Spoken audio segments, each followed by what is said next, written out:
Good morning. Good morning. Oh, what's up, guys? Just need a few minutes. I was just kind of getting myself together, so I'll be back in a minute. They haven't started yet. Just some in court. I don't know. I guess they're getting set up. Just give me a few minutes, and I'll be right back. But good morning, Lutfi, me, you, Mustard Mama. Welcome back, Amy, Catsy, Teddy Bear. What's up? What's up, sweet Caroline, Mary, Jojo, Moon Dance. What up, Sassy? Rise and shine. Good morning. Today's Friday. Today's supposed to be Charles Beltran. I'm gonna come back in a second and talk about that. Rise and shine. Rise and shine.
Oh yes, yes.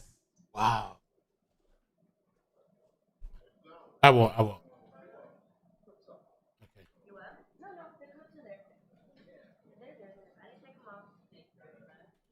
Wow. Wow.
Wow.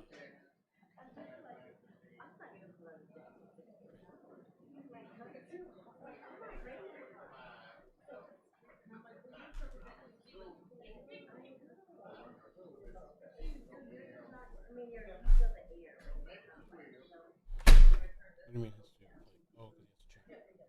Oh, gotcha. Wow. Okay, awesome. Well, thank you. Save my number.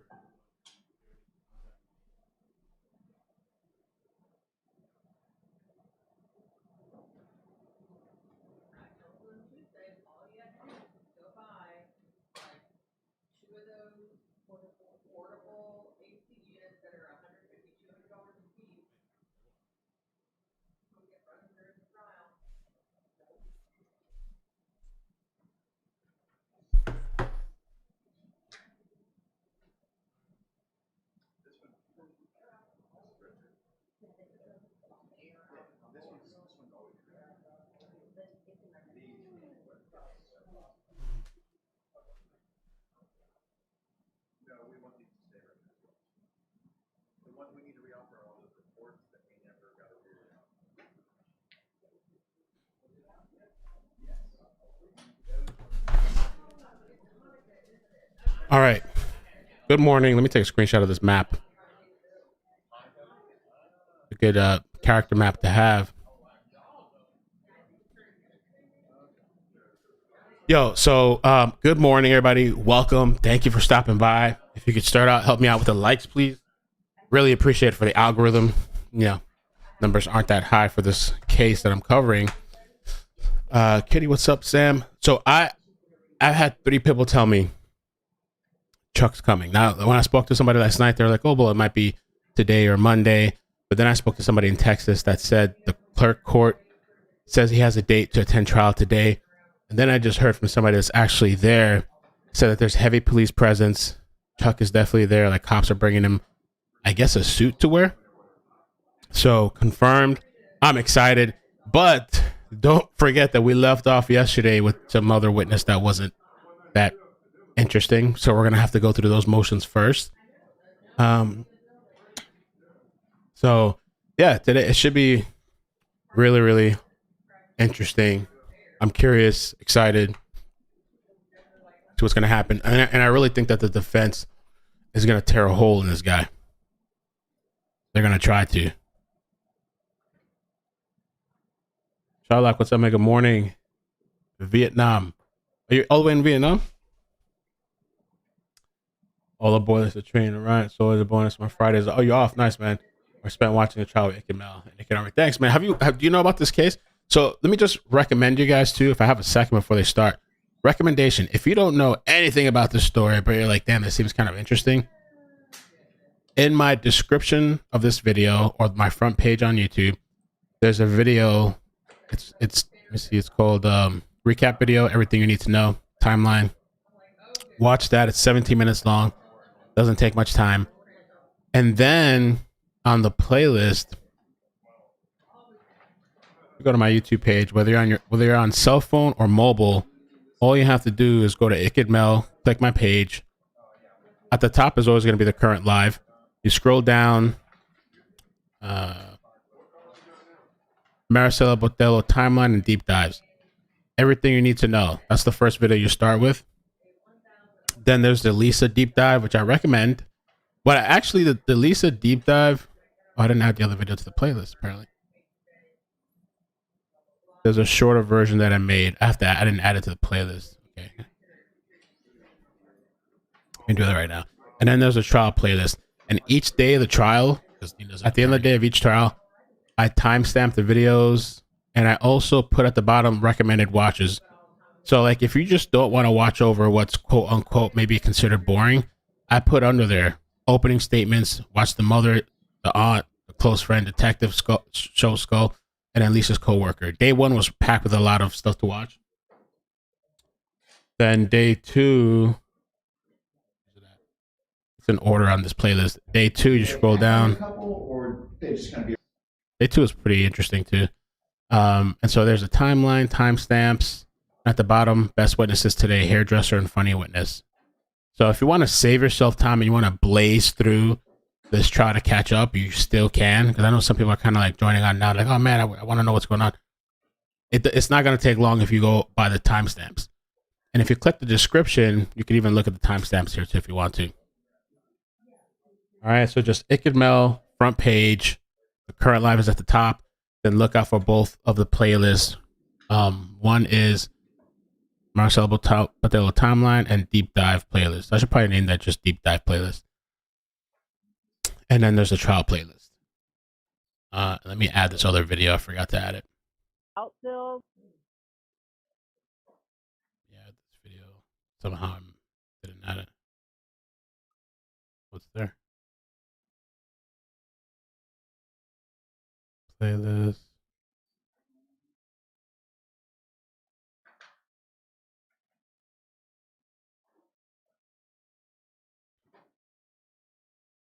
Let's see. Sort by added. Newest added, I think. I don't know.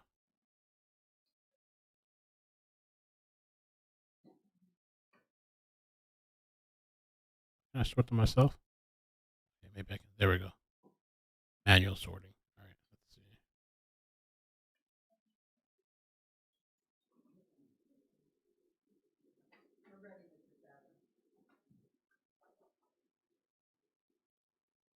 About to get started for today.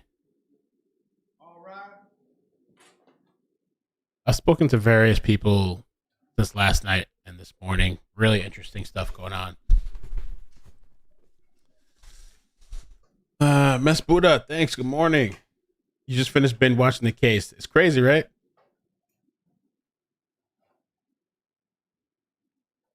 Bear, good morning. How's the baby? How you guys feeling today? I woke up, dropped off the baby. I was dragging a little bit this morning, cannot lie. And then I went and picked up a package. Mandy sent me. I think Mandy sent me this package. I'm gonna open this at some point. I don't know what it is. Then I worked out. Let me get the volume cranked. So remember again, this is the witness from yesterday that was kind of not that interesting. All right, Miss Pittman. What we wrote yesterday. Volume is low. Yes, Your Honor. May I proceed? You may. We were talking yesterday about cell phone extraction, kind of what you can get, as far as information off the phone. Is that correct? Yes. And I had asked you and submitted to you some, The volume up. I guess, reports that you did on various phones, right? Yes. Now, I just want to be clear, once you get that extraction, is it your job to read through the Celebrite report and determine what is useful and what is not? No. Okay. Who does that? It could be someone else in our organization who might do an analysis, or usually the detective. Okay. And as far as this particular case is concerned, there were several phones submitted to you, correct? Yes. And some phones were submitted to another division called iCkEdMeL? iCkEdMeL, yes, ma'am. And just briefly, what is iCkEdMeL? Internet Crimes Against Children Unit. They focus on crimes against children utilizing technology, but they also have the capability of doing phone extractions, phone analysis, those kind of things.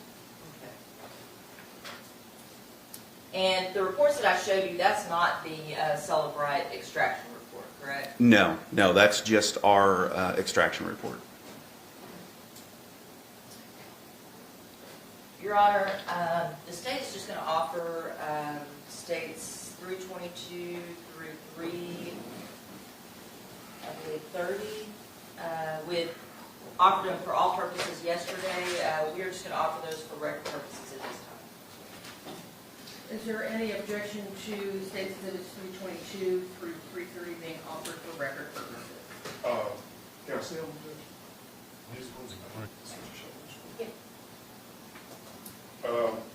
No, Your Honor. All right. Those exhibits are admitted for record purposes only. That's 322 through 330. And state pass the witness, Your Honor. Cross-examination. No questions. All right. Good. This witness speaks. How's the volume on your guys? I maxed it out. It's really low today. No objection, Your Honor. All right. Thank you, sir. Please watch your step sitting down from the witness stand.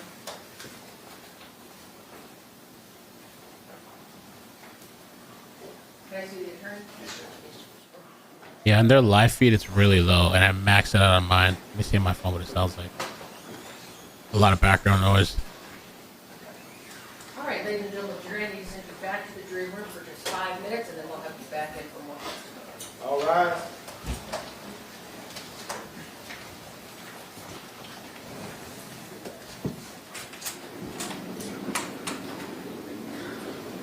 Let's see if I can at least reduce the noise, background noise a little bit. Martin Basset. Mr. Fawcett? Basset. Fawcett, could you make sure that camera's plugged in, the live stream camera? It's not blue. White noise.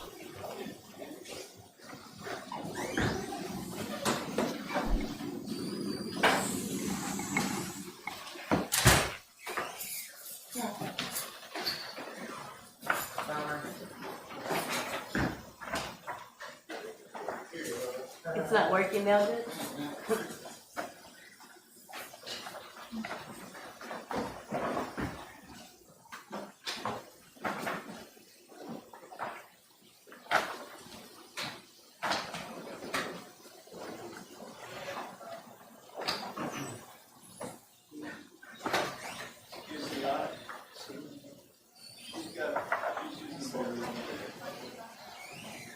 I'm sorry, what? Well, I don't know how they had it plugged in every other day this week, but I need my live stream. Sorry. Thank you. I hope they're talking about the mic, because, yeah, it's rough. I don't hear nothing. Yeah. Thank you. All right. It's cranked to the max. Okay.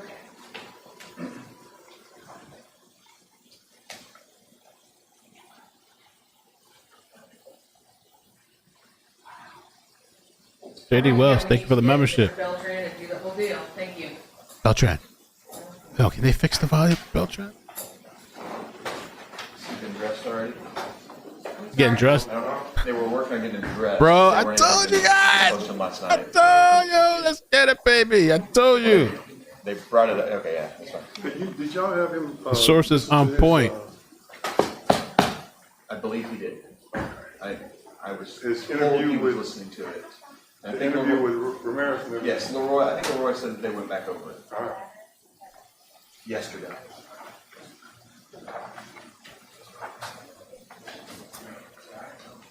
Try some desperation. Before he gets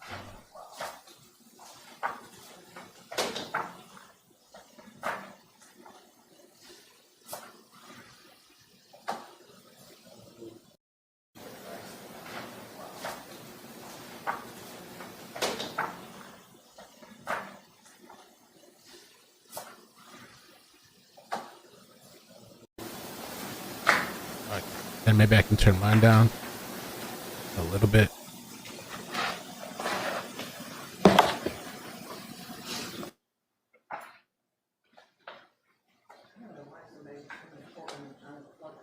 I was gonna make it worse now.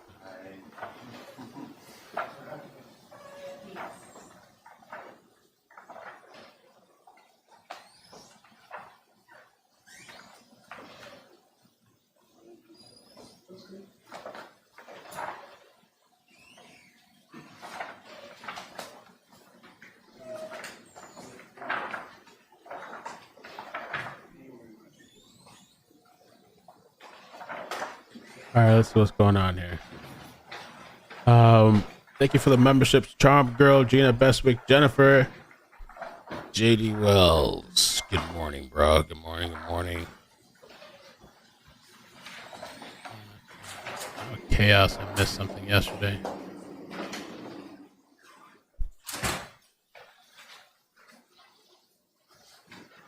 Yes, bro. I'm ready. I'm ready, man.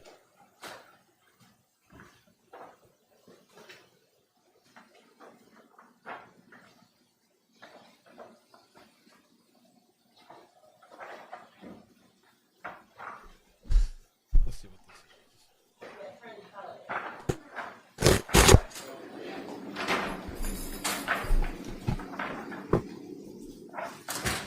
Bring in the man. The Wilson Dallas, thank you for the 15 months. Thank you so much for resubscribing all those months. Okay, what's Oh my God. This is beautiful. Is Mandy around? Yeah, that's time. There's been time for that the last 6 months. Oh, is that girl? Look what man you got me. I was gonna go full screen, but I don't want to miss Chuck coming in. Isn't that cute? I love it. That's like the inside thing to the gangster inside. I can have tea in here. Pre-workout. Oh, there's the man, Charles. Holy ish. Holy ish. Holy ish. Where's Christina? You hear in the chat room yesterday saying you doubt he was going to come. He's here. Christine, you better be up and awake. Where you at? Come on in and have a seat. Holy moly.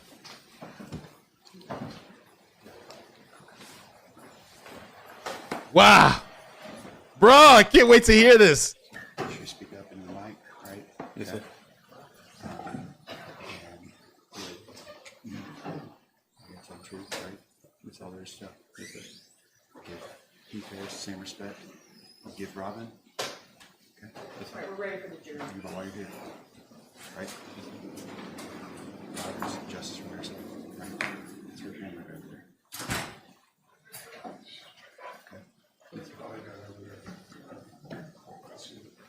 Let's get it. You guys ready?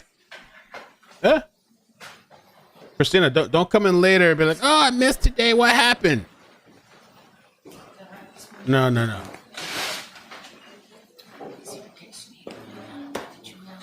Somebody left me a comment that said they've been awake since 4 a.m. waiting for this.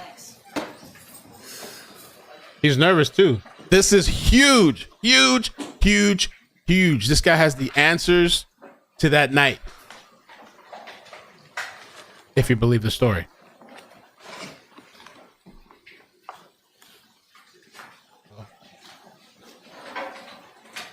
Yeah, he's scared, right? Yo, look at his throat too. His throat is like, holy shit. Bye. Yo, today's the day. People need to get started watching this trial. Stop sleeping on this trial, man. Wow.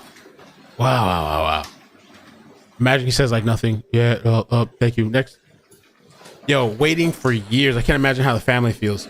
Waiting for years and years for this. Katrina, what's up? Good morning. You know, Mandy, did you see me open the cup? Thank you so much for the beautiful cup. Your Honor, the state calls Charles Beltran. All right, let's get it. Beltran, if you would please raise your right hand. You solemnly swear or affirm that the testimony you're about to give in this case will be the truth, the whole truth, and nothing but the truth. Fixing the volume. Yes, ma'am. You may put your hand down. You may proceed. Judge Member Coach? Amen. The volume is really horrible. The one day that the audio is like really bad for some reason.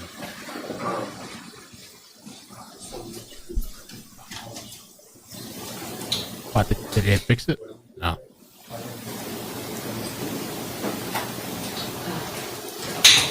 They're messing with the audio. It's kind of cutting in and out.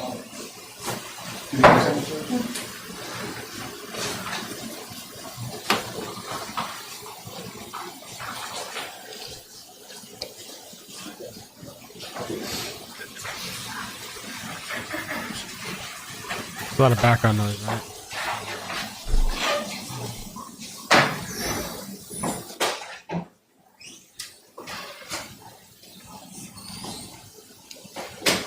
It's the only news channel streaming it.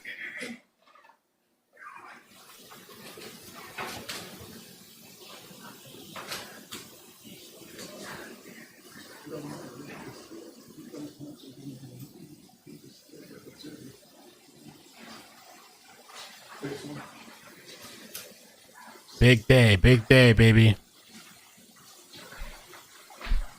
I'm gonna try to adjust the volume when we can. There's a whole bunch of background noise too.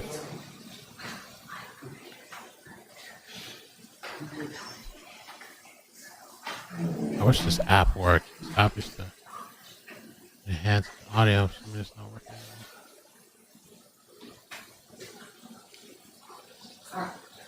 All right, ladies and gentlemen, I just have to send you out really quickly for just a few minutes, and I'll have you back in the 3 o'clock. All right. Hold it back.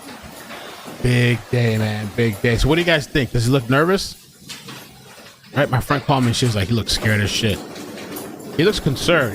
This is a huge freaking deal. Oh yeah, please, if you guys could hit the like button, I'd appreciate that. Huge deal, man. Holy crap, this is gonna be.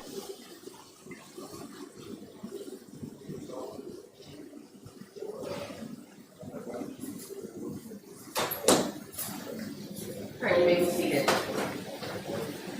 All right, Mr. Beltran, you've been sworn in, and your attorney is going to ask you some questions for the record. We are outside the presence and hearing of the jury.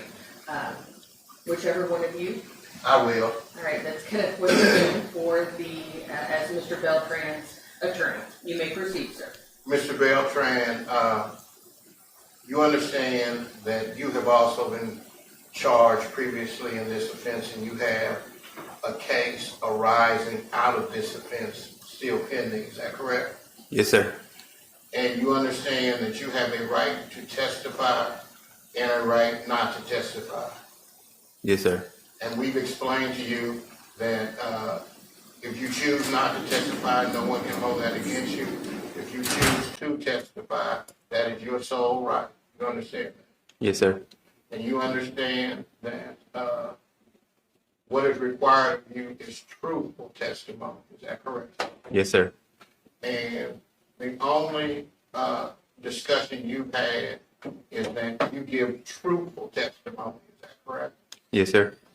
And if you say anything that could harm your case, you understand that could be used against you. Yes, sir. Okay? And Ms. McIntosh and myself has gone over with you quite extensively about your rights to testify and your rights not to testify. Is that correct? Yes, sir. And you also understand that the state of Texas at this point has not made any promises or guarantees concerning your right to testify in your testimony. Is that correct? Yes, sir. And knowing all of that and understanding all of that, is it your desire to testify or not to testify? To testify. And has anyone forced you, threatened you, coerced you, done anything to you that would make you testify? No, sir. And you're giving your testimony freely and voluntarily. Yes, sir. Do you have any questions right now that you'd like to ask myself or Ms. McIntosh or Judge Mulder concerning your right to testify? No, sir. And you understand all that comes with you testifying? Yes, sir. Nothing further. All right, Mr. I enhanced the audio for you guys. Have you already dismissed the companion case? Bringing that right. All right. Mr. Beltran, you understand that if you do testify, anything you say is on the record and can be used against you in any future prosecution. If it's some other offense, you do understand that? Yes, Your Honor. Okay. And the state they could refile the murder case that they dismissed. That's an option as well. You understand that? Yes, Your Honor. All right. Is there anything further from the state or the attorneys? Nothing from the state judge. All right, Mr. Beltran, understanding that it is your desire to still testify. Yes, Your Honor. All right, now we're ready for the jury.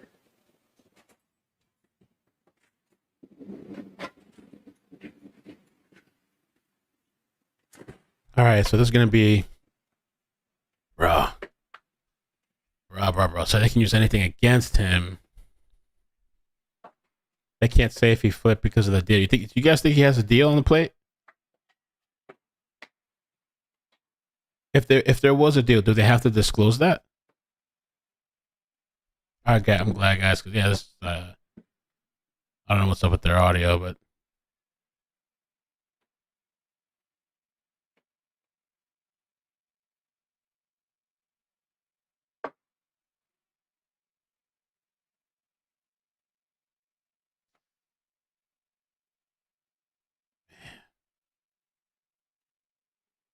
We're ready, Mr. Beltran. We're ready. All right.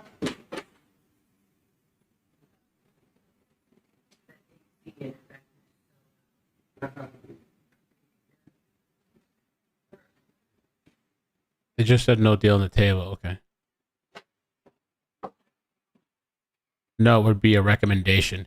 Yeah, this could definitely help him for sure, I would think. You know, that'd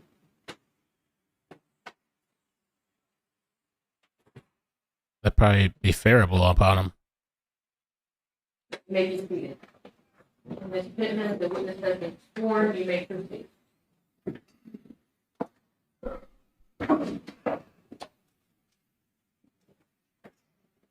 Good morning, Mr. Beltran. How are you this morning? All right. All right. You a little nervous? Yes. Okay, take a deep breath. You and I have met several times, is that correct? Yes, ma'am. I call you Chuck. Yes, Is ma'am. that how you're called by most people? Yes, ma'am. Okay, and Charles Beltran, that's your full name, correct? Charles Anthony Beltran. Charles Anthony Beltran. Yes, ma'am. Okay. Chuck, how old are you? 34. 34 years old? Yes, ma'am. And Chuck, tell me where you grew up. And born and raised in Austin, Texas. Okay. Yeah. Who were you raised by? My mom, Your mom? What's your mom's name? Angela. Angela? Yes, ma'am. Okay. And who else did you live with growing up? My grandmother, What's your grandmother's name? Santa. Santa? Yes, ma'am. Okay. And were you close with your mom? It was rough. It was rough. Yeah. What about your grandma? We were pretty close. How many brothers and sisters? Three Three. sisters. 3 sisters. Yes, ma'am. Okay. So what? 3 sisters. How are you? The youngest, oldest? I'm the oldest. You're the oldest. Yes, ma'am. And you have 3 sisters. Mm-hmm. Do you talk to your sisters much? Not lately, Okay. but Over we were the close. years, were you kind of close to them? Oh yeah, we were super close. Okay. Now, you said you were born and raised in Austin. What area, Austin? South Austin. South Austin? Yes, ma'am. What, did you grow up in a nice neighborhood for those that aren't familiar with South Austin? No, it was. Tell the jury about the neighborhood you grew up in. It was Section 8. Everybody just trying to figure out how to make it, I guess. Okay. Just we call it the hood. The hood? Yeah, it's just poverty. Not much around. And you lived there with your mom, your 3 sisters, and your grandma. Is that right? Well, at that time it was just me and my younger sister, a year younger than me. Okay. At that time, growing up. What's your sister's name? Jamie, Jamie. And then what are your 2 other sisters' names? Mariah, and Cynthia. And where did Mariah and Cynthia stay? Cynthia still stays with mom in Irving. And Mariah, I don't know where Mariah's at. I think she still stays in Dallas, but I'm not sure. And growing up, did you go to elementary school? Yes, ma'am. It sounds like living, did your mom work? She was young when she had us. Okay. So she was just trying to figure it out too. So we moved around a lot. Bounced around a lot? A lot. Yeah, I never stayed in the school for that long at all. So you never stayed in the same school very long? No, not at all. So went to several different elementary schools? Yes, ma'am. Did you guys live in some shelters? Yeah. Where was your dad? He wasn't there. You wasn't there at all? No. I mean, you met him before, right? Yeah, I met him like when I was like 13, 14. So you weren't the kid that was getting to play soccer with the YMCA? No. You weren't getting to do AAU basketball? No. What kinds of things were you doing as an elementary kid? Trying to make it? Yeah, just I mean, your mama didn't read your books growing up? nah, none of that. None of that? No, we were just, no. Did you graduate high school? No, ma'am. How far did you go in school? Like beginning of sophomore year. Getting a sophomore year? Yes. And why'd you decide to drop out? Just my mom was a single mom, and I just wanted her to focus on my sisters at that time. So I try to leave the house and run away and try to make it on my own so she can take care of my sisters. Okay, so you left the house, how old were you? Like 15. 15? Yes, ma'am. Okay, so at that point, you were just trying to kind of make it, right? Yes, ma'am. And you didn't have, like you said, you didn't know your dad very well at all. No, ma'am. I mean, if you ever met him in your early life. Not that I know of. Okay. So you didn't have the privilege or the opportunity to have a strong male role model to really teach you how to be a man. Is that fair to say? Yes, ma'am. I mean, you didn't have a Heath Harris or Baylor Sadler or Kenneth Witherspoon in your life to really help you get on the right direction. No, ma'am. At some point, you got into music. Yes, ma'am. Tell the jury about your music career in Austin. It was actually amazing in Austin. I made a name for myself. I've always loved music. Something about the music that I'm pretty sure all y'all listen to music. So people take music differently. And it was just a way to just express myself. Things I've seen, things I've been through, things I've done, or things I've heard about. So. Okay. And your music in Austin, you guys, you said you had kind of a big following. What was the name of your group in Austin? It's called Math Class. Math Class? Yes, ma'am. And where would y'all play? All over. Any venues that would take us on, South by Southwest. What's South by Southwest? It's a huge concert kind of festival thing that they do in Austin, Texas. It's real huge. Everybody from all over the world comes out there to check out the bands, and it's not just hip hop, it's all types of genres of music. And it's a pretty big deal to get invited to go to South by. Oh, it's a big deal. Okay, so things are going well music career wise. At some point, Chef, you start making some pretty dumb decisions. Is that fair to say? Yes, ma'am. Okay, you committed a robbery with a gun in Austin. Is that right? Yes, ma'am. Okay, and you were 17 at the time. Yes, ma'am. You got what's called shock probation. They sent you down to the penitentiary for a stint and then brought you back and put you on probation. Is that right? Yes, ma'am. And did you mess up that probation? Yes, ma'am. How'd you mess it up? Smoking weed, pissed dirty. Picking up weed cases? Yes, ma'am. Okay. They revoked your probation and sent you back to the pen. Yes, ma'am. How long did you stay in the pen then? I'd say like 2.5 years. 2.5, almost 3. And you'd already spent, about a year in the pen before? Yes, ma'am.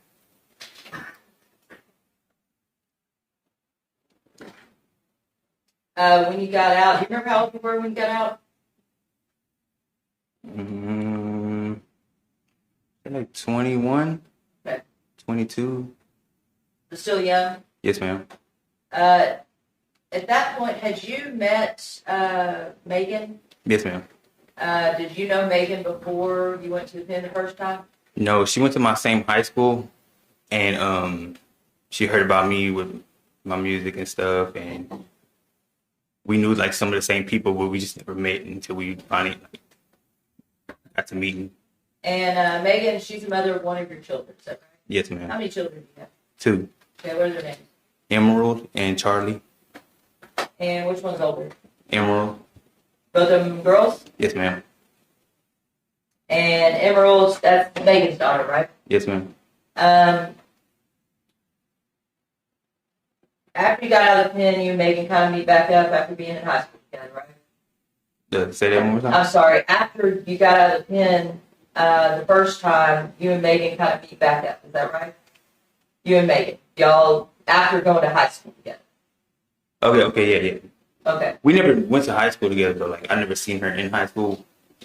Like, after I left sophomore year. She was a freshman when I left. Okay. So I was already gone, and then she ended up coming to the school. Okay. So, I got you. Now. so we never met until we finally met, like, afterwards, after I got out. Okay. Y'all started a relationship. Yes, ma'am. Did you love her? Yes, ma'am. Okay, and you guys had a baby together. Mm-hmm. To answer yes or no, sir. Oh, yes, ma'am. Because she's got to take down what you're saying and Okay, start sorry. written a thing. Sorry about that. Did you all live together? Yes, ma'am. And where did you live? We stayed, we actually had 2 apartments. We had one, it's all south area. We stayed in one and then we ended up moving to another one. So, I mean, they're all in the same area. Did your grandma stay with you? Yes, ma'am. And you're raising this baby together. And just be honest, Tucker, you being really the dad that's there all the time, changing diapers, things of that nature No. early on. No. Okay, are you No, ma'am. out partying, going to focusing on your music and that kind of thing? Yes, ma'am. I'm still trying to take off in the music industry. So, At some point, you pick up another case. Is that right? yes, ma'am. Tell the jury what happened. I was at a party and somebody was fighting outside some apartments, and the police gets called, and we end up about to leave the party, and I fit a description of somebody trying to fight outside the party, and so the cops asked me, "Hey, what are you doing around this area?" And I was like, "Hey, I just came from this party." He was like, "Okay, well, we heard about a fight going on. Do you know anything about it?" I said, "No, I don't know nothing about it." He was like, "Okay, well, can I search you real quick?" And I was like, "Yes, sir." You know, he was like, "Do you have anything on you?" And I said, "Yes, I do." He was like, "What do you have?" And I said, "I have a gun." And he said, he couldn't believe that I told him that. I was like, he's like, "You sure?" I was like, "Yes." I was like, "I'm positive." He was like, "Where's it at?" And I showed him, and he's like, "No, I have to take you to jail for this." And I was like, "Yes, sir." And you knew that you weren't supposed to be carrying a gun, but you were a felon, right? Yes, ma'am. Okay, and so you went to the, eventually you went to the federal penitentiary. Initially you bonded out, right? Yes, ma'am. Okay. While you're on bond for that, you picked up you were arrested for assault family violence, is that right? Yes, ma'am. And that was involving Megan? Mm-hmm. And yes, ma'am. Sorry. that was involving Megan, right? Yes, ma'am. And tell the jury what happened.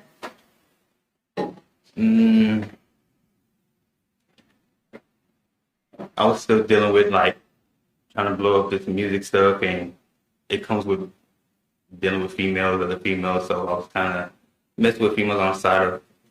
You're cheating. Yes, And she got mad. yes, and it got brought up in a conversation. We were all drinking, and she was kind of arguing with me about it. My grandma got into the mix of the whole thing. My grandma was defending me, like, "Hey, like if you want to be with him, like this is what you're just gonna come with that." Megan can take that lightly.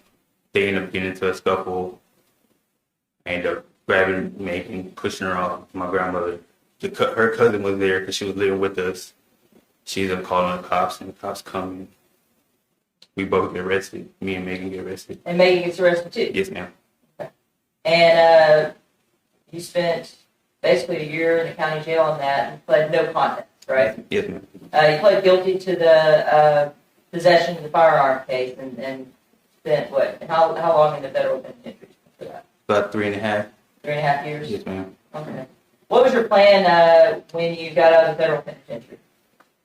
Well, me and Megan were planning on getting married and, you know, growing our family and stuff. But all that changed when I was locked up because she ended up meeting her husband and had kids with him and stuff. So at that time, I didn't know what I was going to do because I was planning this whole family with her. And at that time, my mother moved to Irving. So it was only right to like get out of Austin for a little bit. I didn't know nobody else over there, just the mother of my kid. So I just planned to transition and start all the way over in Irving. In Irving. And did you live with your mom's son? Yes, ma'am. Okay. And where else did you live? Did you live in a halfway house for a time? Yes, ma'am. And was there a time period you're just kind of bouncing around trying to find places to live? Yes, ma'am. Okay. So not very stable. Is that fair to say? Yeah, no. And it sounds like maybe the most stable time you had is when you were living with me. Yes, ma'am. And that even includes your childhood. Yes, ma'am. Now, have you, prior to this situation that is going on now, were you still going down and seeing your daughter Emerald every once in a while? Yes, ma'am. There was nothing preventing you from doing that as far as legal or Sorry. anything like that, protective order or anything else? No, ma'am. And Megan wanted you to see her. Yes, ma'am. Of course, her new boyfriend didn't really like that. Yes, ma'am. Is that why you didn't go see her very often? It was other things too. Like, I didn't like the fact that they wanted like to chaperone me with my daughter, so that kind of made it hard too to. Okay. And to be fair, I mean, you hadn't been around her much. Yeah, well, I understand that now. At that time, I didn't. Young-minded, just wanted to be like, hey, I'm the father. I want her with me, So. Okay. At what point do you start hanging around Deep Ellum? As I moved to Dallas, I'm just looking for jobs and stuff. I'm catching the dark train everywhere, bus everywhere, and I just meet a couple random people, and they start telling me about. They're just interested in my like style, so they're like, "Hey, where you from? Like, you from California and stuff?" And I'm like, "No, I'm from Austin." And they're like, "Oh, have you ever been to Deep Ellum?" And I'm like, "No, I never been to Deep Ellum. What is that?" And they're like, "Oh, it's like a baby 6th Street. Like, you'll love it. You'll love it. You should go out there." So one day I made it my business to go check it out. Okay. What'd you think of Deep Ellum? I loved it. I was like, man, this is cool, And it's crazy because one of the dudes I was incarcerated with in the federal penitentiary, he ended up bouncing at the club that I ended up working for. Like, so I ended up interacting with him, asking him questions. Like, hey, like, how'd you get the job? And he was like, oh, well, you need to talk to my manager, my boss, And So that's how you got the job at On Premise? Yes, ma'am. Okay, so somebody, a fellow, person you're incarcerated with, kind of, who was that guy? Got his name.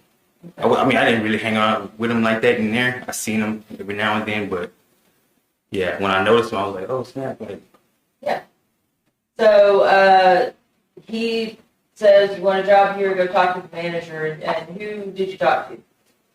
Kyle. Okay, is that the first person besides this man that you just told us about that you met at On Premise? Yes, ma'am. Okay, and who is Kyle? He was the manager for the On Premise. Kyle Williams? Yes, ma'am. And that's Lisa's son, right? Yes, ma'am. Okay, he hired you, right? Well, not off the rip. Okay. I was working a job, and he told me he didn't need nobody at that time right there. So he was like, man, just give me a call. He was like, if I have an open spot, then I'll fit you in. And of course, I was already thinking about like this would be good networking for my music. So like, well, I would love this to work this spot. So I kept on calling him, and then finally, like after like 3-4 weeks of me calling, he finally was like, hey, like I need somebody. Can you come over? And I was like, cool, yeah. Okay, what'd you do at On Premise? I did security. And as far as security is concerned, you should make sure everybody's okay. It was okay. I do front door, check IDs when they come in, and just if somebody's too drunk, we carry them out. Make sure somebody gets home safe. Did you meet? Who all did you meet at On Premise that became close to you? That you became close to later? Dax. Another friend named Brian, Val. Valerie. And that's Kyle's Girlfriend. girlfriend? Yeah, it wasn't at the time, but Okay. Freddie? Freddie wasn't working there, but he should have been. He was there all the time. Okay. Yeah. So, that becomes your group of people that you hang out with, right? Yes, ma'am. And at some point, do you meet Lisa? Yes, ma'am. And how'd you meet Lisa? One day Kyle was telling me about like, hey, my mom, she has this little promotion thing that she's looking for somebody to promote for her. I guess something for her job. He was like, man, I think you're the perfect one because, of course, at the job I was already like, doing kind of some promotion for the job. Okay. And he was like, I think you're the perfect one, man. Like you're a people person. Like you always talk to everybody. Like he's like, man, like I think you're perfect. He was like, I want you to meet her. And I was like, okay, cool. You know, I was like, when she coming? He was like, oh, she's gonna come sometime soon. So you met her, Mhm. and how did that go? It went well. She seen me and she was like, oh, you're the one I've been hearing about this whole time. And I'm like, if it's good, yes. It's me. And she's like, oh, okay, you know, I give her a hug and, you know, kiss on her cheek. It's my boss's mom, you know what I'm saying? So I respect her like, Yeah. wholeheartedly. Okay. So you guys meet at on premise, Yes, ma'am. and then what happens next? How does that relationship kind of move forward? At that time, we were still at the bar, and she stayed the whole night. So that whole time, I was just kind of like, you know, checking on her. Hey, you good? You need something to drink? So she was like, no. And at the end, we didn't get to talk towards the end of the club, like when everybody left. That's when we like she told me about the whole promotion thing and stuff, and she was like, I think you would fit perfect for it. Like we should exchange numbers. I'll take you out to lunch. We'll talk about it more and stuff. So I was like, okay, cool. You know, we exchange numbers. And so you guys exchange numbers. Yes, ma'am. Then what happened? We just started texting every now and then. She would tell me, hey, good morning, have a good day. I'm like, okay, have a good day. And we planned to have a lunch, but we never like linked up like or met up right off the bat. It took a couple weeks for us When you guys are texting, what are y'all texting about? just like good morning, have a good day, like how's your day today, and just Anything about promotion, job stuff? no, that it never came up until after we had the lunch thing. I guess she wanted to sit down and have a lunch. Okay. And you guys sat down and had that lunch eventually. Do you remember where you went? No, ma'am. Was it McDonald's? No, it wasn't no McDonald's. What kind of restaurant was it? Was it nice? Was it Yeah, it was Applebee's? Was it? it wasn't restaurant I've never been to before. It's a fancy restaurant. Yeah, the uppity. Okay. Yeah, nothing I would go to on a regular. And when you went to this lunch, how did that go? I mean, it went good. Y'all conversate? Yes, we talked about just gave her a backstory of who I was. She was interested in who I was because I guess Kyle was telling her about like me just coming out and trying to build this music career and stuff. So I guess she was interested in that. So we started talking about all that. Did you know what she did for a living at that time? I think she told me at the lunch, but no, not. I mean, you didn't really know. Not really know like the whole the depth of what she did. What kind of promotion was she talking to you about doing? It's just reaching out to people about like the business. I guess I don't know. Like we talked about it a little bit, but it was just. I think that wasn't just the sole purpose of like that lunch. Okay, well, you think, what else do you think the purpose of that lunch was? I think she just wanted to get to know me, you know, just meet up with me. And did you drive to that lunch, meet her there? How did that happen? She picked me up. Okay, did you have a car at that time? No, man. And where'd she pick you up at? At my girlfriend's house at the time. Okay. And after you all left there, did she drop you back off? Yes, ma'am. Did anything happen? No, ma'am. Okay. Did it seem like y'all would hang out again? Yes, ma'am. Mm-hmm. And what happened next? After did y'all hang out? yes, we had more lunches, more dinners. Did the tone of the lunches and dinners seem to kind of shift from getting to know you to really wanting to get to know you, or how did that work? Yeah, we grew this little bond. You know, we got close to each other. We got comfortable with each other. Okay. Did it become flirtatious? Not at the beginning, but after like 3 or 4 lunches and dinners, then it started getting a little. Okay. And about 3 or 4 lunches in, it starts getting a little what? Flirtatious. Okay. And at some point, did y'all get physical? Yes, ma'am. Okay, in what way? Tell the jury about it. Well, at the dinner, we ended up having some drinks and stuff, and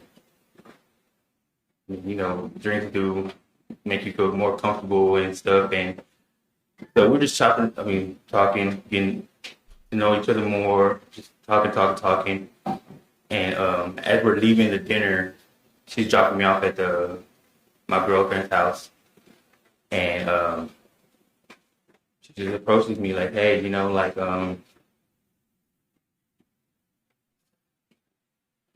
she's just like, you should let me give you a blowjob. And I'm like, Damn. what? She was like, yeah, it's like,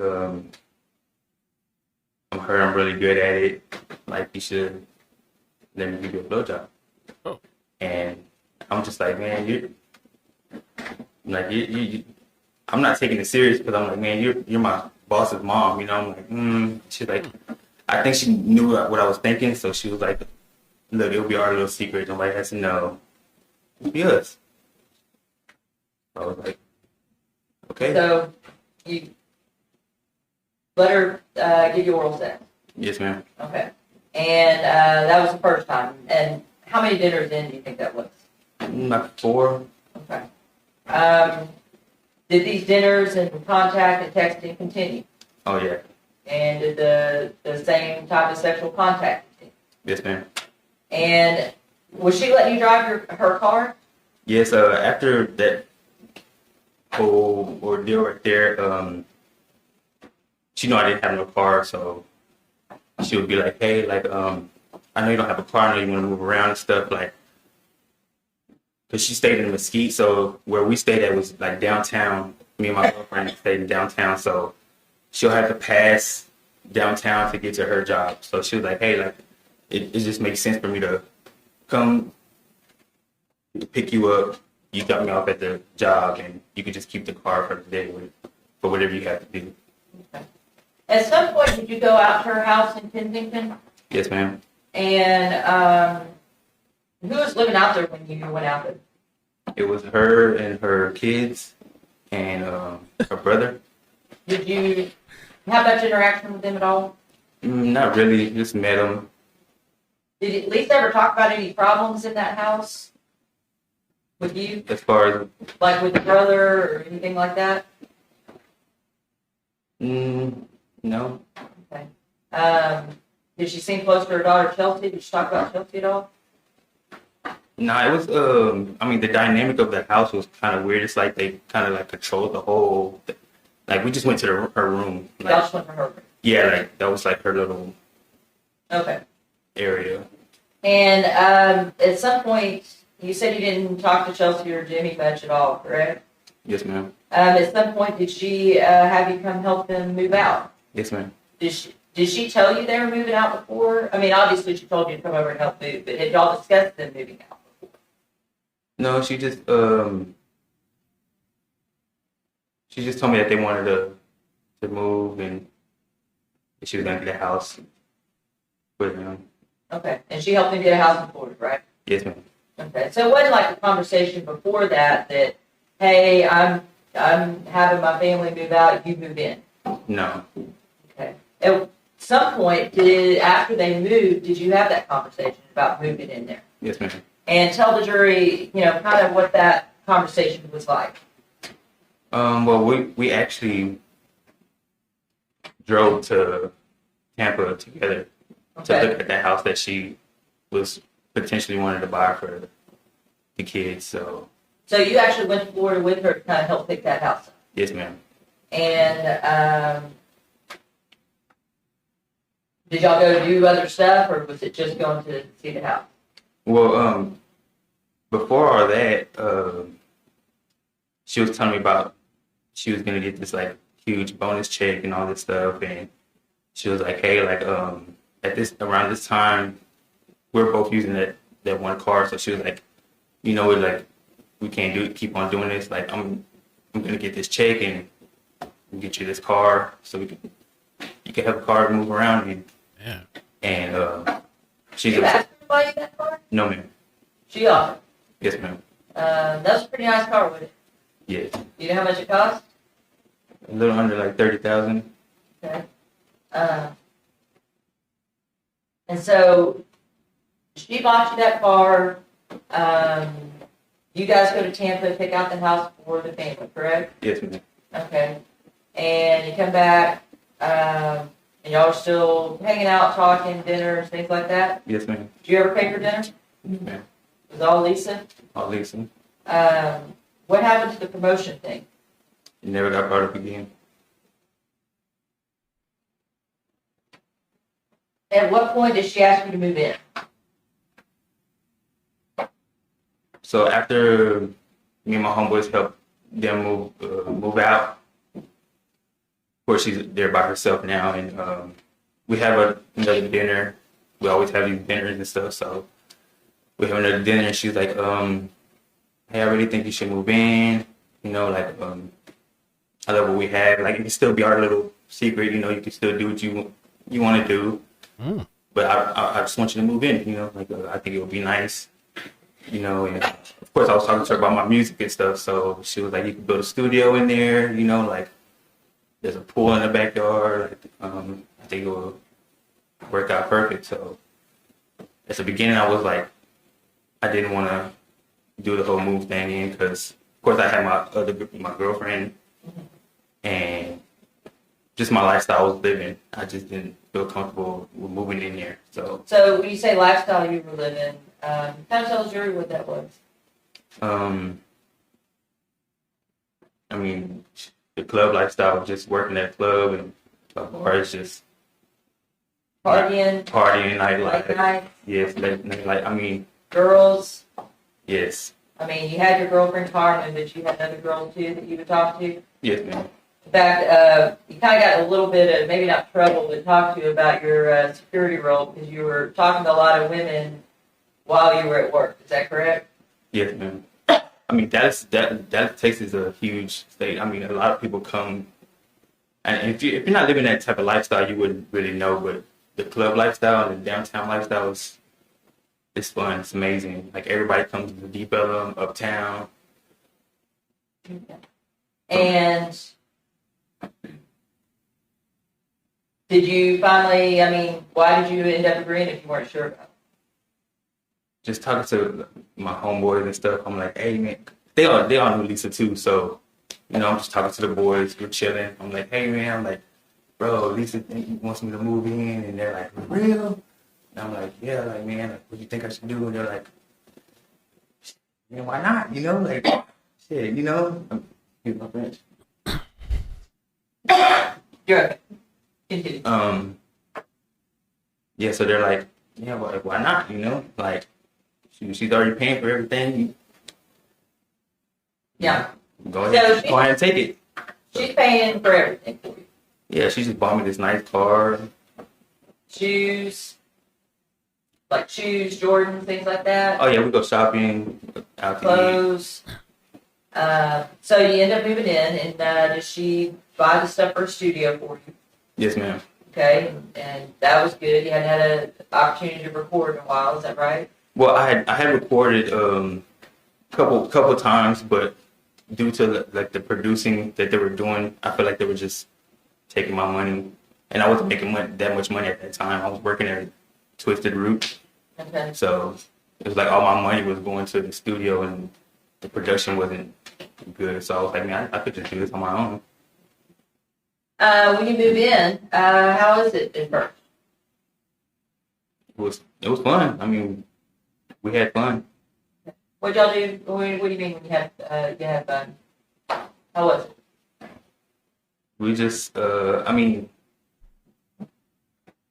Lisa was just living this like lifestyle that wasn't this before until we met. You know, like we were just always like drinking, having fun. Like I'll bring my homeboys over, and like she loves like having this company now. You know, I felt like before that, her kids and the brother that was living there, it wasn't.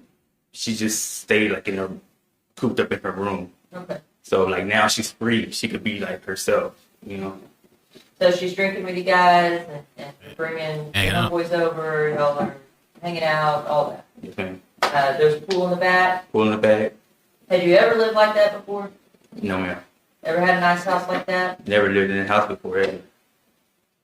And so it was nice. Oh, yes. Were you all still kind of having the same type of sexual relationship that you were having before? Yes, ma'am. And you mentioned before that, I mean, you still were doing your thing, and that was, you had other women that you talked to. Yes, ma'am. Would you bring them over to the house? Yes, ma'am. And did Lisa know that? Yes, ma'am. When you brought them over, did y'all all hang out together, or was it just you hanging out with the women? I was just hanging around with them. Like, we'll just be in the studio. That's crazy. Wow. At that point in time, she was fine with that. Is that fair to say? Yes, ma'am. At some point, so other than you, did you know her to have any other, I guess, romantic relationships? Was she dating? She was dating. Okay. Yes, ma'am. And at some point, did she start bringing Nina around? Yes, ma'am. And how long do you think you had lived there before you heard about Nina or met Nina? I'd say about 2 months. Okay. Not very long? Not very long. And what did you hear about Nina? She would just be on Face. I didn't really like hear anything about her. She would just be on FaceTime sometimes, and like I said, Lisa was just loving like this whole thing that was happening at her house. So she'll be like on FaceTime, like, hey, like look at my boo, my little thing, you know. And I'll be on the camera, hey. No way. She was proud. Yeah. Did you make her feel young? Yes, ma'am. And all your homeboys and all that coming over, same thing? Yeah, like we'll go to the club. I'll take them to the club sometimes. And When you say take them to the club, are you talking about Lisa and Nina? yes, ma'am. Okay. And did you meet Nina at some point? Yes, ma'am. And what'd you think of Nina when you met her? Well, the whole point of meeting Nina was Lisa kind of set it up for me and Nina to like have like intercourse. Okay. Yeah. So is that the first time you met her? Is what you're describing is when Lisa kind of set it up? Yes, ma'am. Okay. And tell me when you mean that Lisa set that up, did she talk to you about Nina before? Yeah, like as I was doing the video chat with her every now and then, she was telling me like, hey, like if you love what we got going on, you know what I'm saying? Like I have a friend that would love, you know, to be a part of our little thing, you know? Okay. So she was like, And did you know at that time that Lisa and Nina were, I guess, dating? Or in that type of relationship? not that I knew of. Okay. So when she said that Nina, you know, would be interested too, did you take that as the three of y'all together, or what did you take that as? Well, I mean, she made it clear that she's like, I know that you like us, or the dynamic of like me buying you stuff and me giving you the sexual favors, you know, for these things I'm giving you. You know, if you think that I'm doing this, Nina would be like doing this for real, you know. What do you mean for real? I guess money. that she was like, she had more money, I guess. Okay. So she's basically telling you, if you like this, Nina's got more money, you should Pursue. pursue her. Yes, ma'am. And this was early on, right? Yes, ma'am. Okay, so when you met Nina, did you guys have sex? Yes, ma'am. And was Lisa okay with that at that time? Yeah, I mean, she set the whole thing up. Okay. As things progressed, did you learn that Lisa and Nina were in a relationship together?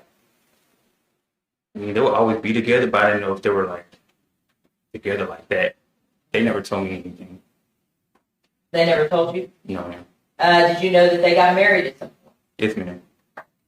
And You said that they were always together? Mm-hmm. Now, Nina didn't live here, right? Where did Nina live? I think Pennsylvania. But she would come down frequently to visit Dallas? Yes, ma'am. She'll come stay weekends and stuff. Let's talk about, was there a moment in time, or is there a moment that, I guess the three of y'all kind of, made sort of an informal pact? Y'all didn't have a ceremony or anything, but just promised to each other y'all going to take care of each other. Yeah, you can see. So, your plans were stay there. Lisa and Nina were doing their thing. You would do their thing with them sometimes. Yes, ma'am. And then y'all would just take care of each other. Yes, ma'am. Have each other's back. Yes, ma'am. Okay. In fact, they bought you a Santa Muerte necklace, Mm-hmm. and they each had one too. Yeah. Let's talk just a little bit about Santa Muerte. That is something that you know about and practice too. Is that correct? Yes, ma'am. And is that something your grandmother taught you? Growing up, I've heard about it, but I just never really practiced it Okay. until later on. Is that something were you super into it, or was it just kind of a thing? Well, she's like a saint, it's a mother. So of course I had trouble with my mom and stuff. So I just wanted something close to home, so I could, just practice and that's what it was. That's all. I got close to it and practiced it, prayed.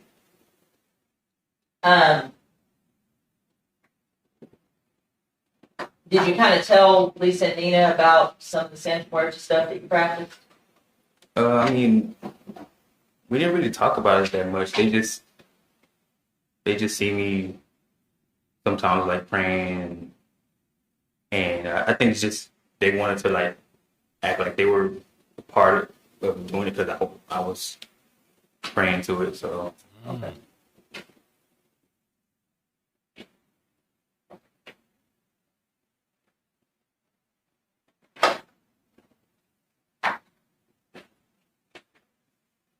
It's interesting when you At think. some point, did you and Nina and Lisa all three sleep together?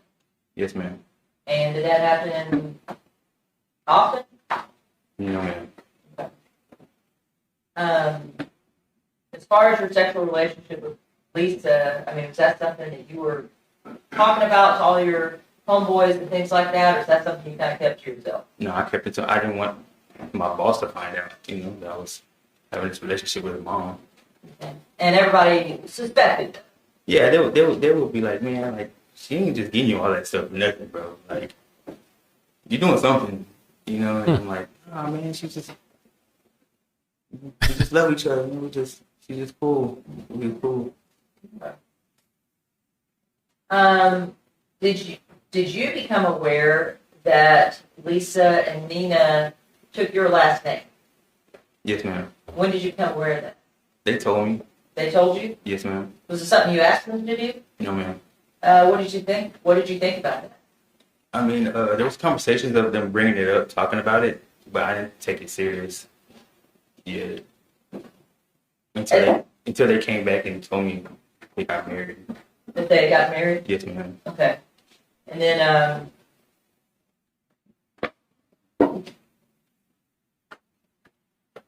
let's fast forward a little bit. So this happened. What day did this happen? With the Marisela's murder? on the 5th. On the 5th? Yes, ma'am. October. Let's go back into kind of the first part of the fall in September, okay? Was there a time that this kind of arrangement where you can bring any women over you want, all of that, did that kind of change? At least express to you something different? Yeah, after the whole the threesome we had, it started like shifting to. They just wanted it to be us at the house. There it And how did you feel about that? I told her straight up. I thought we agreed that I could just do what I wanted to, and like she said at the beginning, yeah, but I guess feelings started getting involved after the whole intercourse and stuff. Did she want to continue having that same type of relationship, that same type of threesome? Yeah, she wanted to continue. Yes, ma'am. And were there times that you, like, how did you handle that in the house? You know, if you saw them in the house, would they say things to you? How would you know that they wanted to have that kind of relationship?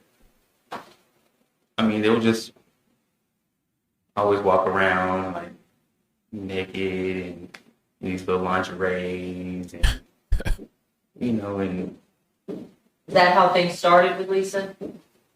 Did Lisa always walk around in lingerie and things like that when you first moved in? no, I think like due with time she started getting comfortable. Did you just kind of avoid it? Yes, I mean, of course I would sometimes, but I avoid it most of the time though. So when the feelings started getting involved, were those Lisa's words What? about why she didn't want women coming over? Yeah, Why did she tell you? we just had dinner, like they were cooking and stuff, and we had dinner. And it was just a talk that got brought up that it should just be us in the house. She wanted it just to be us three. Was that As far as women goes, like my homeboys would still come for the studio and stuff, but as far as women goes, she didn't. she didn't want any more women? Mm, Did you still bring women over? Yes, ma'am. We'll talk about that in just a minute. Was there a time that you slept with Nina again? Yes, ma'am. And tell me kind of how that happened. I came home one day. I didn't even know Nina was there. Nina was in the house. Came in, and every time we see each other, they always do this like flirtatious thing, like, oh, they're little boy toy thing, So they always give me a whole bunch of love and hugs and kisses, and so I mean, one thing led to the next. We ended up having sex, and she told me about Lisa. I really try to refrain from doing so much with Lisa because, like I said, I couldn't face my boss too much, knowing that I was doing this with his mom. So, And what did Nina say? Nina was just telling me like, hey, like, Lisa really loves you. Like, she wants to have more interaction with you in this sense. Like, you should give her that. Like, she does everything for you. Like you should. And me and Lisa had conversations about this plenty of times. And I told her why I didn't want to get involved in that because of her son. So I was kind of pissed at the whole conversation about Nina telling me this about Lisa. So I tell Lisa, I kind of confront her about it. I'm like, hey Lisa, I'm like, man, why are you telling Nina about, what I'm saying, us doing this thing? Like, I told you what's up, like, and I guess me telling her about that, like, she gets pissed at Nina. So did she get angry? Did you tell her that you and Nina had slept together without her? I think so. I think so. Yes. Okay. Or do you know how she found that out?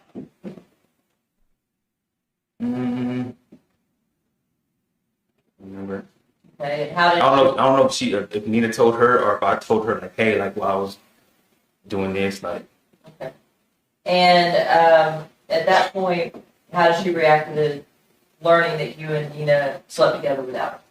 She got mad. Okay. And who'd she get mad at? Nina. How did she treat you? She got pissed. She told Nina not to talk to me no more. And so you'd walk in the house and Nina would be there, and what would happen? I mean, she wouldn't even look at me. Like, it was crazy. I was like, what the hell is going on? Okay. Oh, okay. I will say, if you could refrain from using profanity, Yes, sorry. that would be better. Yes, ma'am. If it slips up, then we'll move on. Okay. So, I mean, had you ever seen her like that, Who? Lisa? Lisa? No, ma'am. Was this before or after she had plastic surgery? This was before. Before. Okay, and in September, back on September 11th, she had plastic surgery. She got like a facelift and like a thigh, I'm not sure what it is, a thigh lift, I guess. Were you there at the hospital when she had those procedures done? Yes, ma'am. And were you supposed to stay with her the whole time at the hospital? Yes, And what'd you do? I left. Where'd you go? Go to the club, work, party. Okay. How did Lisa feel about that? She was pissed. She was mad. I mean, here she's been doing all this stuff for you, And you're just kind I couldn't be there for her to do that little surgery. of, okay. Did you pick her up? Yes, ma'am. You and Dax picked her up? Or is it just you? I don't know if Dax was with me. Um, Somebody came with me though. We came after like the whole partying and stuff. Somebody came with me to come visit her while she was still there. okay. And did you take her home? Yes, ma'am. And you recall like how quickly she went back to work? No, she was in bed for a minute though. I would pick up her medication though, her prescriptions, and take them to her and stuff. And Okay. And she was on some kind of pain medication? yes, ma'am. Did she do any traveling that you were aware of during that time? Like Did she go anywhere? just her. Yeah, just her and Nina. I'm sorry, her and Nina. Think so. I don't know. I know me and her took a trip to New Orleans one time. Was that after the surgery? Oh no, this is before. You Okay. talking about after surgery? Yeah, after the surgery. Not that I recall. Okay. So October 3rd, you had a show. Is that right? In Arkansas? Yes, ma'am. And tell the jury just a little bit about the show. It was fun. I've been waiting to get into the music industry for a minute, and just due to like the club and stuff, and that took most of my time. So I wasn't really focused on music like that until I started getting back into it. And me and Dax were talking about it because he's from Arkansas, so he learned about his friend was opening up for the rapper that was the headline of the party. So he reached out to me. He was like, "Hey man," "You should do the show." I was like, "Well, hit him up, get me on there," and we end up booking it, and he gets me on. So you get on, you're going to open for an act in Camden, right? And you go down there with in a Sprinter van with Dax and Freddie and Brian and Jordan. Yes, I tell Lisa about it, and like they're all stoked too. She been investing in my music stuff, so If I invested in your music stuff, what's she doing? I mean she bought all my studio equipment. At the time now I know what she is, paralegal, and Nina. What did you think she was? You said a paralegal? Well, yeah, that's what she told me. Okay. Yes, And Nina was a... A lawyer, attorney. Okay. And you knew that back then, that they both were in the legal field? Yes, ma'am. Okay. They let you shoot videos in their driveway, women crawling on your cars, all that kind of stuff? Yeah, they were all down with the music stuff. Like, they helped me out because I don't know anything about the legal stuff. So they helped me out with like some of the beats I have to purchase for the song. Like I can't use I can only sell so many units, and I didn't know nothing about none of this stuff. So they helped me in that area. Like I would send them like the documents of the contracts that I had to sign for the beats that I'm purchasing. Okay. So They would help, they would take care of all that. yeah, they're all in. Yes, ma'am. They're all. Hold on. Yes, Sorry. ma'am. You have to wait till he's done with his answer to ask the question, and then you have to wait till he's completely done asking the This is question. filling in a lot of the missing spots, yo. A lot of this makes sense now. Yes, Your Honor. So they helped you with all the kind of legal stuff, paperwork, things like that. They took care of all that for you. Yes, ma'am. So the show, Lisa and Nina go to, right? Yes, ma'am. And they follow behind y'all in the van. Mm-hmm. Yes, ma'am. Who paid for that trip? Lisa and And you get down there on the 2nd, October 2nd, is that right? yes, ma'am. Y'all spent Friday night there at the hotel? Friday, Saturday. Okay. Then, Did y'all have a good time? yes, ma'am. It was fun. Everybody drinking?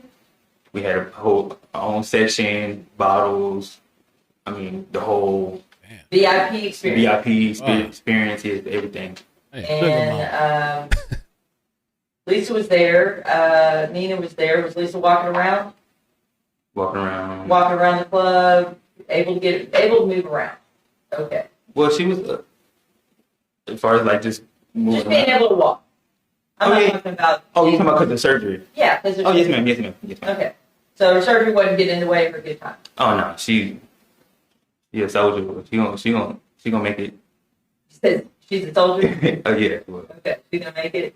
yeah. She can power through that stuff. Oh yeah. She wants to get something done. She gonna get it done. How'd the show go? It went good. We had a lot of fun. Like I said, Like how did your part of the show go? oh, it went good. Me and Freddie performed. And that night, did Lisa and Nina want you to go to their room? Well, that was the plan. Like they rented 3 rooms, so it was 2 rooms was supposed to be split between my homeboys, and then the other room was supposed to be us 3. And did you go spend some time with them in their room for a little while? We'll go in there. But I'll tell the boys like, come on, man, let's go take a shower with them and stuff. But that wasn't the majority of the time where I spent. I spent it with my boys. Okay. You ended up spending the night in one of the guys' rooms, Yeah. right? You guys go back home the next day? Mm-hmm. And after, Sure, you have to enter out Oh, yeah. with work. So, yes, ma'am. and you go back to Kensington? The house on Kensington in Mesquite? In Mesquite, yes, ma'am. Okay, that's on October 4th, right? Yes, ma'am. Do you remember what time you got back? I was, Ish? we left early because checkout was at 12, so it took about an hour or 2. So I'd say about like 3-ish, 4-ish. Okay. What did you do after that? When we got to the house, we just unpacked. Everybody was just ready to kind of like get back to doing what they do. Jordan hopped in his car, left. Think B hopped in his car, burnt off, and me and Dax were just talking about we can celebrate, go out. So everybody else, they're getting ready for the next day. They're done partying for the weekend. Your dads want to go celebrate. Yeah. And did you guys go down to Deep Ellum together? Yes, ma'am. Did you go pick him up at his place? Yes, ma'am. And did he live at the Manor House? Yes, ma'am. That's kind of downtown-ish It area? is downtown. And you pick him up, y'all go out. Do you remember about what time you get there?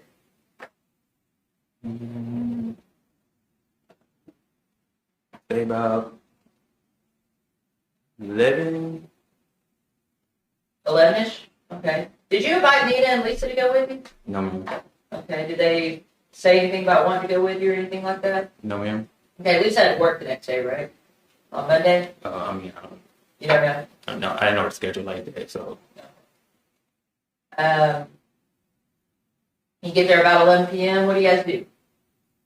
we go hit up all our bars that we hit up. This is our like community right here. Everybody knows. Everybody knows. Like this is where we're at every weekend for the last 2-3 years. Like literally, like everybody knows us down here. And to this day, if I go down there, I'm going to find Dax on the weekend. You can see him right there, same spot, Same spot. same spot where you'll see me at every weekend. A lot of people know you. A lot of people have talked with you a lot. And at some point, you guys were, I think, in Punk Society. Yes, ma'am. And did your mother of your younger child come in? Yes, ma'am. Jasmine? Yes, ma'am. And you saw her. Mm-hmm. What did you guys? You have to use words, I'm so sorry. follow the instruction, and use words when you answer, please. Yes, ma'am. I'm sorry. Thank you. When you saw her, what did you guys do? When I seen Jasmine, Yes. well, we wasn't seeing eye to eye at this time. Why weren't you seeing eye to eye? Just me and my lifestyle, partying and stuff. She wanted me to be there more, and I just wanted to do my thing. So we'll have this little So y'all got into an argument. little arguments and stuff. This was about your daughter, right? Yes. Were you aware that some paperwork had been filed with family court on your behalf to, I guess, see your daughter more? I didn't know until I came here. Okay, so you didn't know that there was a filing on your behalf, like a suit affecting parent-child relationship? I know that sounds super legal. Did you know that that had been filed on your behalf? No, I ma'am. told you guys. I covered this. You guys remember who watched the Charles Beltran video? But you and Jasmine weren't seeing eye to eye because she wants you to be that dad.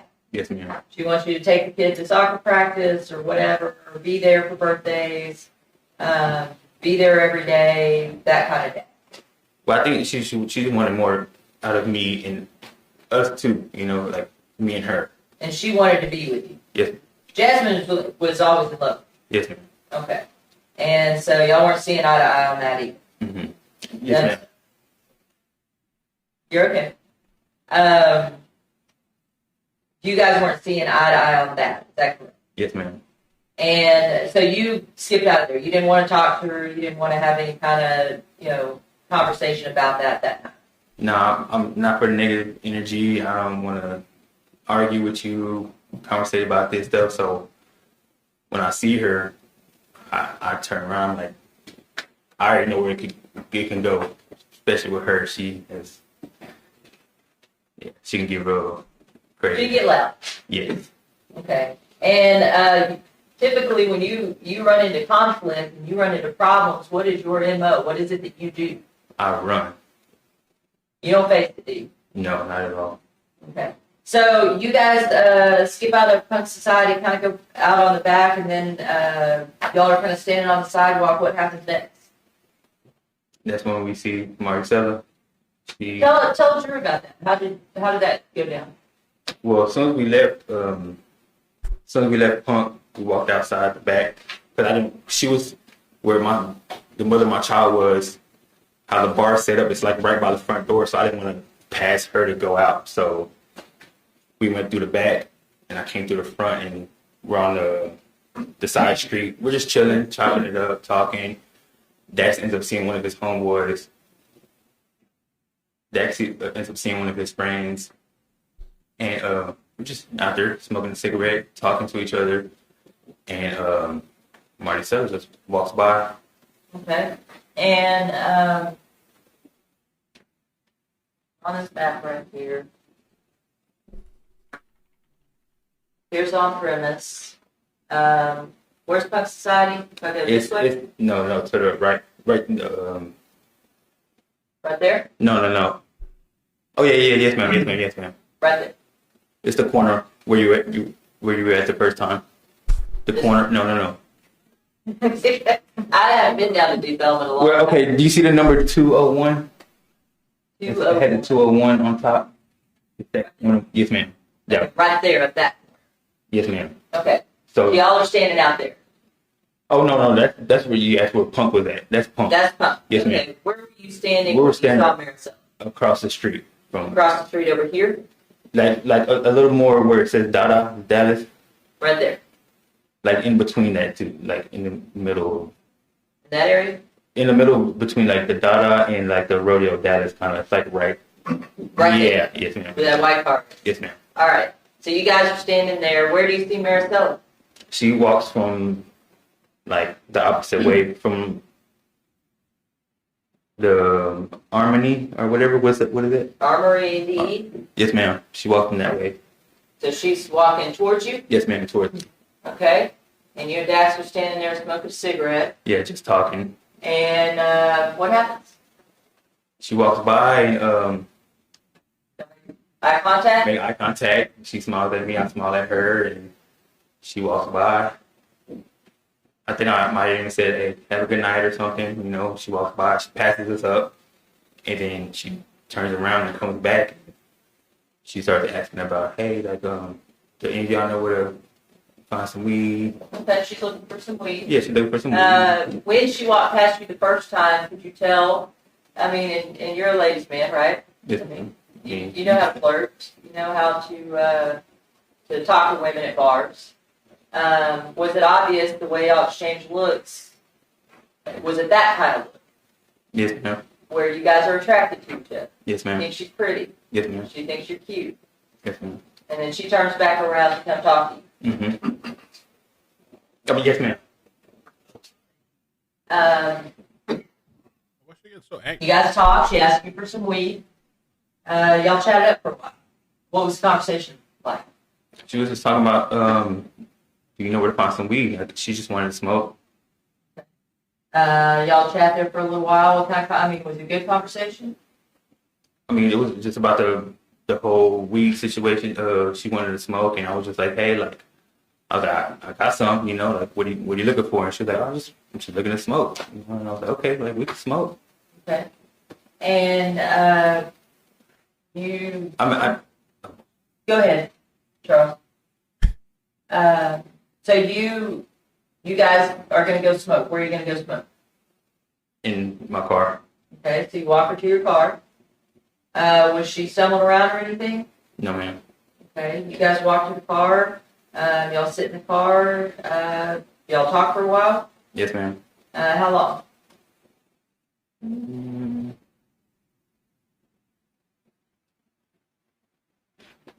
Say about, I don't know. We're talking for just getting to know each other. Okay. You guys smoke some weed. Not there. What did you do next? We just talked about hanging out. So she wanted to hang out. I had a bottle in the car. She wanted to drink some more, and so we went to go get some chasers and mixers. We went to the store. And the store's kind of down there. That 7-Eleven is near Deep Ellum. Is that right? Yes, ma'am. At what point did you guys decide to go back to your house? Well, before we even left to 7-Eleven, we had made the decision. Did you know you were leaving Dax there? Yeah, I texted him actually. Okay. Told him. And what'd you tell him? I was just like, cause I mean, it's just a guy code to not leave your homeboy, like for a female, you know, like. Plus, we came with each other too, so I'm texting him like, "Hey, man," I was like, "I got this girl. She wants to hook up." I'm like, "You wanna?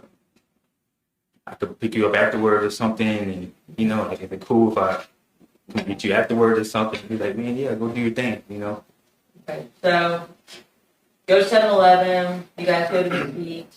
And this was her suggestion too. She wanted to hang out, right? Yes, ma'am. Yes, Go ma'am. to parties. Yes, ma'am. How did you feel about taking her back to Mesquite that night? I didn't think nothing of it because this is Yeah, why did you guys go to Mesquite instead of back to her place? well, the conversation we had in the car. She was telling me that she had a room, and I was trying to go back to her room, but she told me that she had somebody there. She didn't want to go back to her room and stuff. She was like, "I prefer going to your spot." So you take it back to your spot. You get there.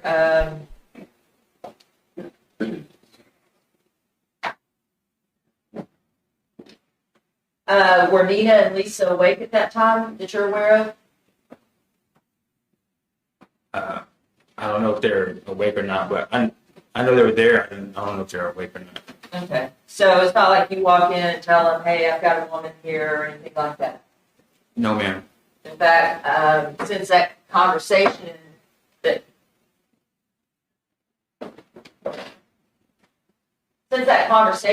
you had about, "Hey, we just want it to be us," did you, I guess, try to be a little more discreet about when you had women open? When I say discreet, I mean secretive. Like, did you try to make sure that maybe Lisa's bedroom door was shut, or that she wasn't out walking around while you brought these women? Well, after the conversation, because I told her about our agreement was I could still do what I wanted to do. Right. So I think she just accepted what Okay. she still wanted me there at the house. So I don't think she wanted to. She just To rock accepted. the boat on that. Yeah, I think she just accepted it. Now, when we're talking about bringing women home, is it every night? Not every night. Okay, sometimes you go other places? Yeah, I stay at their houses or something, 6 days a week. but Sometimes you bring some people over? yes, ma'am. Okay, in fact, you brought Medlin over once or twice? Yes, ma'am. So here's the garage right here. Is this the way that you guys came in? Yes, ma'am. And you go through the garage into the dining area, is that right? Yes, ma'am. And you kind of walk through here. Which one of these is your bedroom? This one or this one? The one all the way to the end, to the corner, the right corner. This one? Yes, ma'am. I can't see which room that is. Thank you. Thank you. And this is Dates Exhibit 179. So it's this corner bedroom right there, is that right? Yes, ma'am. And this is your studio? Yes, ma'am. Okay. So you walk through here, and when you come to this corner, did you look and see if that bedroom door was open or closed? Yeah, I looked. It was Okay. closed. It was closed? Yes, ma'am. Okay, and you brought Marisela in your bedroom. Yes, ma'am. Okay, and then what did you do? What I do with anytime I bring a girl over, I turn my music on because I know we're about to. Well, you know you're about to, but I mean, you don't know that for a fact, do you?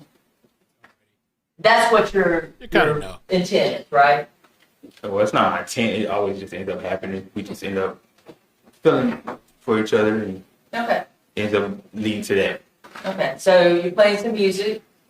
Y'all drinking some more? Drinking, smoking. And what was Marisela like talking to her? I mean, she was cool. She was real cool, funny. I mean, Nice? Yes, yes, ma'am. Sweet? Yes, ma'am. Did you want to meet back up with her again? Yeah, we actually had a conversation about linking up because she was telling me about the flight that she was supposed to take and all this stuff. So we were talking about exchanging info and meeting up again. And approach. Okay. Now, Stage 179, that's a floor map of your, that's up on the screen right now. That's just kind of a floor plan of the Kensington house, is that right? Yes, ma'am. And is this the same floor map? Does it appear to be the same thing? Yes, Is ma'am. that up there? Yes, ma'am. Chuck, I want you to take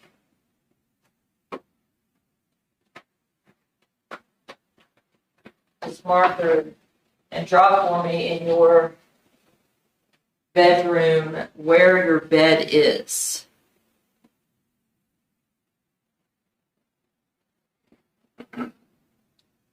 Okay, just label that bed. And then what do you have right there in that, on that wall? It's like a dresser, TV on here. Okay. You're on it. And does that look like an accurate representation of your bedroom furniture? Yes, ma'am. Did you have any tables or anything else? I had You can draw that on there. this is like a mirror right here, and I have like a side little, Little side table. yeah, like a little dresser thing. Okay. Does that look like an accurate representation of your bedroom? Yes, ma'am. All right. Your state goes to offer states 334 for all purposes. No objection, Judge. All right, State Exhibit number 334, the diagram is admitted for all purposes. So your bed's right there, Yes, ma'am. and that's your TV stand. It's kind of the door to your bedroom area. Little table right there, and that's No, that's a mirror on the wall. On the yes, ma'am. That's the mirror. I'm sorry. That's the mirror, and this is your little bedside table. Is that right? Yes, ma'am. Okay. And you guys are drinking, listening to music, hanging out. What happens next? Fall asleep? No, we end up. Y'all have sex? Yes, ma'am. Okay. And after you have sex, what happens next? We She'll chop it up, talk for a little bit, smoke a cigarette. Well, I smoke a cigarette. And Did she smoke cigarettes? no, she didn't. She didn't smoke any cigarettes while you were there? Not around me. And smoke cigarettes, talk, chat a little bit, then Fell asleep. were you aware that she had to leave the next day to catch a flight? Yes, ma'am.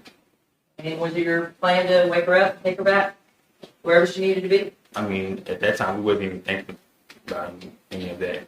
We You just, didn't have a no. So you're asleep. Tell me what happens next. I wake up to her screaming, saying, help me, help me. And I look up and I guess just from all the movement going on in the bed, that's when I wake up and I see Lisa on top of her. What is she doing? She's like with the knife coming down like this. And once I hit the knife, so I push Lisa off of her. What happens when you push Lisa off of her? Yeah, just my reaction was just to push her, and I pushed her hard, and her and Marisela like tumble over and fall towards where the window is at right there. They fall towards the end of the bed. Right here? Yes, ma'am. But like towards more towards the corner. This way? Yes, ma'am. And what happens then? Lisa still got the hold of her. As I get up, I'm still trying to process what the hell is going on. I see Lisa still grabbing her. I jump over the bed, and as I come over to the bed, I'm trying to pry Lisa off of her, pull her apart, and Lisa got to like her hair or something to where she can't. She's trying to like get off of her, and I'm trying to pry them apart. You know how like if you hold something and somebody's trying to pull and you like let it go? Yeah. Like Marisela just ends up, as I'm pulling them off, it's like Lisa just kind of like let go and she just tumbles over. She tumbles over and she falls on the bed. Then I look behind me, she falls on the bed and I look towards Lisa and I grab Lisa and I pin her to the wall and I'm like, what the F are you doing, you know? And she's like, I told you not to bring more girls over here. Wow. What else did she say? She's like, I've been tired of this. And you can quote, if you need to say a first word quote, I want you to quote and tell the jury exactly what you remember Lisa saying. She just said that I told you not to bring any more girls over here while you're disrespecting us. I do everything for you. And you're just like, you need to get your little Say it. bitch and y'all need to leave now. I need to leave. And what were you doing? What were you saying? I was just like, that's all you had to fucking say, you know? You were rich. Sorry. You make it. I'm not so what's up that judge. What did you say to Chill the her? fuck out. Shut That's what I up. said. I said that's all you had to fucking say, you know. And as I turn around, I'm fixing to tell Marisela like, let's go, and she's just there, Just there? just lifeless, like gone, just blood all over her. Like I didn't know what to do. So what did you do? I mean, I just woke up to this, so it's still like I'm not even registering everything. In my mind, I'm like, this can't be happening. This can't be happening. I go to the restroom. I come out of the room, and I come to the restroom, turn the light on. I throw water on my face, trying to like tell myself like, wake the up, you know, like this is not happening. Throw water on my face, and that's when I realized I'm still naked. Drop the towel, put the towel on, come back in, and Lisa's just still standing there, like just looking at her, just staring at her, just laying there. Staring at Marisela? Yes, and I could hear her saying something like I can't recall what she's saying, but it sounds like she's saying like what did I do? What did I do? What did I do? And as I come in, like I see the whole scene again, and I yell at Lisa. I'm like, Lisa, Lisa, and she's like not snapping out of it. She's just like staring. I'm like, Lisa, like we have to fucking call. Excuse my French. Just I'm so keep sorry. going, that's fine. No, Go I'm ahead. so sorry. Go ahead. What do you tell Lisa? Yeah, Lisa, we have to call 911. She's like, no, like hold on, think about what you're doing before you do it. And to me, like registering that, I was just thinking about the whole scene. Like I'm with her, I'm the last one with her. She's in my room. You know, it looks like I did something. So I'm like, well, you need to figure this shit You out. can say, if you're quoting yourself, Mr. Beltran, you can say it. Okay, I want you to tell us exactly what you're thinking, the words you're thinking, and what you're saying to Lisa. Okay? Yeah, I was just like, you need to figure this shit out. You told me to fucking leave. Like, you did this shit. Like, you need to, I'm gone. You know what I'm saying? I can't deal with this. Like, it was just so much to deal with. And I put my clothes on and grabbed my stuff and left. And the clothes you're talking about, you came in, and where were your clothes? Well, my dresser was right there. So I just grabbed some stuff out of my dresser real quick, put it on. Did she ask you to do anything when you told her to figure this shit out? When I was leaving, when I told her, I was like, I can't deal with this shit.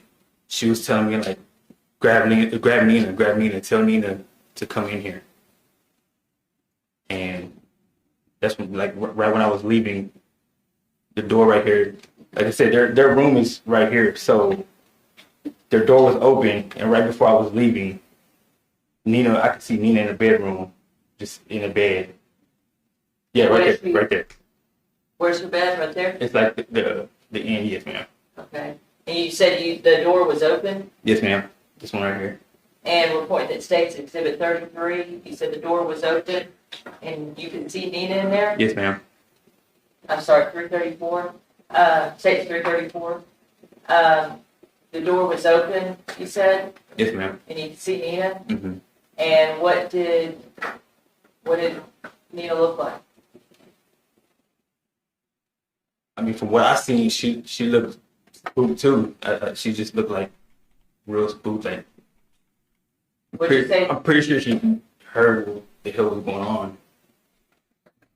And what did you say to Nina? I was just like, hey, I was like, Nina, Lisa wants you. I was like, I'm gone. I'm leaving. Like, and that's when I left. And you left out of the garage, right? Yes, ma'am. And you left in your alley. Yes, ma'am.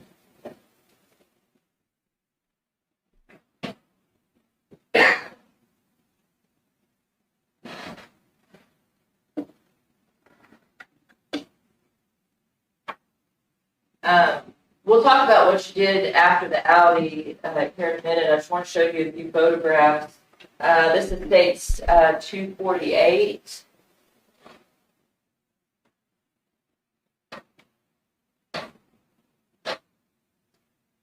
That looked like a picture of your empty bedroom, right? Mm, Is it hard to say without yeah, your it's hard to say because furniture? it kind of looks like the yeah. Okay. Let's look at states 274. Is that any easier to tell? Still kind of hard. I mean, Okay. looks like it though. Looks like it does? Yes, ma'am. So if that's your bedroom, which wall, would it be this wall that your bed's on or this wall? The first one that you pointed to. Yes, This ma'am. side? Yes, ma'am. Okay.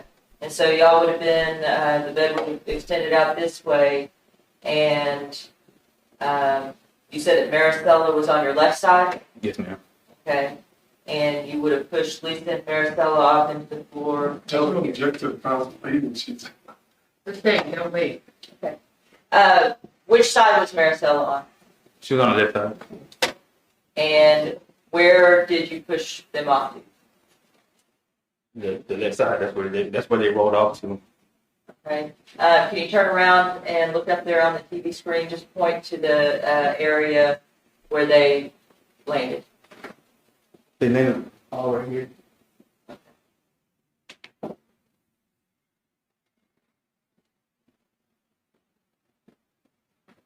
And states 274.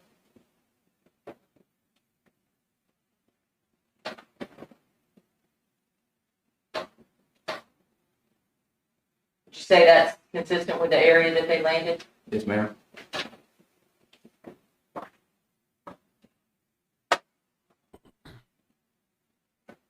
States 276.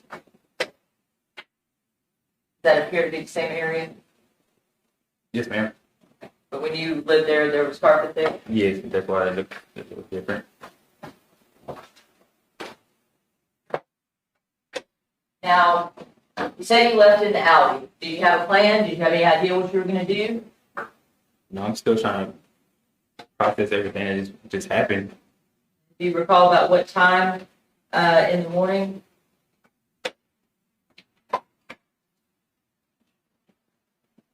Let me go back just a minute. I don't think I asked you this. Did Lisa have blood on her? Yes, ma'am. Where did she have blood? She had a white nightgown little thing, and it was all over her. All over the front of her? Yes, ma'am.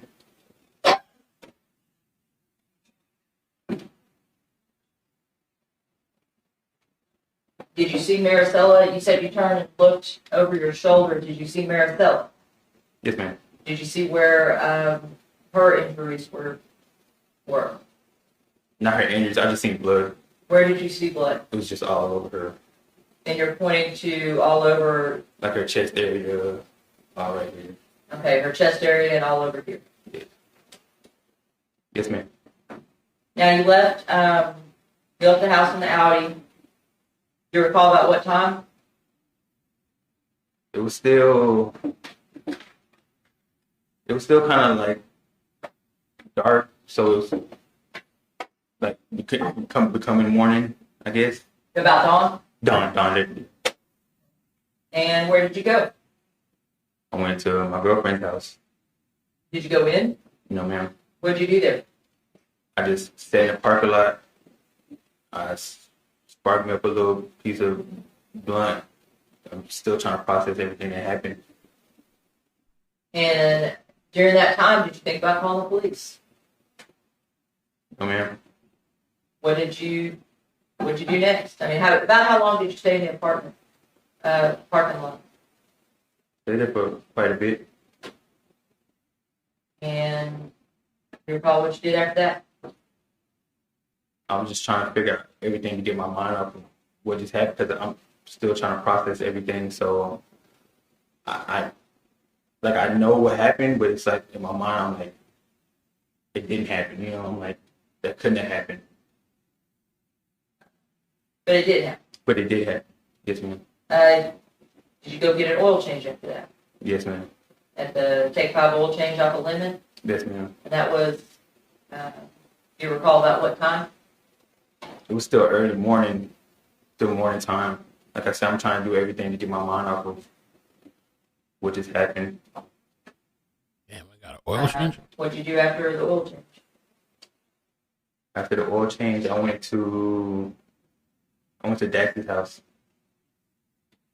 And did you ever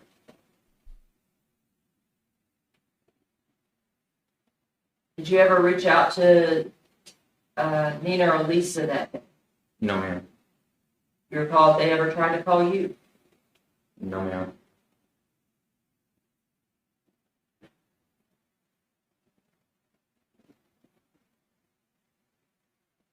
What'd you do that night?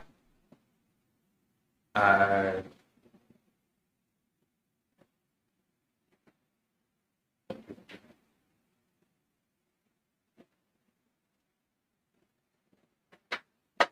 think I met up with one of my friends. You remember which friend? Melanie. Madeline? Melanie. And what did you and Madeline do? Well, I was supposed to meet up with her the night I met Marisela, but of course I was with Marisela, so I had to I mean, you ghosted her, right? ghosted. Madeline. Yes, ma'am. Okay. So you met with Madeline that night. Yeah, I had to, of course, make that up. So, like, I'm still trying to get everything out of my head. So I hit her up, and we ended up meeting up. And looking back on it now, can you see how shallow and selfish that sounds? Yes, ma'am. Then go ahead and mark your spot. We've been having testimony for about 2 hours. We will go ahead and take a 10-minute warning vote. All right. Okay, yo, today has been, holy moly. I have been waiting years. I didn't think we're going to get to see an actual trial, and we're here seeing it. I never thought that this guy Chuck would be taking the stand and testifying. I heard that Lisa's going to also. I don't know. We'll see. Also, some interesting ish that I heard, right? I'm getting all kinds of information. I hear that Lisa's son, Kyle, is going to be testifying. But it's going to be for the prosecution. So, bruh. I don't know, man. I don't know.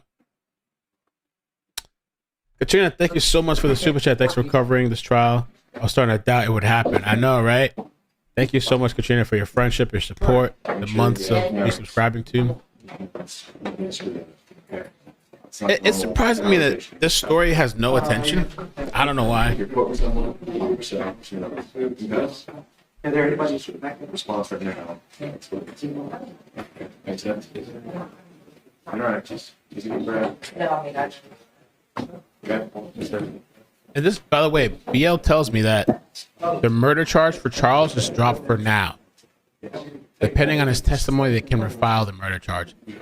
His testimony is crucial, I think, in getting Lisa and Nina charged. Even if you don't find hours, we're going to follow. This could be the majority of the day. I almost wish I didn't have to get up later and go pick up Maddie. I'll leave the stream running, of course, and I'll have to listen in the car, and I'll have to scream in the car when I hear things, I guess. I need a car cam.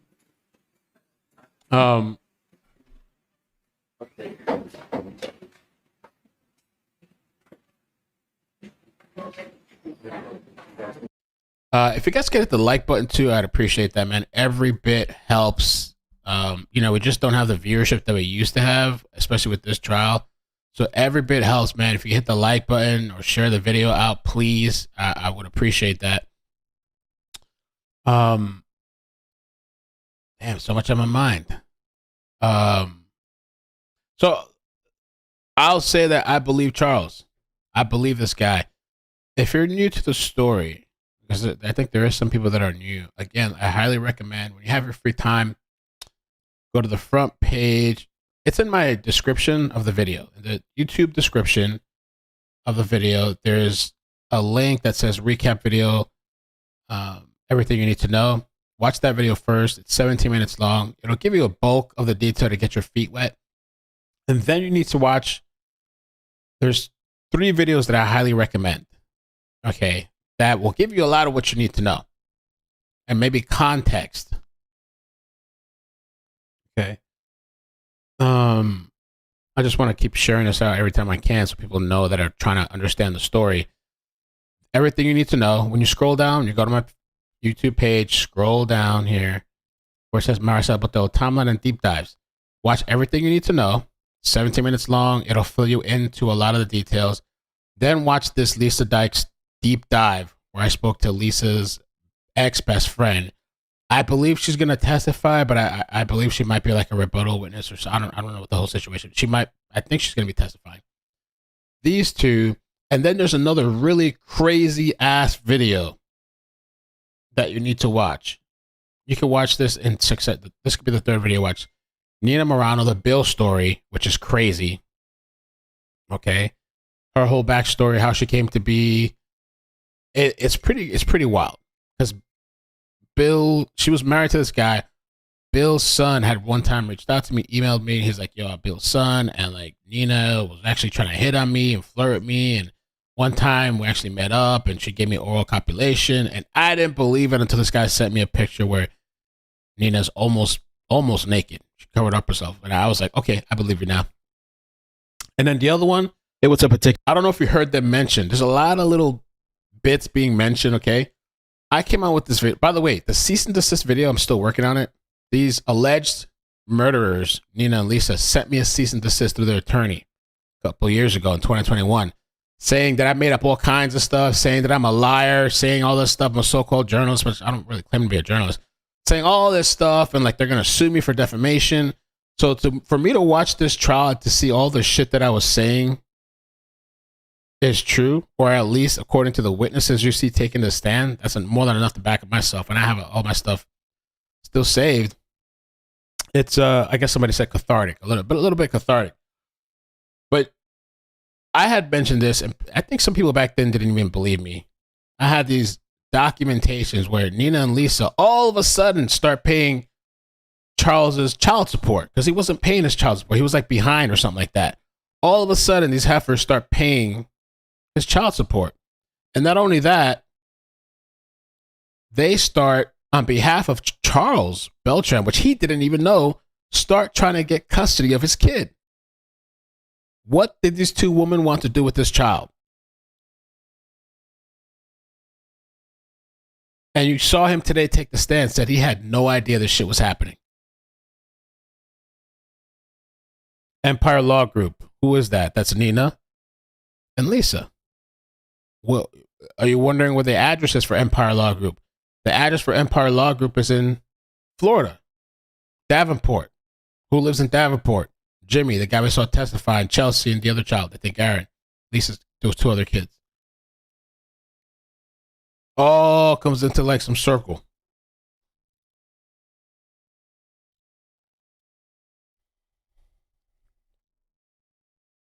I don't know why people think that. Why would I concoct shit? I know maybe quite a bit of YouTubers concoct shit, or maybe they're going through some psychosis and just fabricate, make up shit. I was, why would I make this stuff up?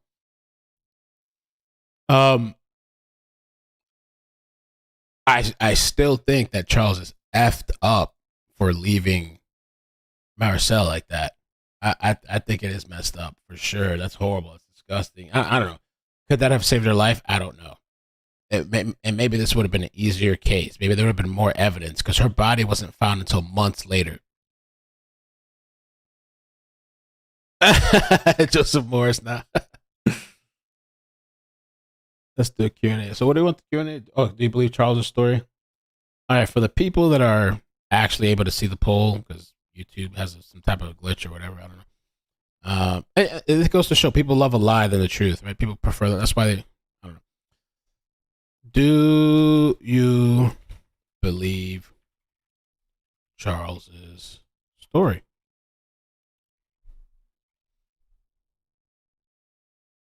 Well, that's my theory too. Sandwich says, I think they were married. They wanted a baby. Yeah, two women together. I think they wanted a baby. Nina, when she was with Bill, I was told that Nina was taking prenatal vitamins, but Bill, he was a lot older than her, and he did not want kids, or I think he couldn't have kids. I don't know if he had a vasectomy. I forgot the story. It's been so long. Something, but he can't have or didn't want kids. Nina wanted kids. And I think I think Lisa can't. I don't know, at that age, I don't think she can have kids. So they wanted his kid. What they were going to do with it, I don't know. And I spoke to the baby mother of Charles one time.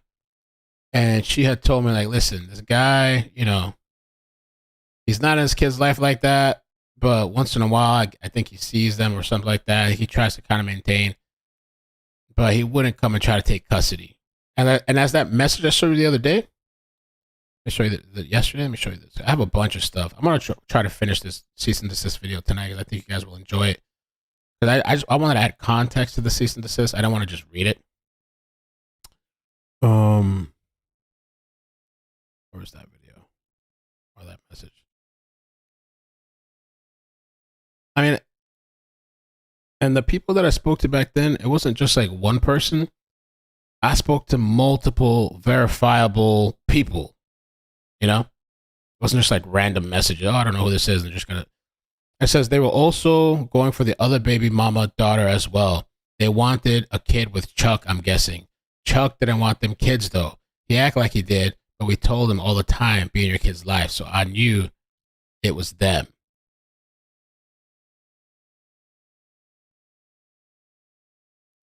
Now, I don't know if he's leaving out any details. Could he, Charles, be leaving out some type of detail? Maybe. I don't know. But this fills in a lot of the gap because, you know, we were talking about this yesterday. It's just like, what is the motive? Like, if Lisa was okay with this guy sleeping with women in the past and he was bringing women there, why all of a sudden she kills Marisela? But now we get the context of, like, I think it was a month before, all of a sudden Lisa and Nina, they're like, we just want to be exclusive. They pulled him in with cars and luxury. Not that he's not responsible for that himself. I don't know. I saw some people saying that he was groomed. I don't know if that's the right term. I mean, he's a grown adult. I feel like partly he knew what he was doing too, as far as like, damn, this woman's offering me money, a house, paying for me, and I could bring bitches over and still have fun and do all my shit and kind of hide you a little bit. I kind of say that he's like this very innocent little timid person that, like, oh my God, this woman. But he got himself into this messy situation. And these women wanted him all for themselves. And the other thought that I had, if you look into, so if you watched those videos, the Lisa deep dive and then the Nina deep dive, both of these women adopted the man's culture that they were with. So, for example, Lisa, when she was with the guy Tamir, all of a sudden she wanted to start wearing a hijab and like whatever. I forgot what they call that whole thing. She starts wearing her hijab. Nina, with the Mormon guy, Bill, gets into his religion. I don't know if it was on her. I think it was kind of her thing. I'm not sure. But then she starts wearing the garb and all that white stuff. And so now Nina and Lisa with Charles, I guess he has some sort of Santeria thing, a like, little doll or something because his mother. And so he just kind of prays to her or whatever. Now these bitches go full throttle. Fucking full life-size shrines in her closet and stuff. And period, but I don't know.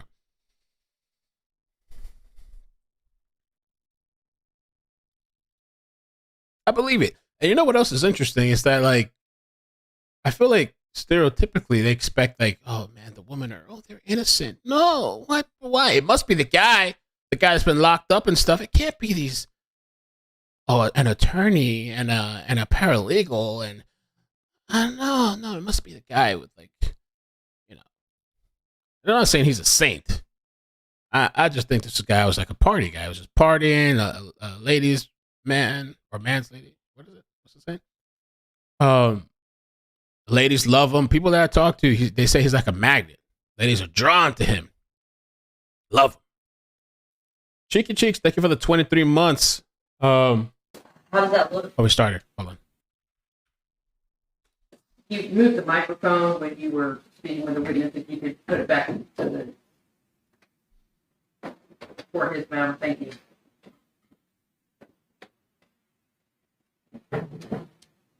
Thank you very much, Mr. Ward. All right, Mr. Pittman, you may continue. Thank you. How does that look? You're messed up. Selfish.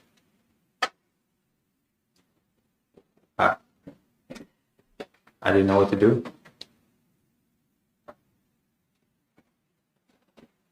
Trying to just get it out of your mind? Yes, ma'am. You seen anything like that ever before? Never. So, take Madeline, where do you take her? We rent a room right behind Dax's apartments. Stay the night with her? Yes, ma'am. And what'd you do the next day?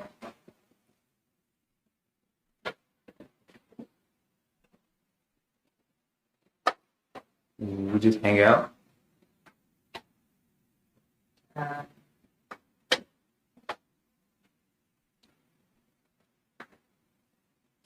Did you hang out with Madeline Hang out with your friends? Who did you hang out with?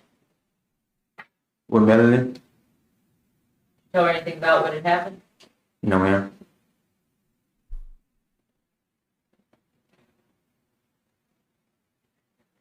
Did you hear, do you remember when you started hearing from Lisa again? It was like days after. Talk to her at all, and I mean, you didn't talk to her at all in between? No, once she did that and made the comment to leave, I mean, I didn't even want to talk. I had nothing to talk about with her. Do you remember if she started trying to call you? Yes, ma'am. Did she try to call you several times? Yes, ma'am. Did you answer? Eventually I did.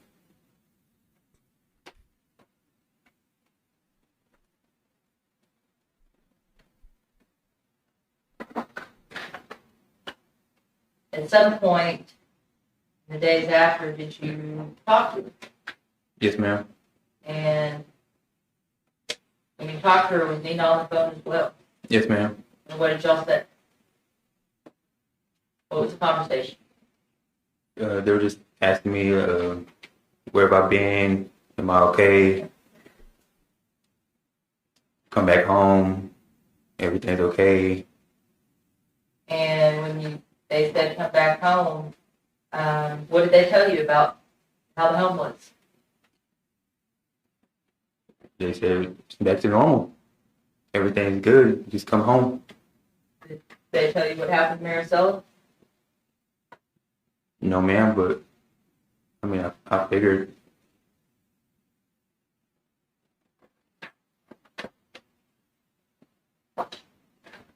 Did you return back to the house? Eventually I did. And what did you do when you returned? I didn't want to be around them, so I went when they weren't there. I packed me some clothes and stuff and left. Went What's to your my room look like? father's. Like nothing ever happened. When you saw Marisela, you looked over your shoulder and saw her bleeding from here, said lifeless. Did you know she was dead? I mean, I've never seen a person dead before, only on movies, but I mean, it looked to what I've seen. There was nothing I could do. So when he went back to the house, he said it was spotless. It's completely clean, like bed made, everything was how I usually leave it. Wow. What'd you do all that week? The club was, this is during the whole, I guess, pandemic stuff was starting to die down, and the club was starting to open back up. So, like, me and Dykes and the people that work at the club were meeting up at the bar to figure out what we're going to do to open up. Were you going about your business, trying to act normal? Yes, ma'am. Did you tell anybody what had happened? No, ma'am.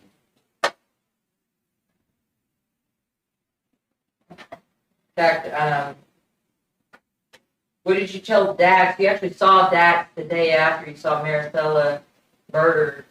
What did you tell him about Marisela? I mean, he asked, I mean, just homeboy to homeboy, he asked what we did that night. And I told him, you know, we had sex. And after that, I dropped her off. And that was it. Why didn't you want to tell Dax? I don't know how you tell somebody you just witnessed somebody's murder like that, you know?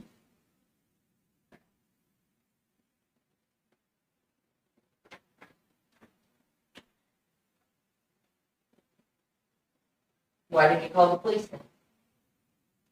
scared. And the days after, I mean, we're talking, several days after, you're just going about your business. Did you ever think about calling the police later down the road? I've always had it in the back of my mind, but I always thought that it could be pointed to me. Why'd you think that? I mean, they're attorneys, they have good jobs, they don't have no record. Me, I look like the bad guy.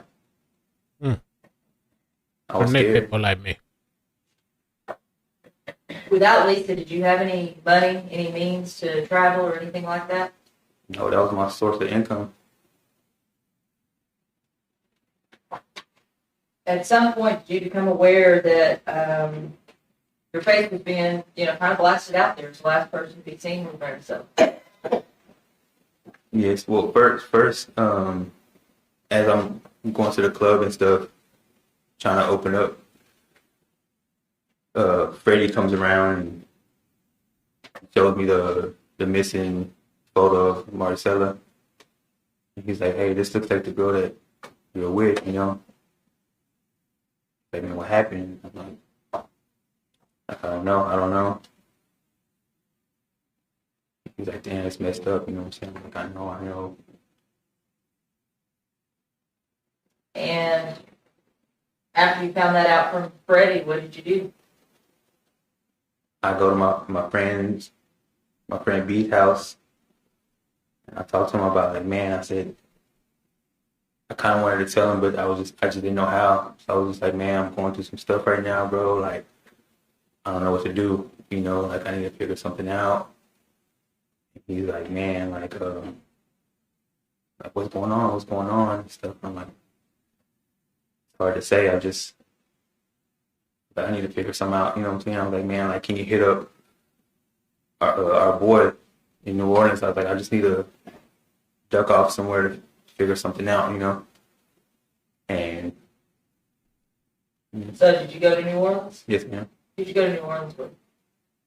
Melanie, And how'd you guys get there? we drove Whose car? the Tucson, Lisa's Tucson. And so you drove to Tucson. Did you go back to the house to get the Tucson? How did you get to Tucson? We met up and switched cars. Who's we? Me and Lisa.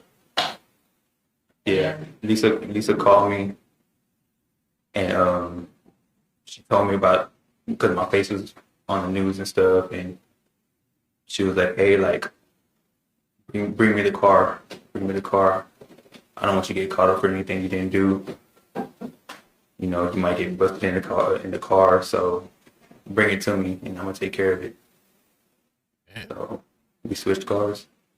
So you and Madeline go to New Orleans and the Tucson, right? Yes, ma'am.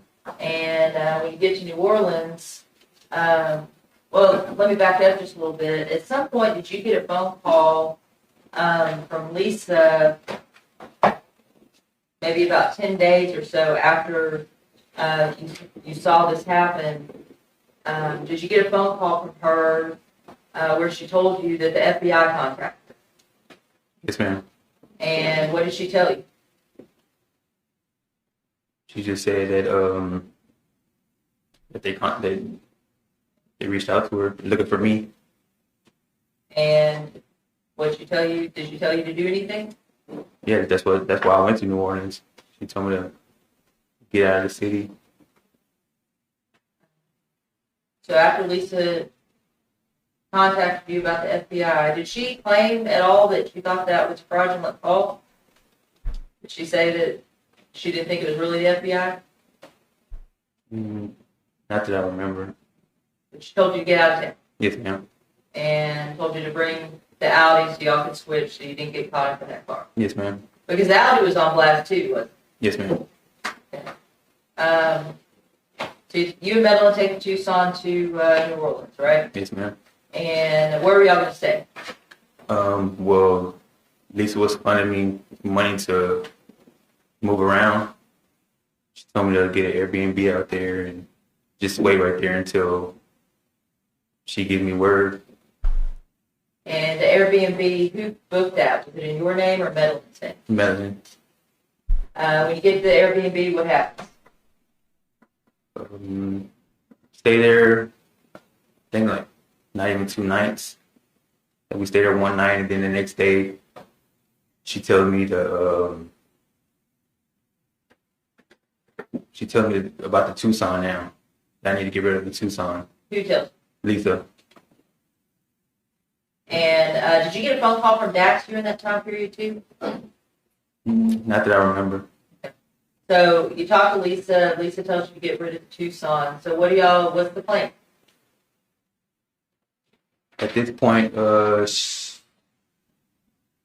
I'm trying to figure out how to get rid of the Tucson now. So she tells me, me and Melanie talk because Melanie left her car back in Dallas. So Lisa told me just to tell her to take the car to the house, drop the car off, and have Melanie come back and meet you up. So that's what we did. Had you told Madeline what was going on at that time? No, she asked, but What'd you tell her? I was just like, man, I don't know. When she brought the car back, did she pick you up? Who? Madeline, I'm sorry. Did Madeline pick you up back in her car? Yeah, well, after the Airbnb, like I told you before I left, I talked to my homeboy, Brian, and he ended up hitting up my homeboy that stays in New Orleans. So when we left the Airbnb, that's why I ended up going to. So I was staying there, and when she left to go take the Tucson, Melanie came back to that same spot and met up with me there. And what did you and Madeline do after that? We stayed there about a week. Lisa said she's gonna give me a call, and she's gonna tell me when it's safe to like move around. And so I finally get the call, and she was like, "Hey, meet us in Pennsylvania, but make sure you don't let the girl come. You know where we're at." So I was like, "Okay." Okay. So while you were in New Orleans, when you left Texas with Madeline, and probably right after you left, you had a phone with phone number 214-600-0181. Does that sound familiar? I can't remember. It was How many phones and phone numbers do you think you've had during that time period, if you can even get? I mean, I changed a lot. I break them, buy a new one. So I changed them a lot. Before you went to New Orleans, did you get rid of that phone and get a new one? Yes, ma'am. So when Lisa is calling you, she's not calling you on the phone that you had here at that time. No, ma'am. Now, Lisa tells you that she's going to give you a call and tell you where to go. Where did she tell you to go? To Pennsylvania to meet her and Nina. And did you and Madeline drive up there? Yes, ma'am. And how was the ride? It was cool, I guess. It was okay? Yeah. Was it quiet? Yes, ma'am. Were you nervous? Yes, ma'am. Paranoid? Everywhere I was going, yes, ma'am. I mean, my face was on the news and stuff, so. At any time, if Madeline wanted to leave, could she have left? Yes, ma'am. Now, she drove you up to Pennsylvania. Do you know where in Pennsylvania you went? No, like I said, I was just listening to Lisa's instructions. She was just telling me to get a hotel somewhere and that they're going to pick me up from there. She didn't want her to know where Lisa and Nina stayed. She didn't want you to. She didn't want Melanie to know. Where Lisa and Nina stayed in Pennsylvania? Yeah. She didn't want her to know where their house was. Yes, ma'am. So she told me to get dropped off at a hotel, stay there, tell Melanie to go back home, and then they're going to pick me up from the hotel. Okay. And did that happen? Yes, ma'am. And where did you go after that? They picked me up and took me to the house in Pennsylvania. Did you all stay in Pennsylvania? Yes, for a little bit. And then where did y'all go? Well, I stayed there a couple of days by myself. They left. I don't know where they went. They flew somewhere or went somewhere. And then when they came back, they had this whole plan on let's go to Mexico. Okay. Did you have a passport? No, ma'am. How'd you get a passport? Nina and Lisa set that all up. Where'd y'all go to get a passport? We drove to Buffalo. And y'all stayed for a while in Buffalo? Yes, ma'am. Rented a couple hotels. I mean, they were taking me to sightseeing and stuff and do all this. How'd that make you feel going sightseeing? I was pissed at them. I was so mad because I was like, I'm trying to figure out this. Once I got linked up with them, I'm trying to figure out how to clear my name from this because I'm literally kind of blackmailing Lisa now. Like, hey, you know what you did? You know what I'm saying? Like, why are you sending me out here? And she's like, just chill. We're gonna get all this cleared for you. We're gonna get all this cleared. Now, you had a passport appointment, is that right? Yes, ma'am. Did you have to go once or twice to the passport office? Twice. You went the first time, what happened? The Nina had already had all the paperwork filled out and stuff, so I just went there. I already had a picture taken and stuff, so I just had to sign some papers. And Go ahead, I'm sorry, Mr. Beltran, go ahead. yeah, I had to sign some papers and stuff, and then there was a reason why I couldn't get it. I guess they didn't have enough information, so they told me I had to get something and come back. Now, let's switch back real quick to your first, Megan, the mother of your first child, right? Yes, ma'am. Did she put you on child support? Yes, ma'am. Did you ever pay child support? No, ma'am. Were you aware that if you have a backlog of child support, that you can't get a passport? Did you know that? No, ma'am. Did you pay off your back child support? No, ma'am. Do you know who did? Yes, ma'am. Who paid off your back child support? Some chick. Nina. Yep. Do you have any idea how much child support you owed? Well, after the whole payment thing was going on, they told me How much? it was like 20 grand, 20 grand? 20, 30, like somewhere around there. But they said that they would lift it or something if they paid like half of it, or majority of it, They would lift the passport. to let me get a passport. Yes, ma'am. Now, were you able to get a passport? Yeah. After they made the whole call to do all that. Yes, ma'am. And so at the second appointment, did that process go through? I didn't go in because, like I said, they needed some additional information. So Nina went in for me, and she acted as my attorney or a cousin or something, and she ended up getting the passport. They mentioned they wanted to go to Mexico, is that right? Yes, ma'am. Was this a vacation? Was this to stay? Did you know? Well, I mean, to them, they were portraying it to me like, hey, like, just to clear your mind so you won't think about stuff and watch your back this whole time while we're trying to figure how to clear your name from this. We're going to go to Mexico where, of course, like, I guess my face won't be over there in that country or state. How'd you get to Mexico? Well, we drove. And do you remember when you went to Mexico? No, man. Do you remember how long you stayed? Say about 3 weeks About 3 weeks? to a month. To a month? Yes, ma'am. Now, when they first took you down to Mexico, did they stay with you the whole time? No, ma'am. What did they do? They left. And did they drive or did they fly? They flew. They said they had to take care of some stuff back in the States, which I didn't understand. They left and stayed there. What car did you guys drive down here? The Maserati. The Maserati? Yes, ma'am. And then at some point, do you know what happened to the Audi? No, ma'am. At some point, did you get a new car? Yes, ma'am. What'd you get? A Jeep Wrangler.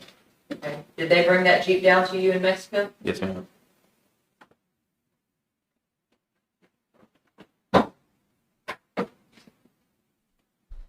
Chuck, I'm showing you, this has been marked States 300.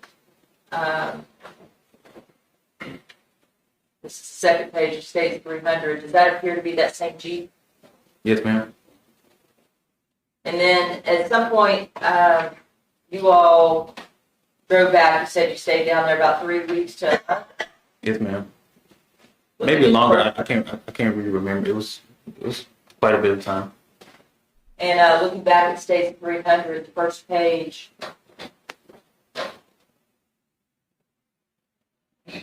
That's you, Charles Anthony Beltran. Is that correct? Yes, ma'am. And when you crossed back, you said you drove back from Mexico into the United States. Is that right? Yes, ma'am. Did y'all have one car or two cars? 2 cars. What 2 cars did you have? The Maserati and the Jeep. Who rode in what car? Me and Lisa was in the Jeep, and Nina was in the Maserati. Have you ever seen that document before? No, ma'am. So you crossed over from Mexico to the United States. Do you remember where, like what state you crossed over into? No, ma'am. Where did you guys go after you came back from Mexico? Whichever side, because we stayed in Albuquerque, New Mexico. So wherever side, that's what side we left on. Okay, that's the side you came in on is near Albuquerque. That's the side. Yeah, yes, ma'am. Okay, and so after you came back across the border, did you guys go to Albuquerque Yes, ma'am. and you stayed there? Yes, ma'am. How long did you stay there? Just a night, just to rest, and then get back on the road. And then where'd you go? Their plan was to go to Miami. Did you go with them? Yes, ma'am. And when you got to Miami, how long? Do you remember how long that took to get to Miami? Some days. We would just stop, rent a hotel, and keep on going.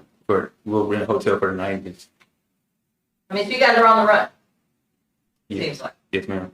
When you got to Miami, to me, it was me on the run because my face was on the thing. So they were just comfortable with trying to go out to eat and all this stuff, and I wasn't. and at that point, I mean, you still hadn't told anybody what happened. I mean, I'm just with them now. Like I'm not talking to nobody. Were you relying on them to take care of you? Well, in Mexico, there was a whole ordeal where, because after the whole thing with Marisela happened and she told me to leave, like the dynamic of our relationship just, so we knew that we were going to separate from each other, but I was staying with them because they kept on telling me that they were going to clear my name from this. They even contacted a lawyer, had me on speakerphone with them, telling me about that I'm good to move around. You know, like I had nothing to worry about. Talking about your social media, this is kind of early on, going back. Did you get some instructions from Lisa about what to do with your social media? Yeah, sure. That's why the phone call with the lawyer.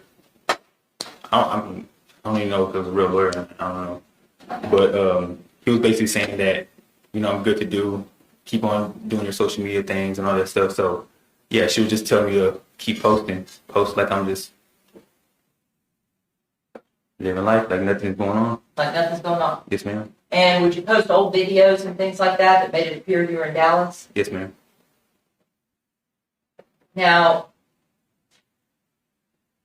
getting back to Mexico, we kind of skipped over the part of Mexico. Were they there with you the whole time in Mexico? No, ma'am. How long do you think you were there by yourself? I stayed there about a week by myself. At some point, did you have somebody come visit you in Mexico? Yes, ma'am. Who was that? Madeline. Okay. And how long did she stay? She stayed about a week. Ride or die. Yeah, about a week. And why did she leave? Well, the The first time she left, because she left 2 times. Okay.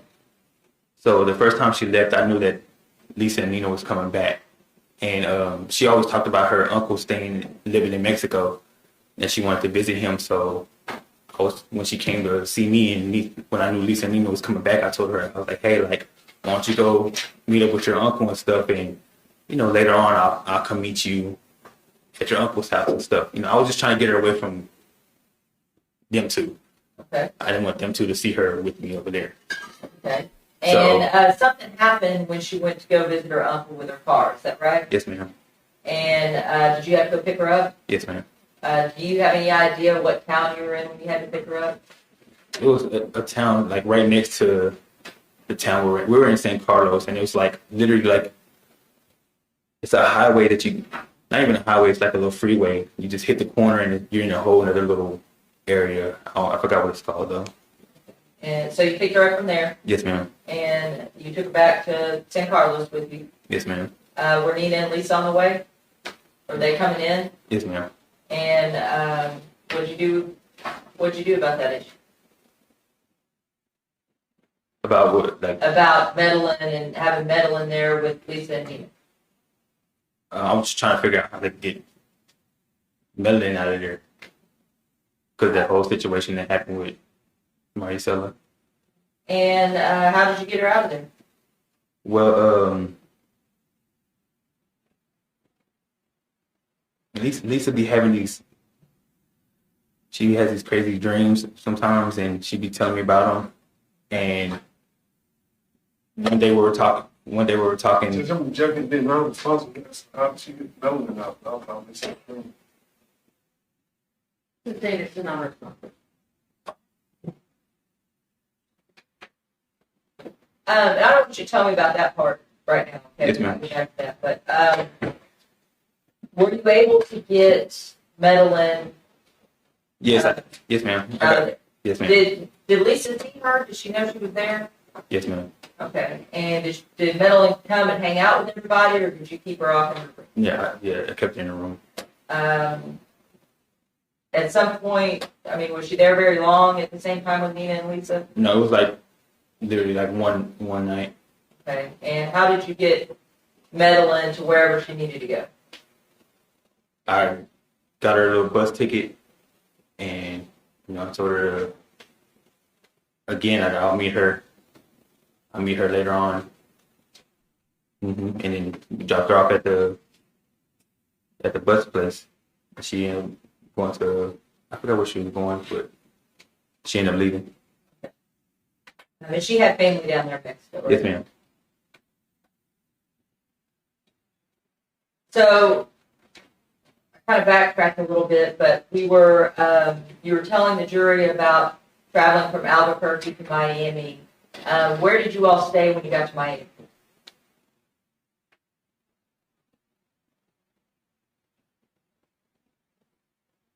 Where did you all stay? I'm sorry, where did you all stay when you got to Miami? They rented a hotel.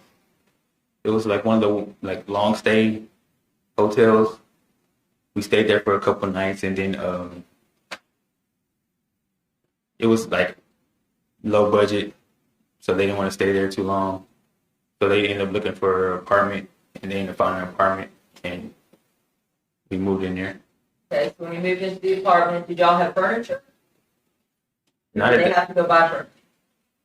They ended up leaving, and I guess they ended up getting the furniture from Pennsylvania and bringing it to. To the apartment? Yes, ma'am. You know what happened to all the furniture that was in the Kensington house? No, ma'am.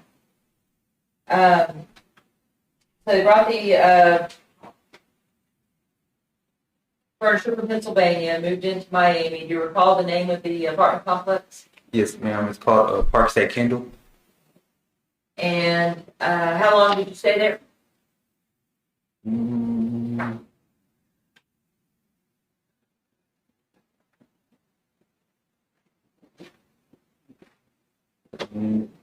3 weeks to a month. 3 weeks to a month? Okay. Were they there with you? Well, at first, there was no furniture in there, so they left.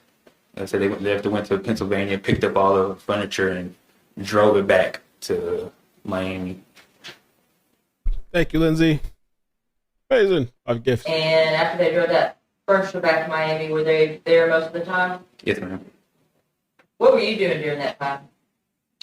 I mean, I never been to Miami, so I'll just kind of Used to love take a drive and see everything. Were you concerned about your face being out there? Yes, ma'am. Now in Miami, you met somebody, is that right? Yes, ma'am. Who did you meet? Nicole. And how'd you meet Nicole? I was in a grocery store, and we walked down the aisle, and I seen her. She seen me, and we started talking. And what happened from there? I mean, we exchanged numbers, you know, and she was asking where I'm from. What'd you tell her? Told her Pennsylvania. I didn't want to tell her Texas because my whole face was on the news and stuff. So I told her Pennsylvania. And What'd you tell her your name was?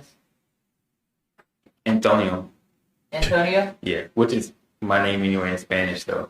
Okay. Your middle name? Yes, ma'am. Did you guys start kind of spending some time together?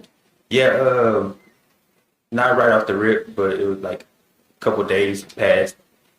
We would text each other and then we ended up Did you meeting bring her up to the house? Yes, ma'am.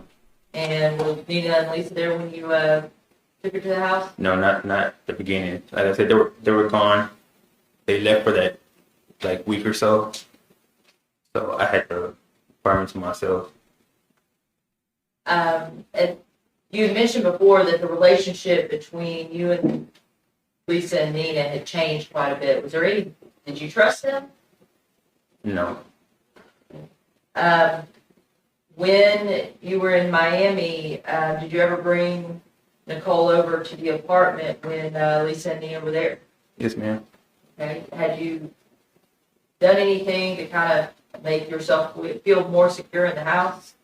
Yes, ma'am. What'd you do? I just made sure that I was up and stayed by the door.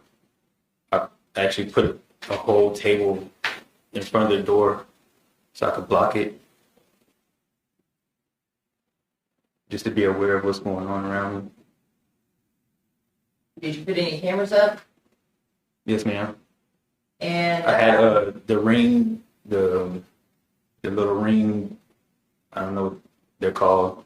They're like small little like desktop little. You can just sit them on anything.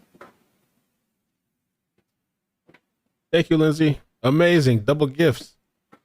Congratulations to at all the some members. point, did Nicole, back to the cameras, how many cameras do you think you put up? I put up 2. I put up one like leading towards the door, and then because how the apartment was set up, when you walk into the door, there's a restroom to the left, like right when you come in, and that restroom leads to the bedroom right there, and then it's a hallway straight. So I got one camera coming this way, and then the other way to get to from the room to the living room is there's another door on the opposite side. So I put another camera from the refrigerator right here to that door. And what would they do with the cameras? When I leave, they'll like turn them down. How'd that make you feel? I mean, I was mad because I wanted to see what was going on. I wanted to make sure, just keep watch on them. And when I confronted them about it, they were like, "Well, it feels like we're being watched, so we turn them down." At some point, did Nicole know, did she learn her true name? Yes, ma'am. And when she learned that, what did she ask you? She asked me nothing. She didn't ask you anything about it? No, ma'am. Ride or die. At some point, did you leave Miami? Yes, ma'am. Why'd you leave Miami? Just the trust of them. When they did the whole camera thing, I just didn't know what they were talking about, what was being said. So the reason I stuck around it was because, like I said, they were already promised me to clear my name from this, and we were gonna part ways because they were gonna sell this house. So money was involved too, which is selfish of me. But I wanted this money too. So The plan was to sell the house in Pennsylvania, right? yes, ma'am. And at that point, there was going to be some sort of split of the money. Yeah, they were gonna go their way. I was gonna go my way, and that was the plan. What were you being told about the sale of the house? They were just telling me that the amount that it could sell for, and the amount that I could get, and they just kept telling me to wait till the house sells. You know, like, we got you. Just keep calm, because, like I said, it's selfish of me that I was doing this, but I was using it as blackmail a little bit to get the money. And did you ever get any of that money? No, I didn't even know the house sold. You left Miami. Where did you go? I went to New Orleans. Back to New Orleans. Back to New Orleans? Yes, Did you ma'am. stay in New Orleans for a while? Stayed there for a couple of days, and then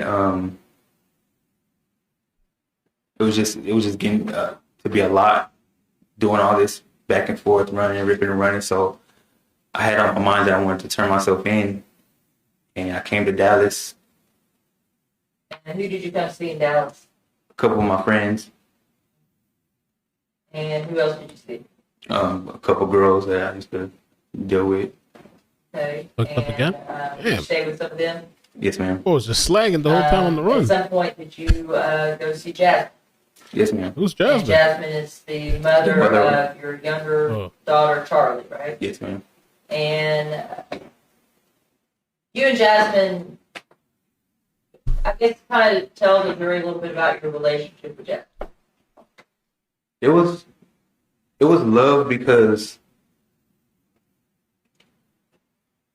I didn't have my kid around, so, and she had a son, and I know how it is, like, for a boy not to have his dad around, because I went through that. So her giving me the chance to even take care of her boy was like a lot to me. So I always had that love for her son, and them as a whole. So it was just that I just was living this crazy club lifestyle too. So it's just, I wanted the family thing, but I was tied into both of these lifestyles. I couldn't just be that man for her. And so, is Jasmine somebody you trusted? Yes, ma'am. Did you go to Jasmine? Yes, ma'am. And what did y'all talk about? Well, we haven't talked since the whole club thing when I walked away from her. We haven't talked since then, and I just didn't know how to get in contact with her. And were you able to get in contact with her? Yes, ma'am. I went to her apartment and knocked on her door. Of course, I was like, what the heck am I doing? Because I was still kind of spooked from everything. So, like, I just left. Then I still didn't know how to get in contact with her, so I bought like a little little stuffed bear, and I just threw it in like her back patio, and I could hit her back glass, and I put my phone number on there, and I was like, hey man, like, I really need some help, like, hit me up. And so she hit me up. Okay. And did you go to her house? To her apartment. To her apartment? Yes, ma'am. And did you guys talk? Yes, ma'am. Did you stay there with her? Yes, ma'am. How long did you stay there? I stayed there a couple days. What did you guys talk about?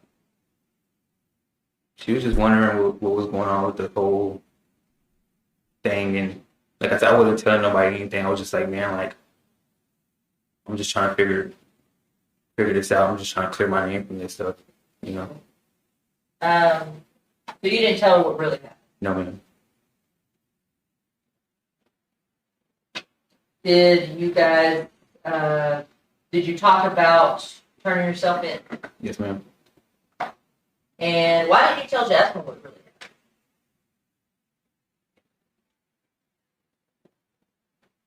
happened? I don't know. So,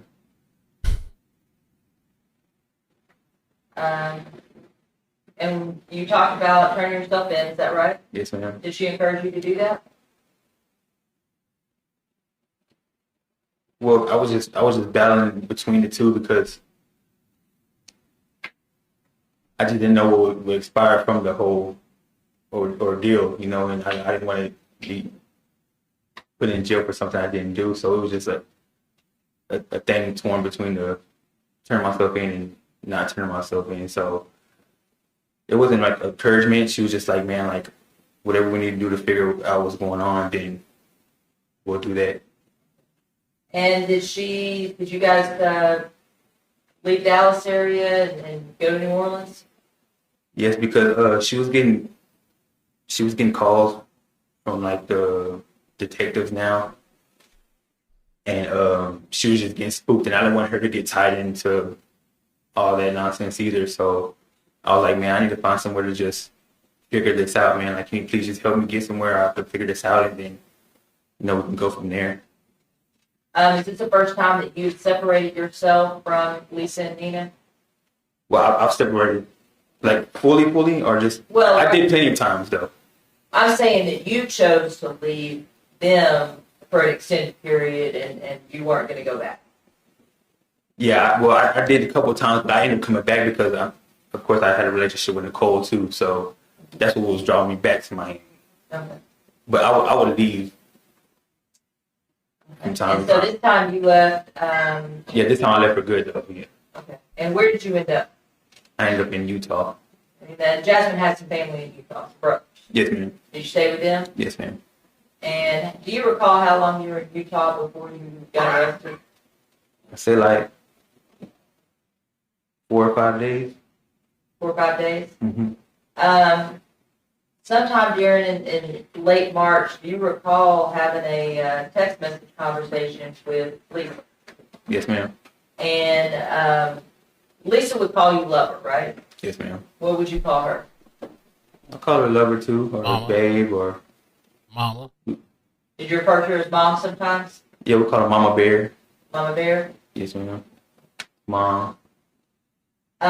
Based on that conversation, I mean, what did Lisa tell you?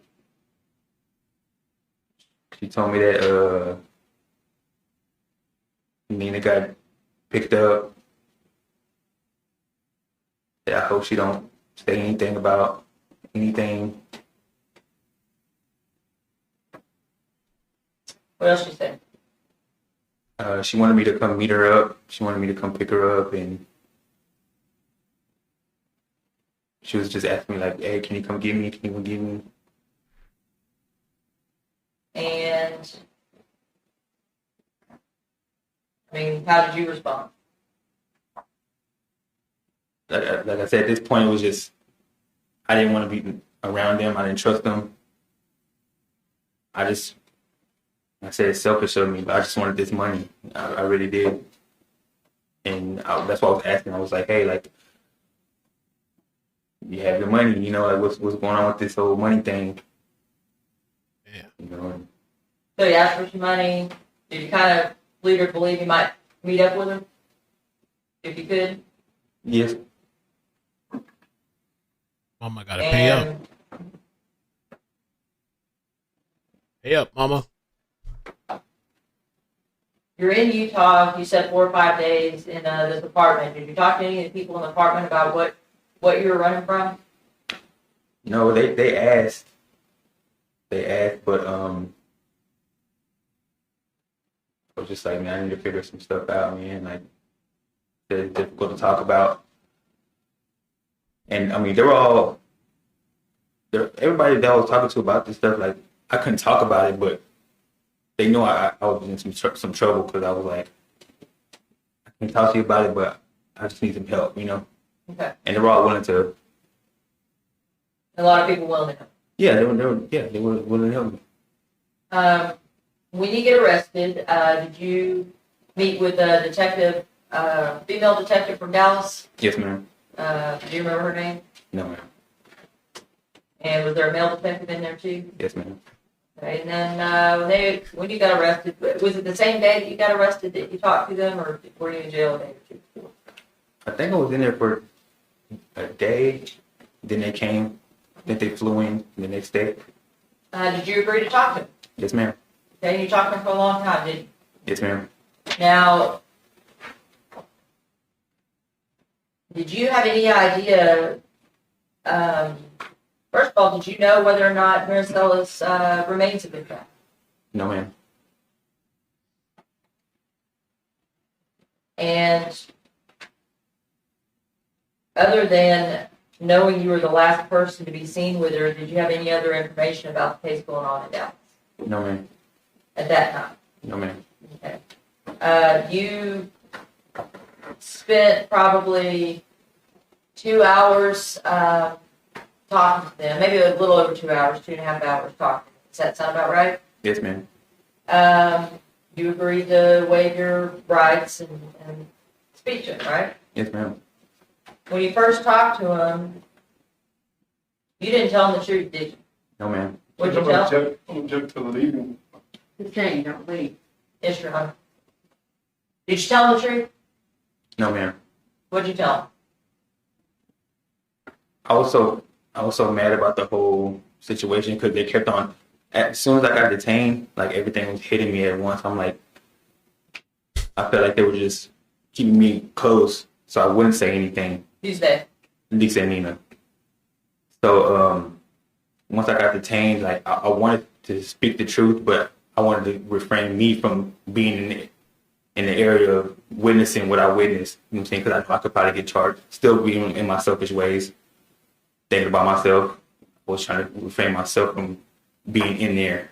So I told him what I told him. Okay. Well, and you just watched the video recently, right? Yes, ma'am. Okay. And did you tell him in that first probably 45 minutes of the video, did you tell them that you even knew what happened to Marisela? No, ma'am.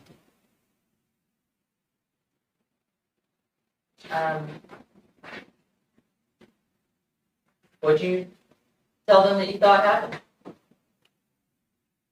I told him that I woke up. Lisa was coming in here with this knife. Pushed him out the way. Nina was trying to bum rush in too. Pushed her out the way, and I left.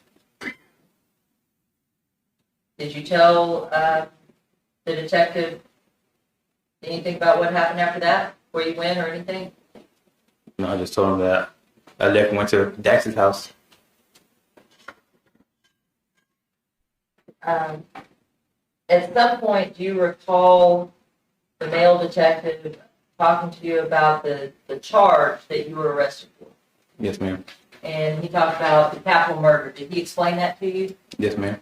And what did he tell you? That I could be looking at death penalty, life sentence. Like, here's your opportunity to tell us what's going on. And you said that you watched your video. Based on that, did you right then start telling the truth? Somewhat. Like I said, I was still being in my selfish ways of trying to clear my name from the whole being there and witnessing that. So I didn't tell him like that I was there. I was trying to tell him the truth about what was going on, but me not being in prison of what happened, so I wouldn't get in trouble. At some point, you recall Detective Ramirez talking about your daughters in relation to Marisela and Yes, what ma'am. you would want someone to do if that was your daughter. Do you recall that? Yes, ma'am. How did that affect you?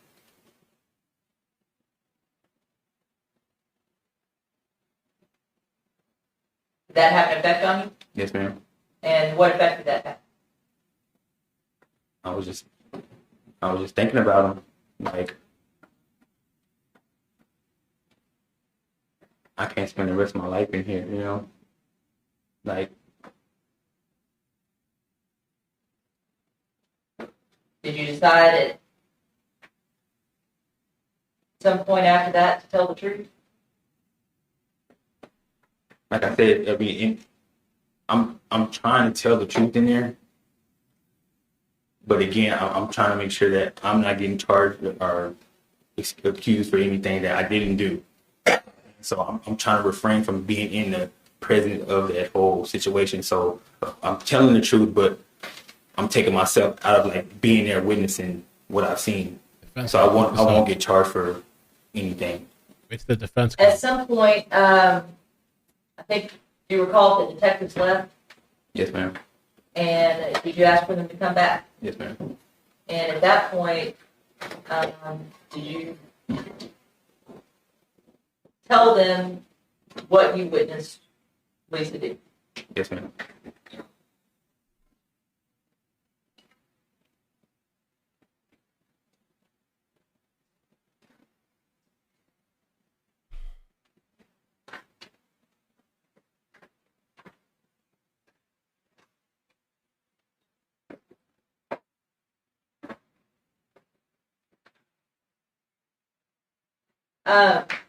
In that discussion, are they really pushing you hard? Do you remember Detective Ramirez's kind of demeanor? Yeah, they were. I mean, was she super aggressive? She Beating on started. the table, yelling at you, things like that? Nah, not like that. But she was trying to get some information out of me. She wanted to know. Did you feel coerced in any way? No, You know no. what coerced means? I'm sorry. Did you feel forced to tell anything? No, ma'am. Ms. Pittman, if you could mark your spot, it is now Lunchtime. 12:33. Well, that runs a little fast, but it's time for lunch. Lunchtime is a break time. The jury will remember your instructions. Lunchtime, Do mother. not discuss any of the testimony that you've heard with each What a other day or with today has anyone, been. Been years in the or making. do any independent research online or anywhere else. We will be at recess. That's Valerie Baston, and I expect the lady you that's back in the jury supposedly some of the room cease and no later desist. than 1:30 p.m. Battery. I'm working on that video. All right. That's Lisa. Right there, heifer. Lisa. Lisa. We see you, girl. I think she grew out the buzz cut that she had going on. Now she's reformed. By the way, somebody reached out to me that had seen Chuck in the past and is watching the trial from home. And she told me that, let me see here. She said, plugs. She said, he looks a lot better than he did now in the streets. He was on a lot of different drugs.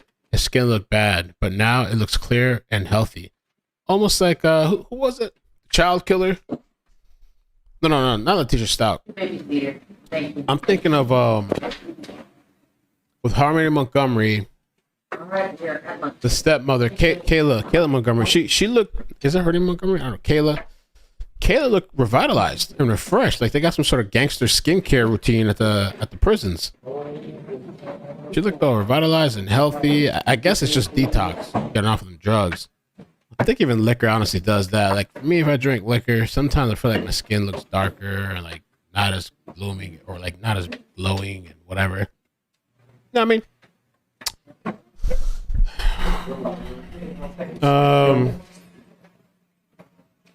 I'm glad that the lunchtime happened at this time because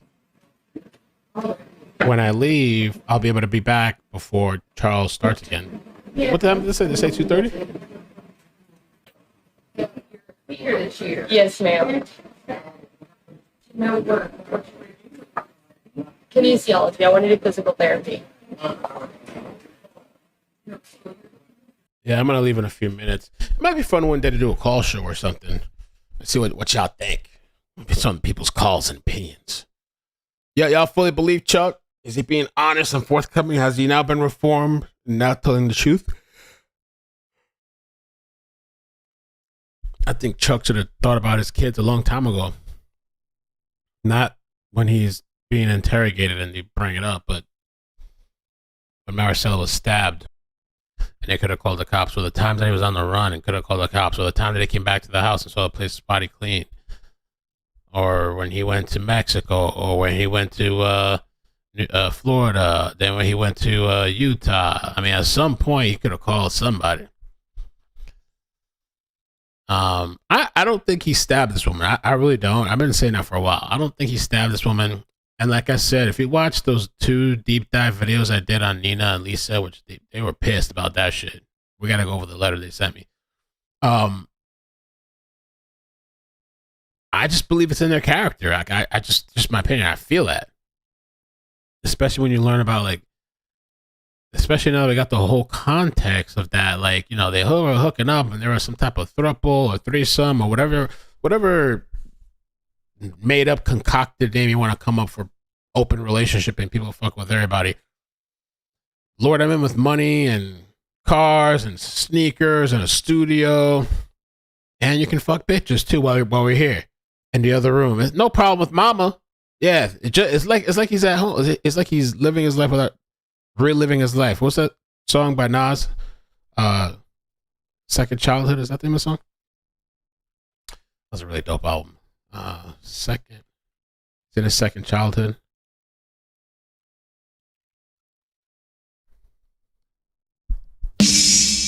Some bids was years bound, Chrysler's easy wider paper, little nozzles hunting, living. Got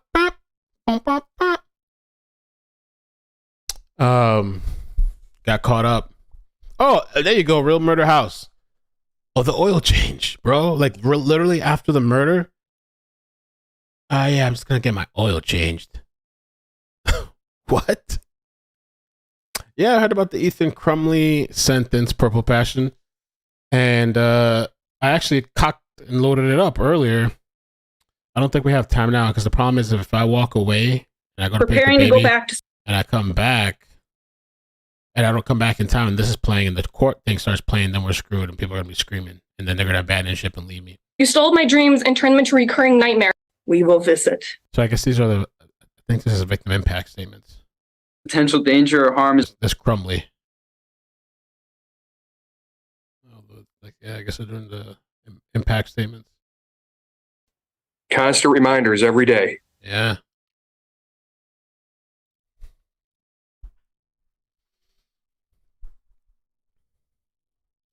Love it. They could have got a battery operated toy. Chuck had a lot of chances to kind of get out of that situation. And unbelievable.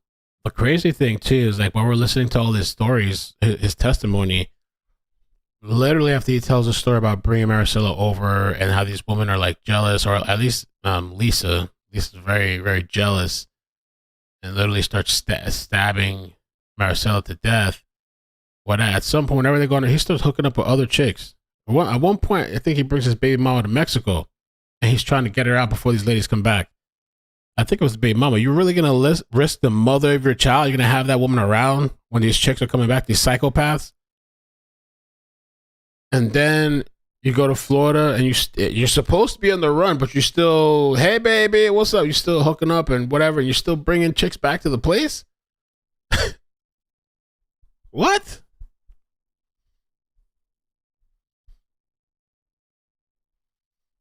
Mm-mm.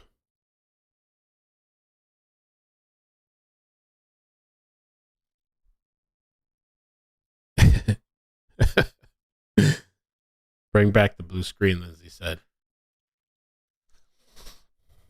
I miss those days sometimes, but I'd have to get something behind me and like close it and open it. Blah, blah, blah. I could, but possible.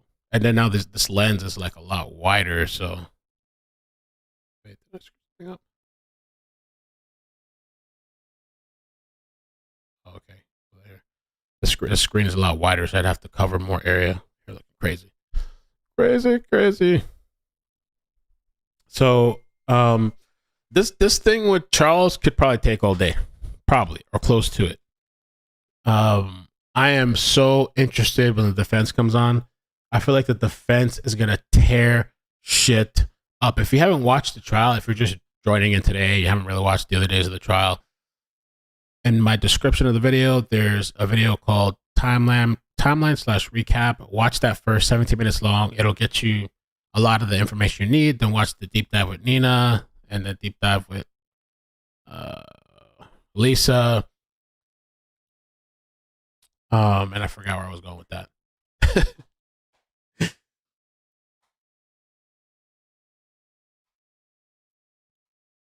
Oh yeah. So I was saying, yeah, if you're watching this entire trial, you will see that the defense is pretty, like, they're out for blood. They were literally like demeaning the victim, talking about, oh, she was dressing like this, and why was she dressing like this, and yo, she asked for weed, and she's the one that wanted it, and you know,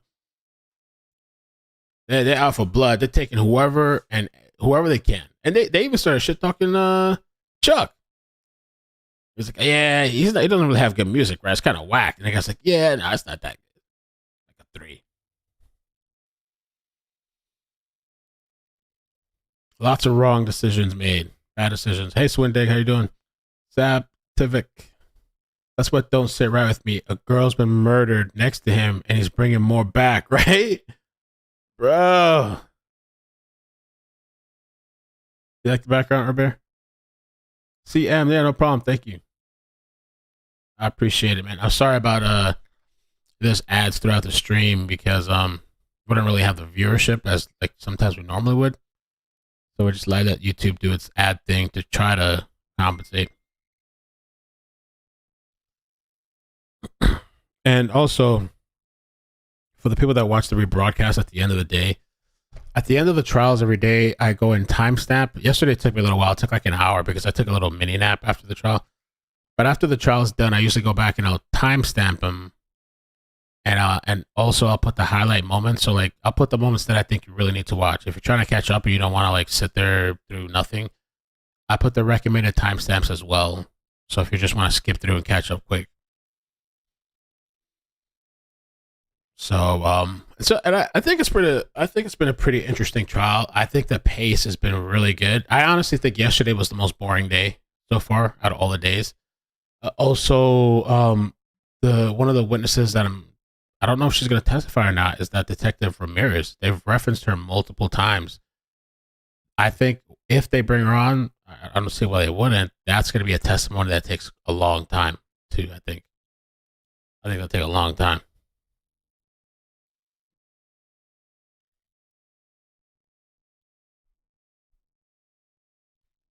Oh, nice, Stacy. Amazing. Thank you, BL, for posting the link. Appreciate that. And we had a chase last night, too, so make sure you subscribe to my second channel. We had a lot of fun last night. I was, like, tired of shit, but we were here. I think that's... don't forget, because I realized last night, too, a lot of people don't realize I have a second channel, or they're a little confused. The second channel is mostly focused on chases. I mean, we may do other stuff sometimes, but it's mostly chases for the most part. Some people have been asking me to do follow-ups on the chases, like what happened, like a short video after, you know.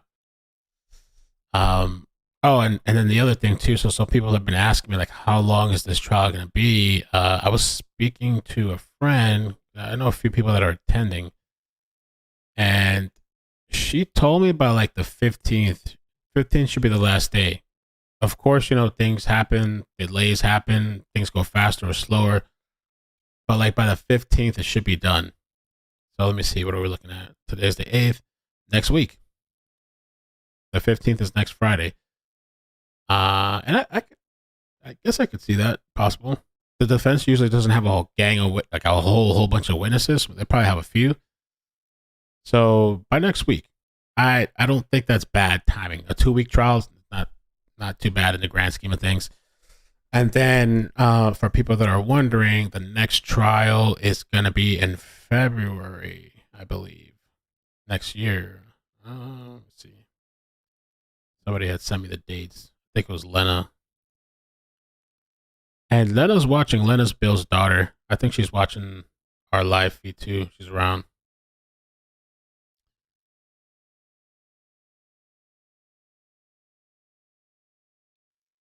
So, you know what? I'll leave this for an update video. I got a whole bunch of information from Bill's daughter, but I think we should do a Bill story update. I can do a short video on that. We can talk about that. But I'll just mention these few couple of lines. My dad had an autopsy, a general autopsy, and while he was at the medical examiner's office, I called for them to do a forensic autopsy, and they told me that Nina tried to get them not to autopsy him because he had a heart doctor. But they told her they're going to autopsy because he was involved in a car accident. and it was standard operating procedures. So then Nina had the cardiac doctor call them to tell the medical examiner that he was on high blood pressure meds for a minor heart condition. They did a short autopsy. Then she told me that she's just going to do a quick burial. I was furious because I wanted to view his body, and I was driving home from Florida. So, I'll do a little update on that. You might not know what I'm talking about if you haven't watched the Bill story. I'd recommend you do. But a lot of people think it's kind of sus. I'm not pointing fingers, but some people think it's sus, his death and all that, the timing and all that.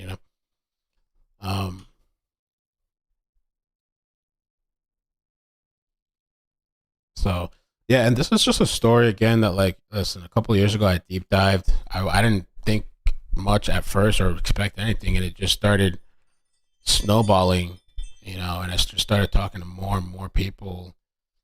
I kind of would love to meet some of these people at the end when all this shit's over. Maybe go to Texas one day and go meet some of these people that I became friends with, just to have a sit down, or go have lunch or something, and shit, have a beer or something. Like, I don't know. But yeah, this is like from years ago, and the trial has been delayed a few times, and then the whole thing where they lost all this evidence and stuff. And the poor family's been waiting and waiting and waiting and waiting.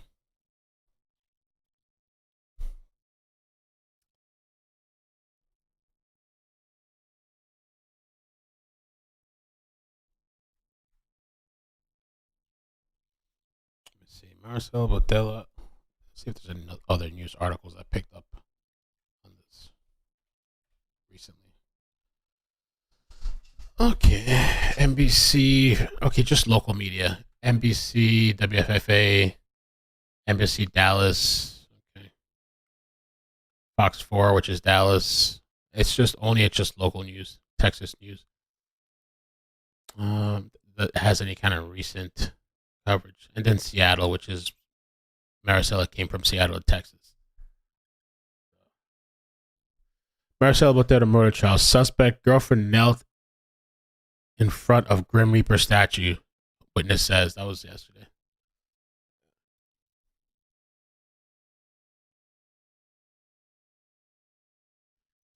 Yeah, I'm surprised like Law and Crime or like none of the other networks haven't picked up on it at all.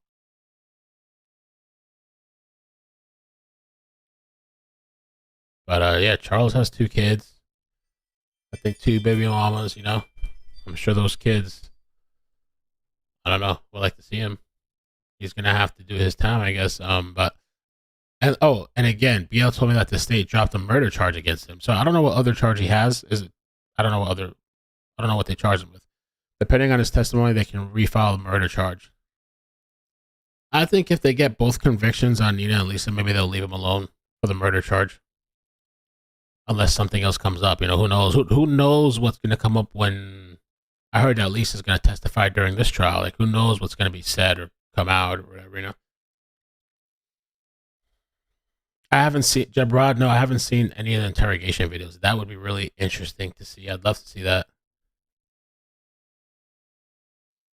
Yeah. Also, if you're not getting notifications, try unsubscribing and resubscribing. And then when you resubscribe, make sure, because by default it says personalized, you have to click it again and hit all notifications, or you're gonna get these random, notifications once in a while. And I need to start a mailing list. I thought about starting a mailing list. I haven't done that yet. Yeah, he should be charged for something. I don't know what.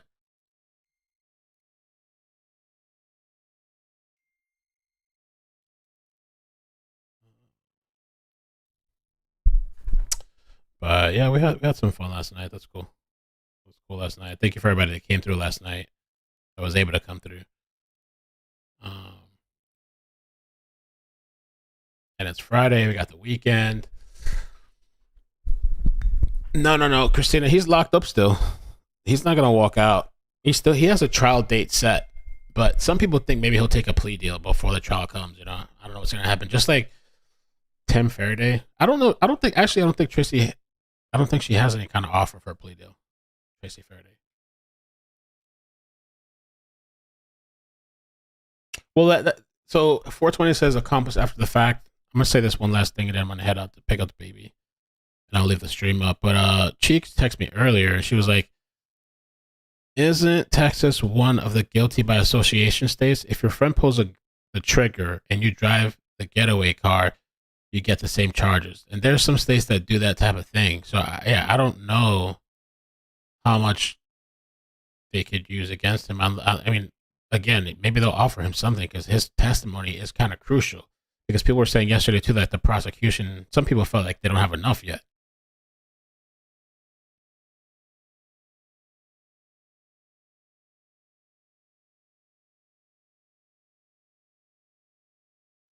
All right, so I'm heading out for 3 minutes. I will be back.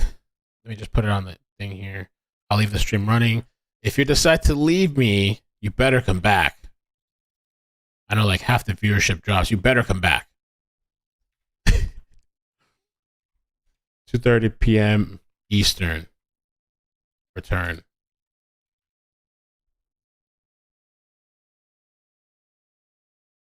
Don't make the sign too big. But I should be back before they get back. All right. See you guys in a bit. The stream is still up. I'm not shutting it down.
Okay. Back in time. If you fell asleep, wake up. We're back. Well, it hasn't started yet, but I guess they're getting ready to come back. I wonder if they increased the audio.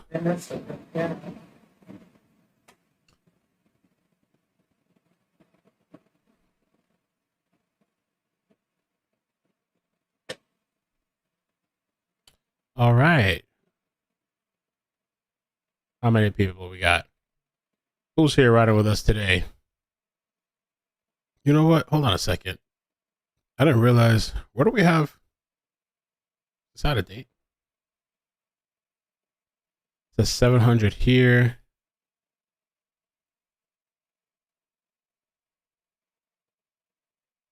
Where's the other 100 people at? We got people on Facebook.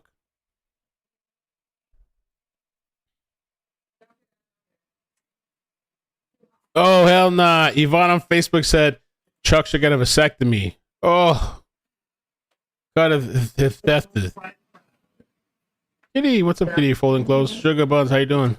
Denna. The Truth We Hide, thank you for the 4-month membership. I appreciate you resubscribing. Thanks for covering this, Mel. Thank you. Thank you for joining me. Lindsay, thank you again for the memberships. Live Life Full 247, thank you for the 6 months, as I agree with you, Mel. Danielle, 7 months. Thank you both for resubscribing. Glad you're covering this trial. I truly believe Charles' story. Hope you and your family have a Merry Christmas and a Happy New Year. Thank you. Likewise. And Cheeks, 23 months, says Mel, big case. This is one that got me hooked to you, but Charles ain't realized he had rules to follow. Chuck is unlucky as F and thirsty too. Nurse Janice, thank you for the membership.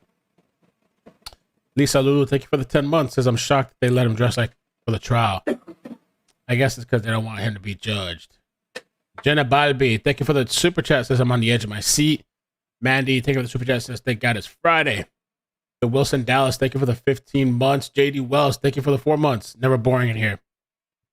And we're caught up. Let's see who's there on the side. Who's on the side? So I had heard too.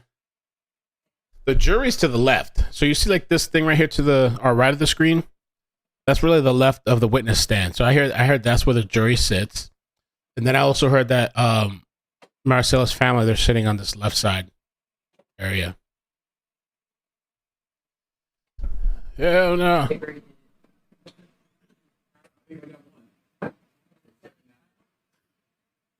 So you got a vasectomy. Hell to the no. Let's see if those people that left come back. Oh, they done and abandoned me. Notre Dame says, I feel like so many of us are invested in the story based on the years of coverage. Yeah, I'm so glad you're streaming it. Glad you're covering it. Chuck got a... Oh, you remind me, Notre Dame. So that tattoo on Lisa's back, I had to reach out to some contacts. It just sounds cool, right? Oh, cool. Let's see. Where are we at? I want to do this real quick before they... The tattoo on Lisa's back is called the Mayan Sundial. Just out to find out.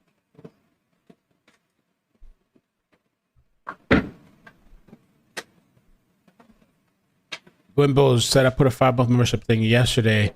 Don't think you've seen it. All right, let me take a look. See if I can scroll back and let me look at this other feed here. Nina Marano.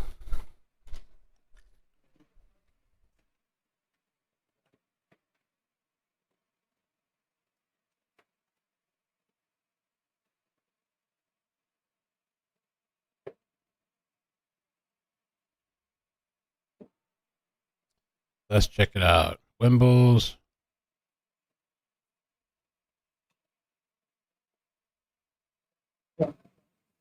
I see it here.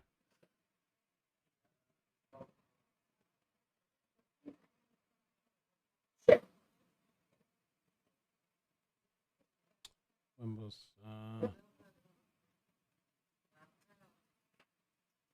Hey, Narcy, how you doing? I don't think I see it here. It doesn't show me this. Let me see if I can scroll down. Yesterday, right?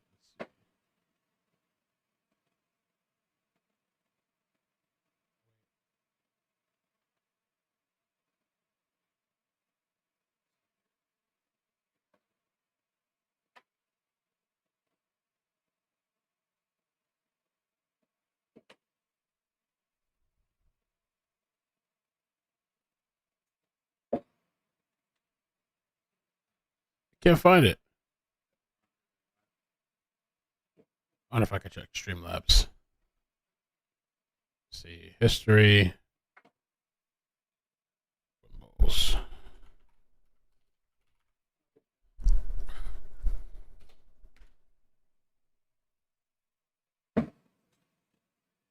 I'm sorry, I can't see it. If you could tell me what you, I don't know if you remember what you said. I don't know why it's not popping up.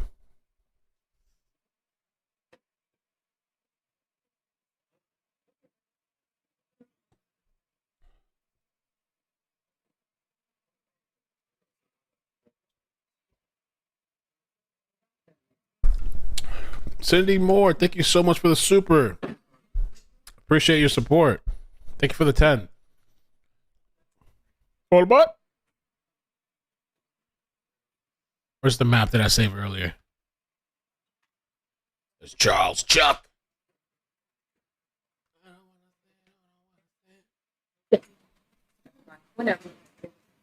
Serena, thank you so much for the super chat. Thanks for covering this trial. Keep up the hard work. We appreciate you. Thank you. Thank you so much. I think somebody sent some stars earlier too. Did I miss that? Oh yeah. Renee, thank you for the stars on Facebook. See how the messages popping on the screen? 38 minutes. Chuck. All right, they're chucking it blue. There's two different costs. What's the fraud?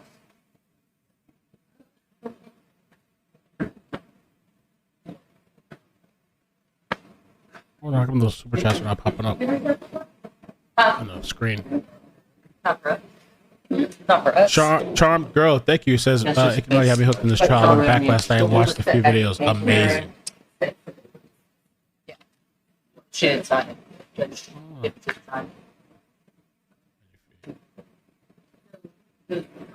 Oh, there it is. Now it popped up. Okay. They Streamlabs fell asleep.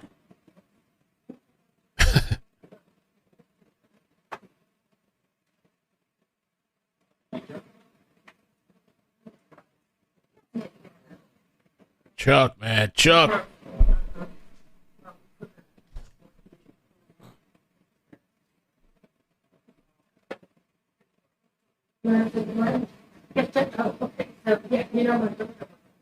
Here? Yeah. I had it here. No, it's plugged. So it stopped in the middle of it? No, it never.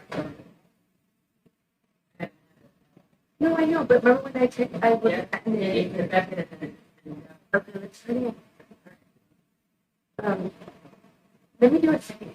Let me shut mine down and then I'll do it. Yeah, and you do the same for you.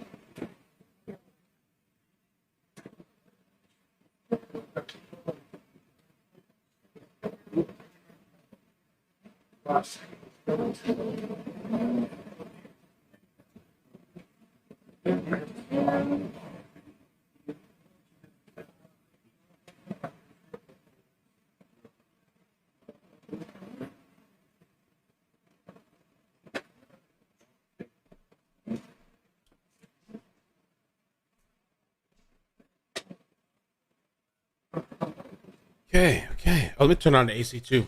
It's hot in here. It's getting hot. Okay, go ahead and start. Cool it off a little bit. Beautiful disaster. Thank you. Wimbos, no worries. Glad I'm scared. Well, listen, I appreciate your membership. Thank you so much, especially for resubscribing.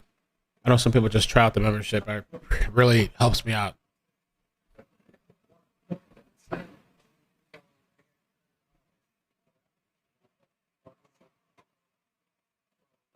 Or better say, Fee rhymes with Slay. Hey, how you doing?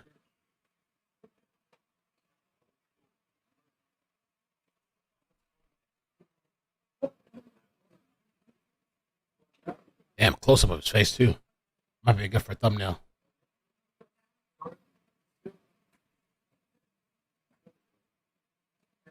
We got the 50-50. Damn. The other side of Chuck. Oh, somebody was asking me what that is in his ears. He used to have gauges in his ear. So he took the gauges out. That's these big like plugs or whatever in your ear. Fills in the spot. He stretched it out to the point of no return. I think they say when you're past 0, it's like the point of no return. Well, I actually used to have gauges in my ear, but very small ones years ago. Thankfully, it never like stretched out or anything. I knew not to go past the point of return. Oh, Lana, there's another YouTuber, Brandy, streaming it, and then there's the news channel, Dallas 4. The only news channel is Dallas 4. Crazy. I'm so glad the channel's doing it. News channel. Morning. His ears look gross. Oh, girl, I love that. The hanging earlobe where you can see the insides. It's just a turn on. Something about it.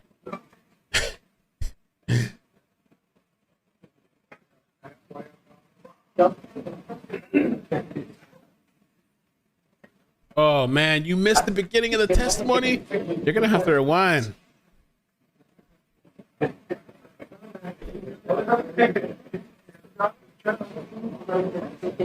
Christina.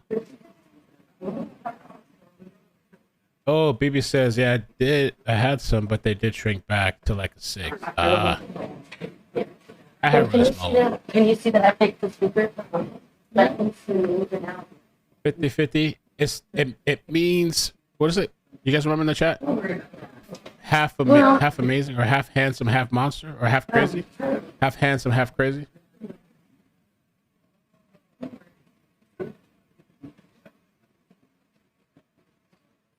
So the piercing on my nose. Sorry. Dad, I'm sorry. Did I call you Mr. Blizzard? Harry. Stop. I thought it was like stop. I was like, I do think I moved it, but I don't know. I wonder if that's First I didn't realize you were saying. You're like, that's not true. you were giving me the worst right guy. Now I know why. She's like, you called him Wood, and I'm like, dude. Like, Mr. Brown. I'm like, no, I didn't. Now you're like, oh, I got it. Yeah. The heat. Oh. Yeah.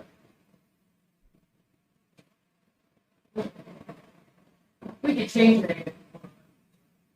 I was reading the transcript of the kids, and she just called her stay.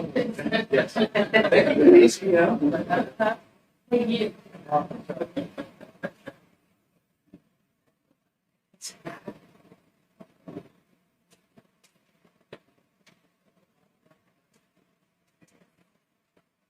Is that coming up what I just wrote? I'm just trying to make sure. Oh, okay. I'll just double check. Yeah, it did. Now it says 50 crazy, 50. Excellent. Wood, carrots, and fat. Okay. Callie, what's up? Callie, what's up? How you doing? Dude, Camila, when did you become a member? Was that today? Anna Wilder says, Mel, it's this judge that was shady or another one? No, it's another one. Her name is, the shady one is Amber Givens. I don't like her at all. It would have been a mess if she was on the, you would have thought she was like Biden paid for or something. Just opinion, just opinion. Okay.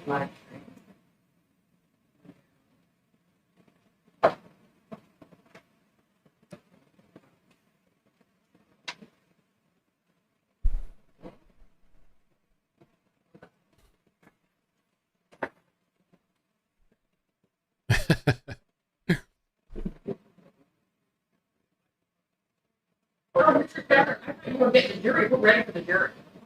All right, I thought we were getting. That's I think this is Jen right here.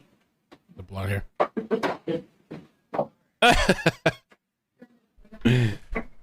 I know y'all did because y'all were standing up.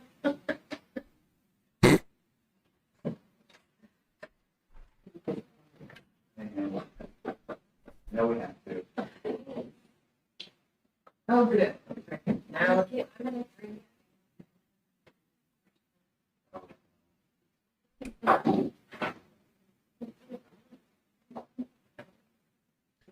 Yeah, I had a tongue ring twice. I had to take it out because of the IV job that I had making IVs. And then I had a dermal here or here somewhere. Believe it or not, this was years ago. And one time I got out of the shower and I forgot I had the dermal. When I went to go dry my face with a towel, I literally ripped the dermal out of my skin. That was the last time. Pierced myself. Oh, and I used to have an industrial too. That was my favorite piercing, industrial. Here. Olana, thank you. Appreciate that. Thank you for being here. Yeah, that's correct, Narcy, because I think somebody was confused yesterday and they asked me. Charles's cell phone did not ping by the body. Nina's and Lisa's cell phones pinged by where the body was found. we're ready. All right.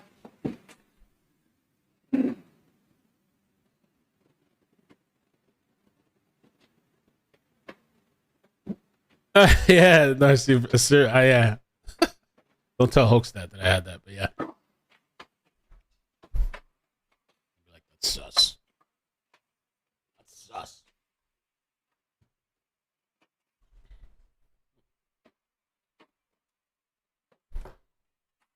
The industrial is pretty painful too. You may be seated. I used to be a pharmacy tech. I think I let it expire. I haven't done it in a couple of years. But yeah. Mr. Beltran, when you left off, you had been arrested in Utah and had talked to the detective in this case in Utah. Is that correct? Yes, ma'am. Okay. And have you been in jail since then? Yes, ma'am. Since Utah? Yes, ma'am. Okay. I want to backtrack just real quickly. We had mentioned this before, and I'm showing you Pharmacy tech. Mr. Beltran was been marked States Exhibit 335. Can you just flip through that? Do you recognize what that is? No, ma'am. No, ma'am. Okay. You mentioned earlier that you went and got a passport. Is that correct? Yes, ma'am. And did you fill out a passport application? No, ma'am. You did not. Not there. Well, I did there. I had to fill something out there, but before I got there, like I already had papers filled out to give them. Okay, so you've never seen your actual passport application paperwork? No, ma'am. Now, you said you've been in jail since being arrested. Yes, ma'am. I want to also go back to, we had mentioned you posting on social media. You were still posting on Instagram shortly after the report of Marisela going missing. Is that correct? Yes, ma'am. You took a break for a little while. Is that right? Yes, ma'am. In hindsight, can you recall some of the things that you posted?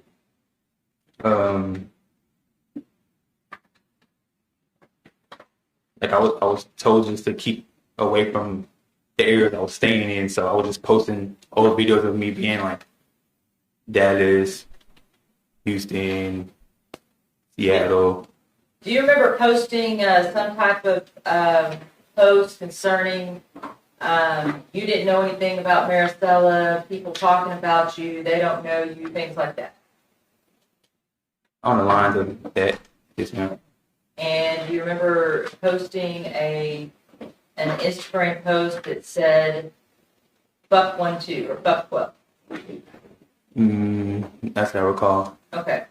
And do you recall? You said you're told, being encouraged to continue posting things and recording music. Do you remember releasing a song during that time period? Yes, ma'am. And what was that song called? POI. What did that stand for? person of interest. And what were the lyrics of that song? I don't remember the whole song. What was it about?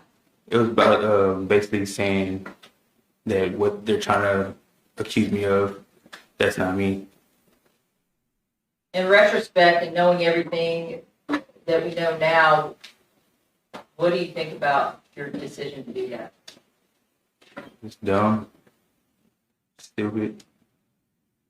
How do you think the family felt about that? I can't even imagine. Now, music is your thing, right? Yes, ma'am. What's your rap name? 50-50 Chuck. 50/50 Chuck. What does that stand for? The 50-50 part? Yeah. It was growing up, they used to always call me a mutt because I was mixed with black and Mexican. So they used to call me 50-50 because I'm half black, half Mexican. As far as some of your lyrics of your songs, what were they about? Primarily. You mean the ones I released or just in general of like me just making music period? You released. I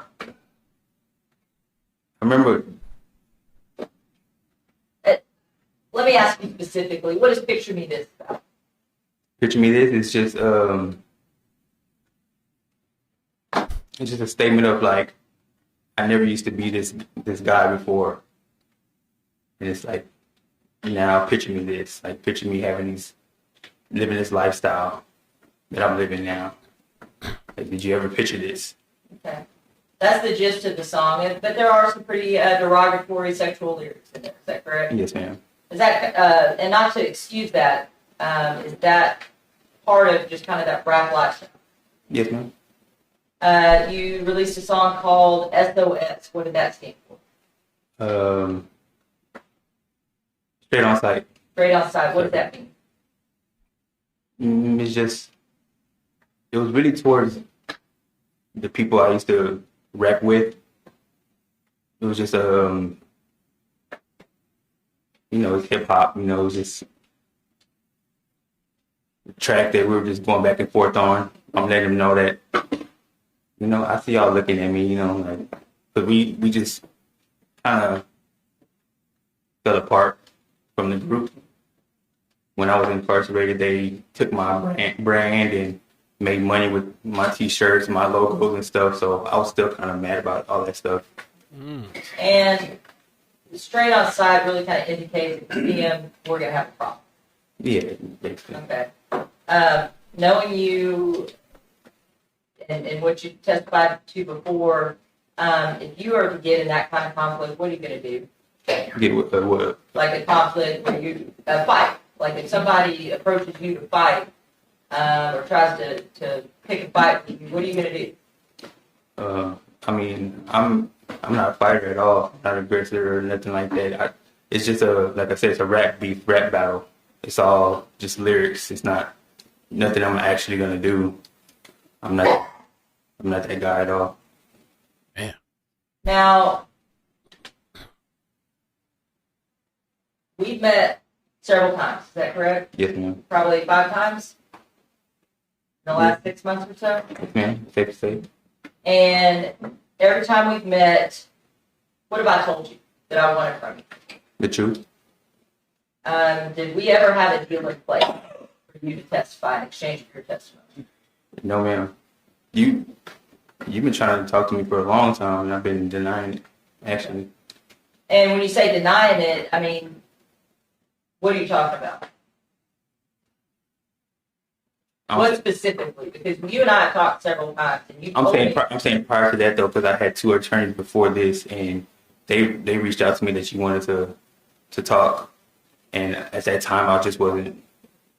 I was still being selfish, not trying to tell the truth, not think about the family that lost their daughter. So with time though, as I got close to talking to my little girl, it just made me think about them a lot. And that's why I reached out to Mara. I was like, man, if you could reach out to you, I would love to bring out the truth.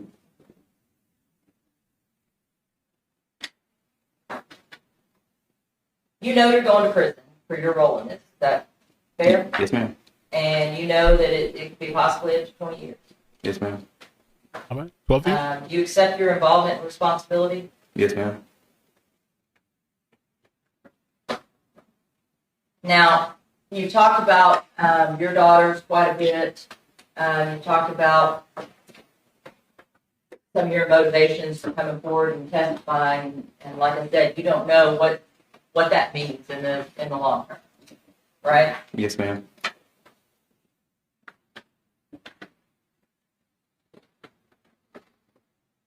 You haven't been the best father as far as showing up, correct? Yes, ma'am. And were you aware that Marisela's father is here in the courtroom today? Yes, ma'am. And you know he's the kind of father that was there every day. Every day for his daughter. You know that, right?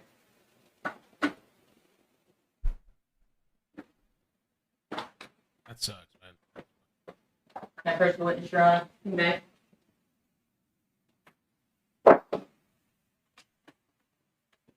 Now, you may not have been able to stop the murder of Marisela Botello, but you could stop this, right?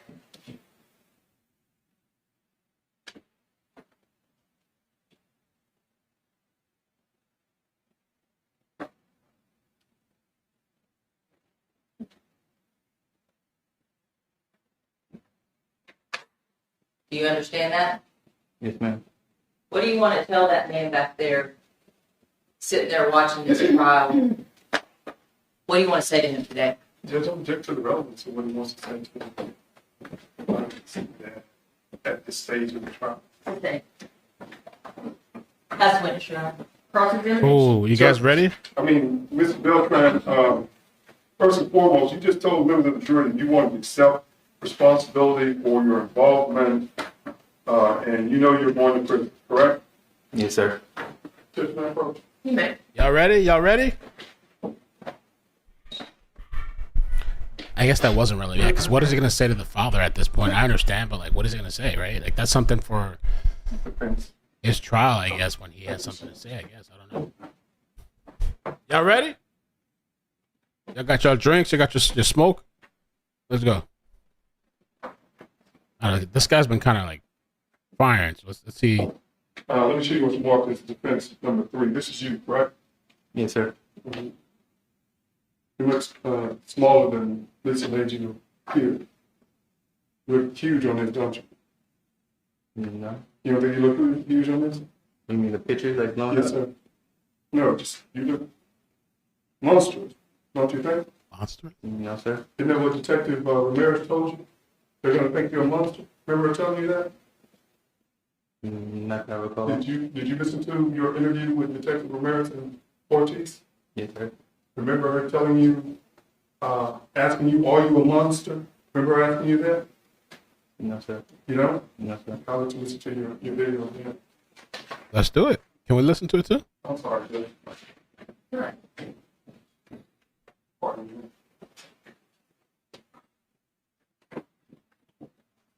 You told so many versions, just want to make sure that we cover all the different versions that you told. You understand what I'm saying, right? Yes, sir. Because you told different stories, right? To different people, correct? Yes, sir. Charles just has to stay calm. If he gets emotional, like angry, that's what they're looking for, probably, too. But he's getting ready. This guy's been waiting. They've been salivating. You told Jack one story, right? Yes, sir. You told Jack, because he knew you were with Marisela, correct? Yes, sir. Mr. Harris, can I trouble you? Yes, ma'am. Thank I you. think I have 2 up there. I'm going to do more than 2, Judge. Thank you. My door isn't. You know what? I'm going to get right to the point. I want to make sure I get right to the point. And you say you don't recall Detective Ramirez saying, asking you if you were a monster in your interview. When the day interview in Utah? Yes, sir. All right. You remember talking to her and Detective Ortiz? Yes, sir. All right. If you will agree with me that you never said anything to anybody about Lisa being jealous until Detective Ramirez brought that up. Remember her saying that? Yes, sir. She said that, didn't she? And who said it? Detective Ramirez. She was the first one who brought up Lisa being jealous, wasn't she? Before you start giving this version about Lisa being jealous. Would you agree with that? Let me rephrase it. None of the other stories that you told, when you told that me and Marisela had sex in the car, and did you tell me you dropped her off or she left? I told him I dropped them off. Dropped her off by Baylor. By Baylor? Yeah. I don't know if it was by Baylor. Okay. You told her you dropped her off somewhere downtown. Yes, sir. You told Freddie you didn't even know, or you didn't have anything to do with it, right? I didn't say I didn't know her. I said I didn't have anything to do with her being missing. Yes, sir. And you told the members of the jury all your involvement in this case, right? Yes, sir.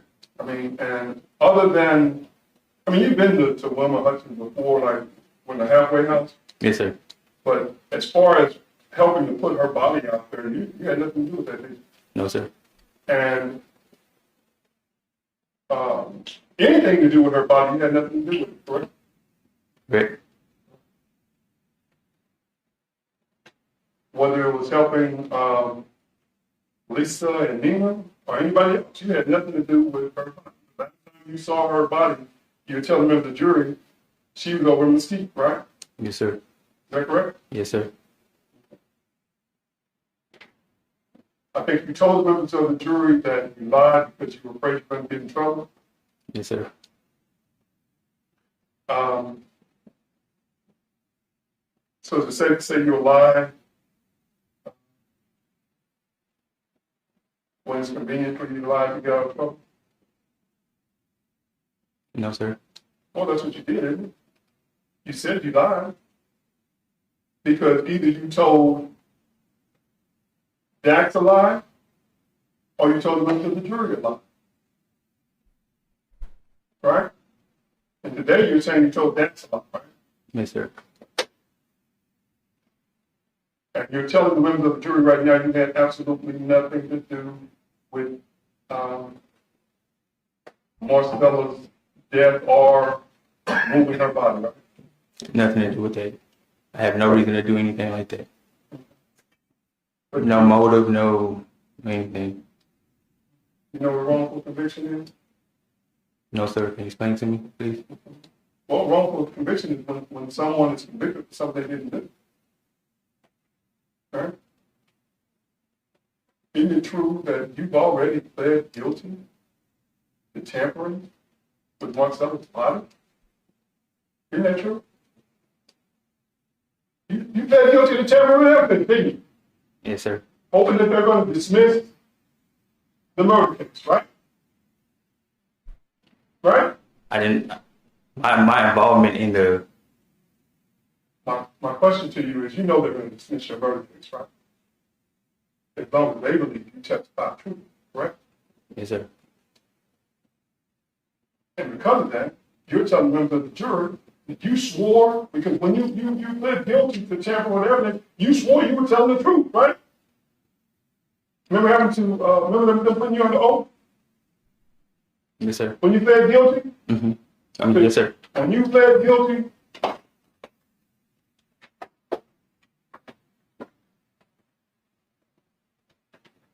We pled guilty to the tampering charge.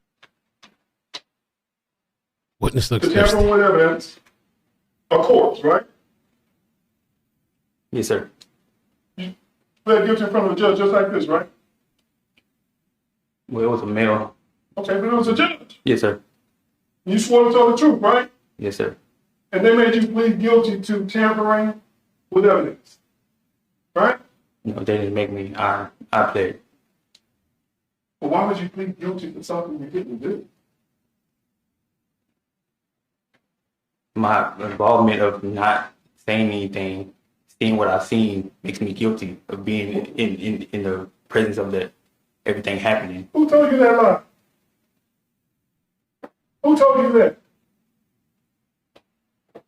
May I have 1 second? You're Trying to get him like throw the prosecution under the bus, or like trying to say like he agreed to do that so he can get off with the murder charge, like no murder.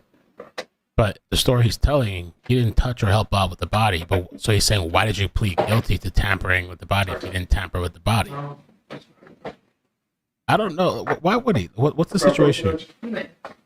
Would he do that just to get off with the murder? I guess just okay. I'll take this lesser charge. I'll take the stand, and nothing in writing, but we'll charge with murder. I still believe Charles, by the way. I still believe Charles, but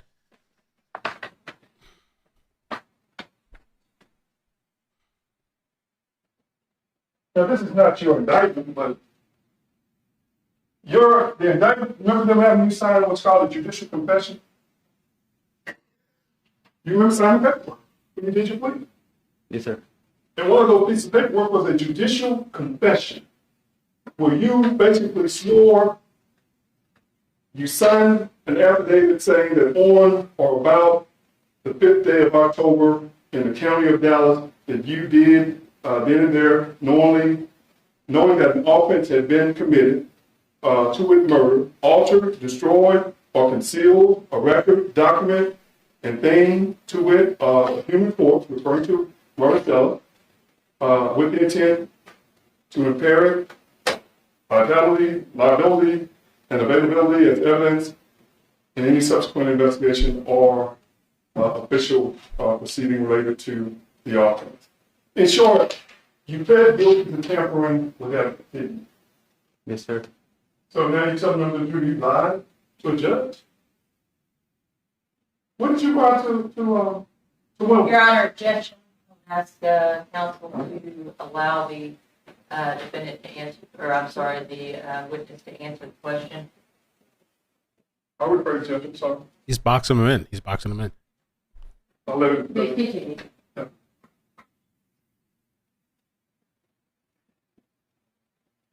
You pled guilty to tampering, even though you didn't. Based on what you told us today, if we're to believe you, you haven't done anything wrong. Right?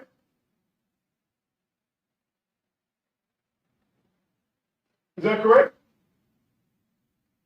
Say no. You should have called 911. I did do No, something. sir. But you're willing to go to prison on a lie. I'm not lying, sir. So how are you involved in the tampering? Tell us. I was there when it happened, but by me telling Lisa to figure all this out, that's my involvement in all that whole situation right there. Well, according to you, you were really present. You think that because you told Lisa, you're saying you told Lisa, figure this out, that makes you guilty of tampering? That's right. Did you tell her to get rid of the body? No, I didn't. No, sir. Did you tell her or anybody else to take that body down the well? No, sir.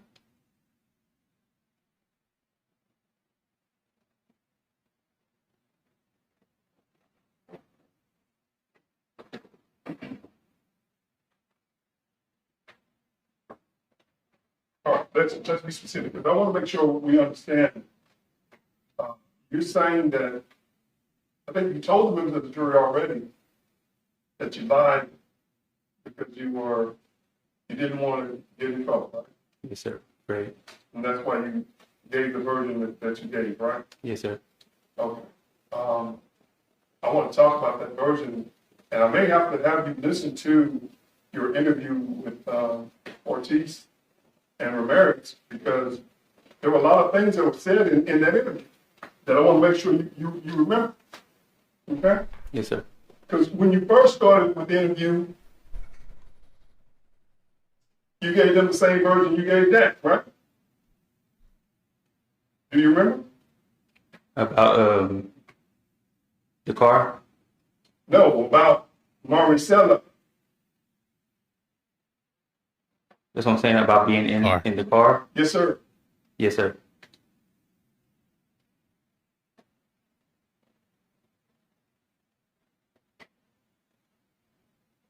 She went to my house, had sex, she was cool. Left her in my room. I went to the studio next to my room, right? That's where your studio was, right? Yes, sir. You said that Nina and Lisa were at the house asleep, right? Remember that? Yes, sir. I got up the next morning and everyone was gone. You thought Marcella had took her? Oh, that's what you told the detective, right? Yes, sir. And now you tell the members of the jury that was a lie? It was a lie. And that's a lie that's different than the lie you told Dax, right? Well, I told Dax about the car situation. I never told him about anything pertaining what happened in the house at all. Right. Well, if you told Dax you dropped her off, that would be a lie. Yes, and that's what I said. I lied about that. Yes, sir. That's different from this lie. Yes, sir.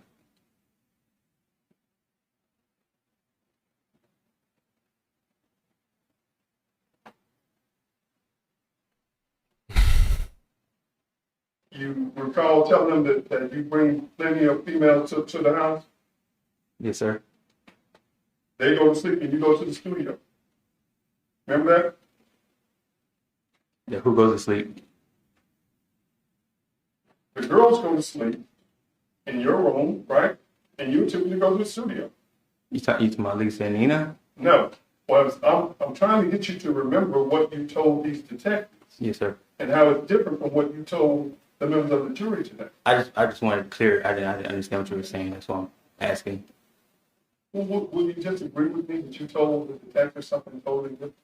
I've been agreeing with you. Yes, I have. That you told them a different lie, right? Yes, sir. Okay. That basically you brought her over there, y'all had sex, you went in the studio and fell asleep. Next thing you know, she was gone the next morning, right? That's what you told them. Yes, sir. And it was only after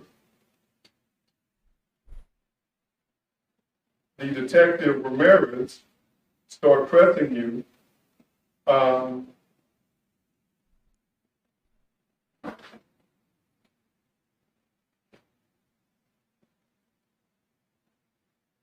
you remember them talking about the death penalty? Yes, sir.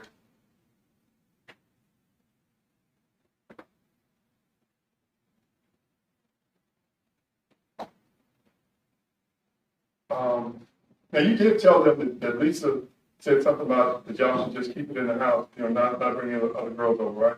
Yes, sir. You told her that, and then that's when she started talking about Lisa was jealous, correct? Just if you remember. Yeah, I don't remember that. Okay. You remember asking her, was this a mistake? Was Marcella getting killed a mistake? Do you remember asking you that? Yes, sir. You remember telling them you didn't touch that girl? As far as like. Marcella, you didn't touch her. Referring to you didn't kill her. Yes, sir. All right. You said that they came in the room and started arguing with y'all about the girl and drugs. Remember that? Yes, sir. That's what you told the detective Ortiz and Ramirez, right? Yes, sir. That Nina and Lisa came into the room and were arguing. Right? Yes, sir.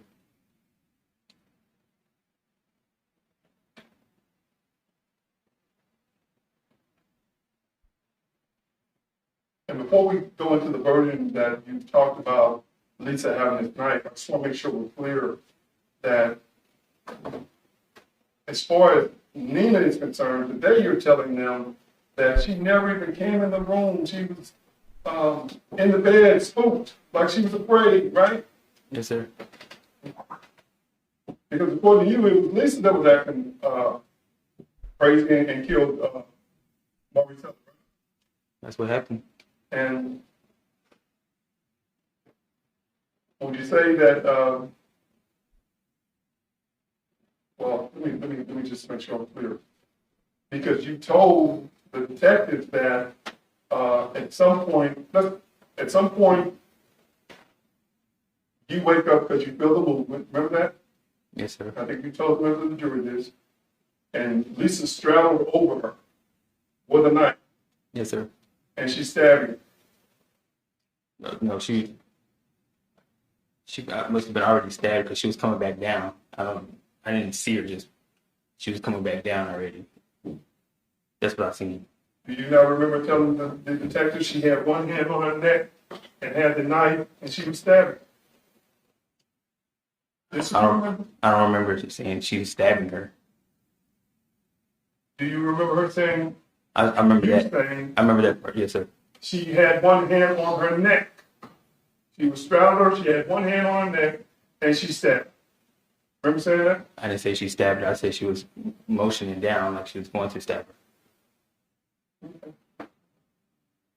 You think if you listen to the tape that'll refresh your memory? If you listen to your interview, you think it'll refresh your memory? What you told the detectives about when Lisa, according to you, straddled Marisela with a knife? I've heard it. You heard it? Yes, sir. Would you like to refresh your memory on exactly what you said? About the stabbing part? Yeah. I know what I said. Okay.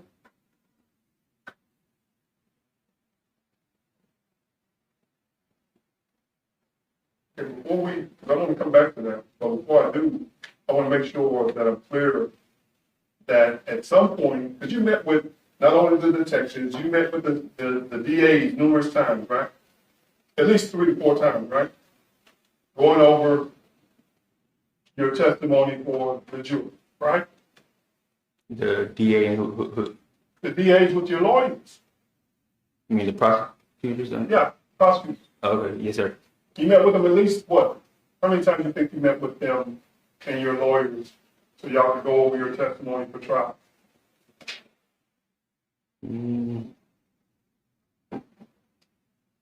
Like five times. And remember the first time you said you left in the Tucson, right? Yes, sir. That was a lie, wasn't Yes, sir. it? They had to correct that, right? Who had to correct it? The state. The DAs. No, I corrected it. After they showed you where you went to the oil change place, right? No, I knew I left in my car. That's my car. That's not what you told me the first time. No, I told y'all. Yes, sir. I did lie about that. I said I hopped into Tucson. I drove off into Tucson. Okay, now let me make sure I get specifically on Nina, because I want to make sure we're clear. You told the detectives that Lisa was stabbing her, you intervened, they were struggling, you knocked them off the bed. Remember that? Yes, sir. At some point, you were able to break from a loose. Marisela falls on the bed. You pinned Lisa against the wall. You remember that? Yes, sir.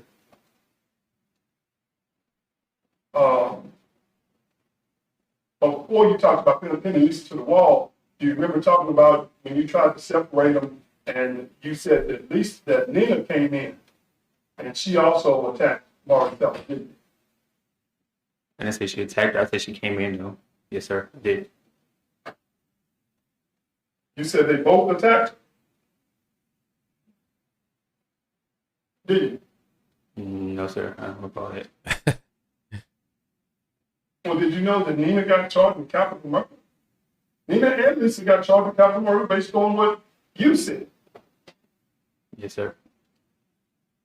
So Nina got charged, falsely accused of capital murder based on your testimony, based on what you told the detectives, based on what you initially told the state, because you said she came in and helped Lisa. Yes, there was a reason behind that. Your Honor, I'm just going to object. Defense counsel is misstating the facts. The capital warrant, murder warrant was not based on what Mr. Beltran said. It had already been issued, and she had already been arrested. You didn't have the witness on redirect, and cross-examination, he can answer if he knows. Well, as a part of their investigation, a part of the information that they were using to hold Nina Marano was based on what you told Detective Ramirez and Detective Ortiz. And you told her that Nina came in that room when Marisela was being attacked, didn't you? Yes, sir. And now we know that's not true. Don't. Yes, sir. Nina had absolutely nothing, even in your version, Nina had absolutely nothing to do with this alleged stabbing where you're saying Lisa stabbed Marisela, did she? Repeat that one more time, please. In the version you gave today, Yes, sir. Nina Marano had nothing to do with the murder of Marisela, did she? No, sir. You knew that then when you said she did, didn't you? Yes, sir. But you lied, didn't you? Yes, sir. Do you at least remember the detectives before you gave this version about Lisa stabbing Marisela? They said it was going to be your word versus their word. Remember that? You got two attorneys versus you. You remember them saying that? That's gonna be their word versus my word. No, that you have two attorneys that are giving their version, because they made you think that they had already talked to Lisa and Nina. You knew they'd been arrested, right? Yes, sir. When you're talking to Ramirez and Ortiz, right? Yes, sir. They're making you believe that these ladies have already given you the monster up. They never told me anything about them talking to them. Okay, but I'm just asking, do you remember in your interview where they're saying you got the two attorneys are going to give their version, and this is your only chance to give yours? You remember that part? Yes, sir. When she's trying to get you to give another version other than the initial version that you gave, right? Because they kept telling you, we already know. Right? They were saying they knew more than them. Yes, sir. One of the things Ramirez told you was that your blood was with Marisela's blood. Remember that? They said there was blood in there. How would it get in there from me? That's what they asked me. You don't recall her asking you, why is your blood with Marisela's blood? No, she said, why would my blood be in the room? That's what you think. That's what was said, sir. Okay, you need to listen to the tape to refresh your memory? If you're going to play it. Are you telling me that Ramirez never told you that your blood was with Marisela's blood? No, she asked me, well, if there's blood in the room, well, why would there be my blood in the room? That's what she was asking me. You remember saying, well, I must have got cut. Because you said, no, my blood shouldn't be in no room. You said, I must have got cut. Yes, sir. But you're specifically telling this jury that Detective Ramirez never told you that your blood was found with Marisela's blood. No, she said, why would my blood be in there? I guess that's implying that my blood was there, but she didn't say it like that. She was saying, why would my blood be in the room? And I said, I must have got cut.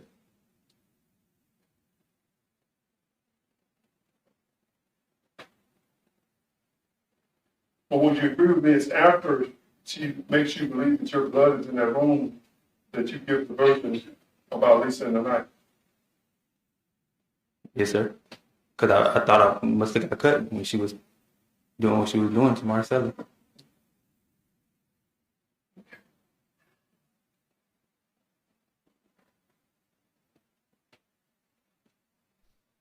Detectives can lie too. I mean, when they give you an interrogation. He's trying to catch him. Remember, Coach? He's trying to catch him, but I think Ramirez maybe was just trying to get it. Charles to confess. He's keeping his composure. He's doing a good job of keeping calm. And he's just like, yeah, I agree. Yeah, I agree. And then he's kind of standing firm on some of the points. Like, I said this, not that. I don't know if they get the tape and he'll change his mind, but he's keeping calm. That's the best thing he can do is kind of keep calm.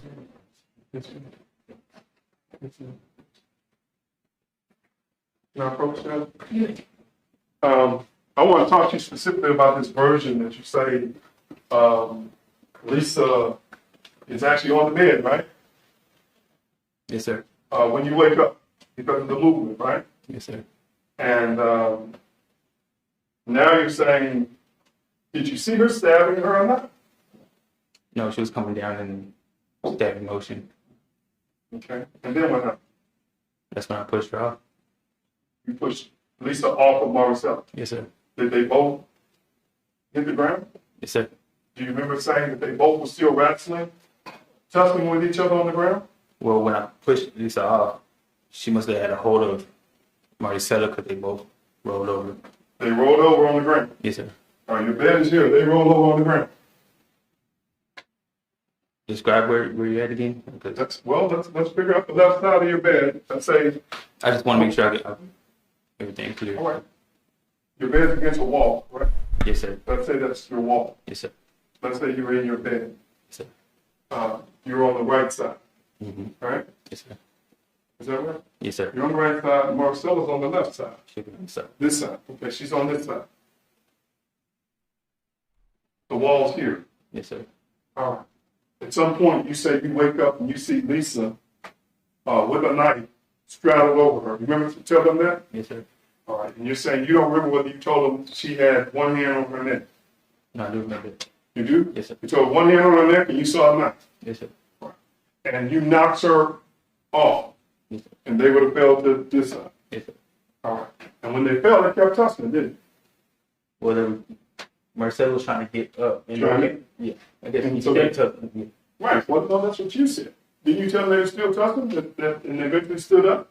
Yes, sir. And that's when you knocked Lisa onto the wall, right? Yes, sir. I jumped on the bed. And you knocked Lisa onto the wall, didn't you?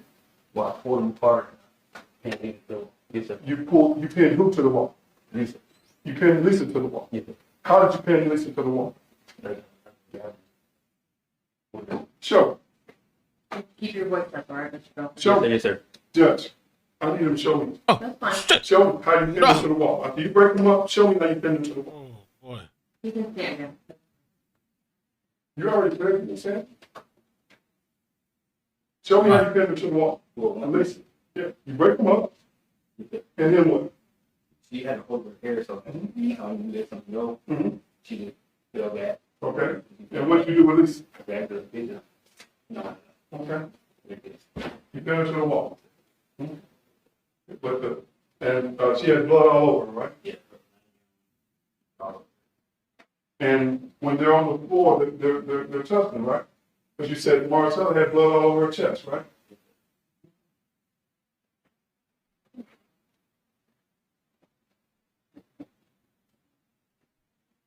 Ah.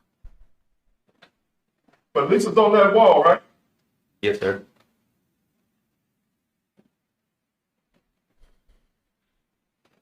And I want to make sure I'm clear, when you talk about them falling off, or you knocking them off the bed, you knocked them off the bed, and Marisela's trying to get away from it, isn't she? Yes, sir. So she's on the floor trying to get away from Lisa, right? She's on the floor trying to get away from Lisa, right? Yes, sir. Eventually, they work their way up, right? Yes, sir. And that's when you're able to get yourself. Yeah, get in between them. All right. And Marisela falls onto the bed, is what you're saying. Yes, after the pull and the reaction, she just tumbled over. Okay. And both these ladies have blood all over, right? Yes, sir. As they're tussling in that room. Yes, sir.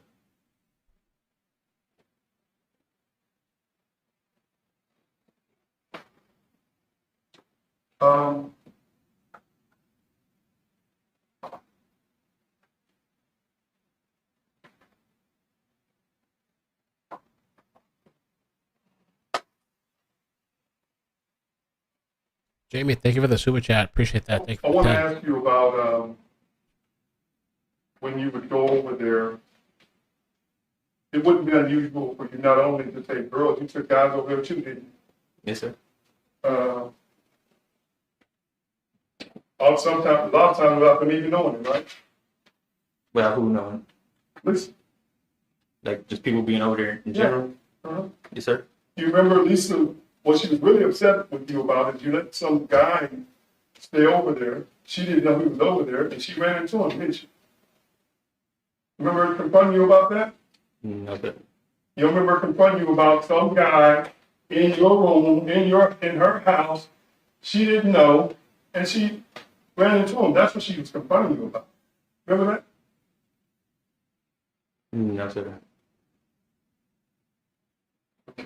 But you don't deny that you had, did you tell this member of the jury that you had one of your homeboys stay over him in his bedroom? Yes, sir. I have to take people still. All right, so again, as far as you, when you come in through the garage, right? Mm-hmm. You go straight to your room, sometimes straight to the studio, right? Yes, sir. You may not even talk to Lisa, correct? I'll say hi to her. Well, on this night, y'all didn't say anything to Lisa. No, they were in the room. They were in the room. Right. Yes, sir. Like many other times you brought women over there, right? Yes, sir. You remember telling the detectives, hey, man, y'all look at the ring camera. I bring women over here all the time, Yes, sir. right? Yes, sir. Okay. I think you indicated to the members of the jury that when they come to that room, they're going to have sex, right? That's not intentionally, but it ends up happening. Yes, sir.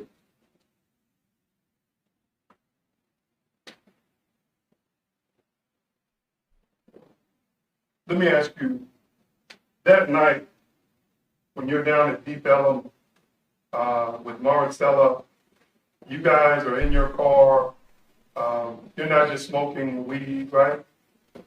No, it wasn't. Y'all drink a whole bottle of Grey Goose, didn't you? No, sir. What size Grey Goose? You didn't tell them that y'all drank a whole bottle of Grey Goose? No, I said we drank Grey Goose, but I didn't say we drank a whole bottle.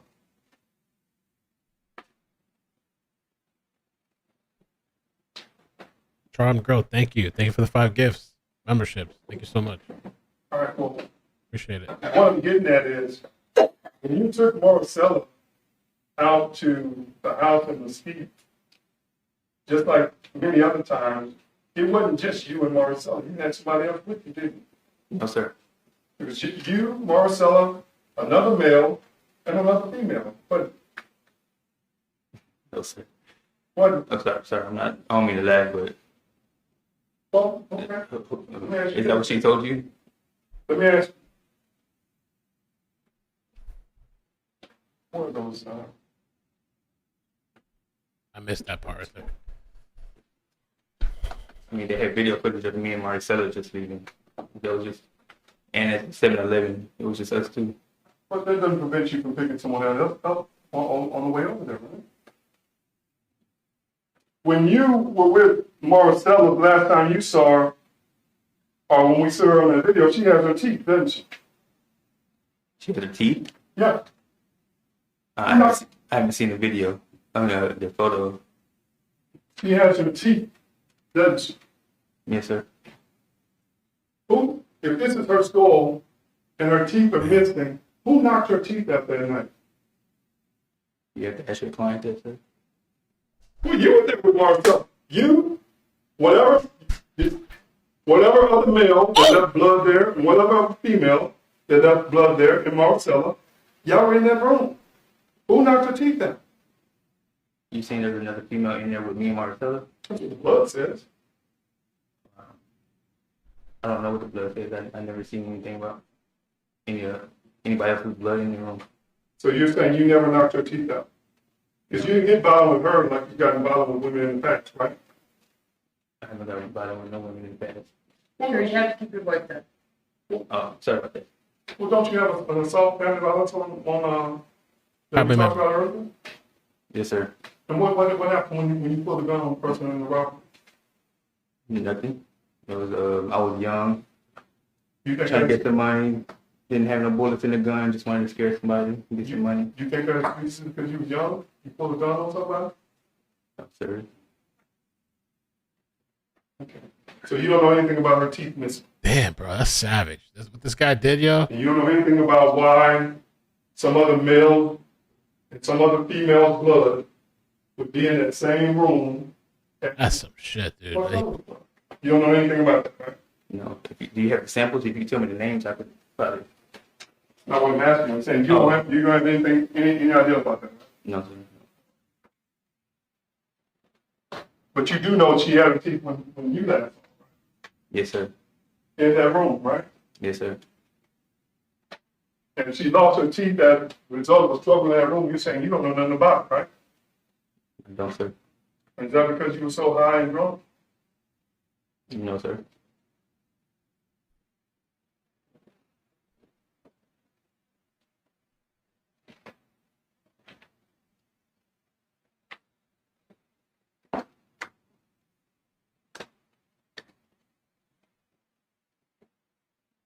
What do y'all think? Damn.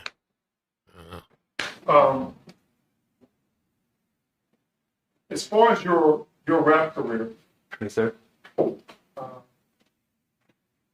Lisa was investing in you, wasn't she? Yes, she was. And she got you a studio, so you didn't have to go and waste the money that you were making at, what you said, it was Twisted Root. Twisted Root, yes, sir. She got you a studio with a lounge chair, and she was investing. She believed in you, didn't she? Lounge chair. You had a lounge chair in the room, in your studio, didn't you? Yeah. Oh, what type of chair was that in your Futon. Futon? Yes, sir. Futon. She believed in you. She supported you. Yes, sir. Right? She did. She loved me. She was obsessed with me.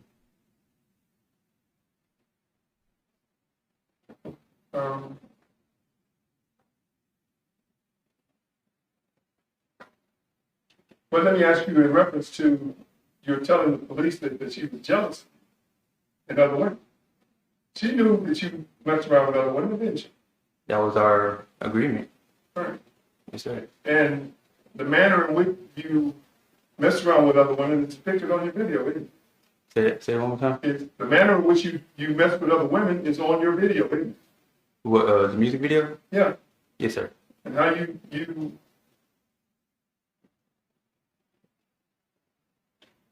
well, they were talking about the lyrics of your video. And the fact that the videos, or the fact that video was actually made at the Mesquite location, right? Yes, sir.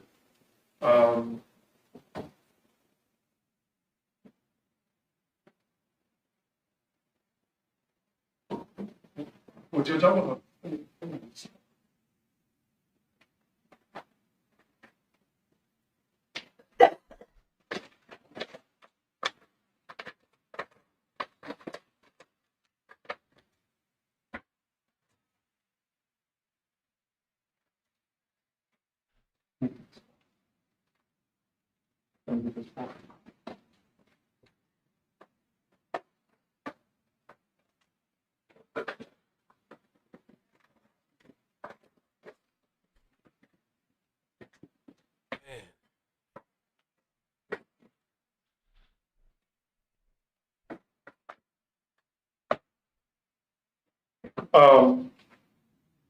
Judge, I want to offer what's marked as defense exhibit number 7, which is a 2-minute clip of Pitch Me This. Is that the name of your video? Oh, shit, y'all ready? Is that the name of your song? Yes, sir. The song we've been talking about earlier?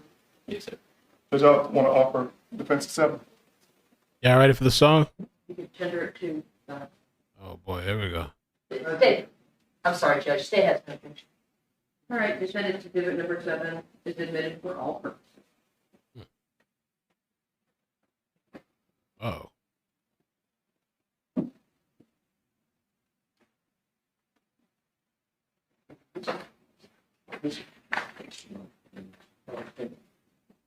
Oh. Can you tell me if this is the video that you put out on there?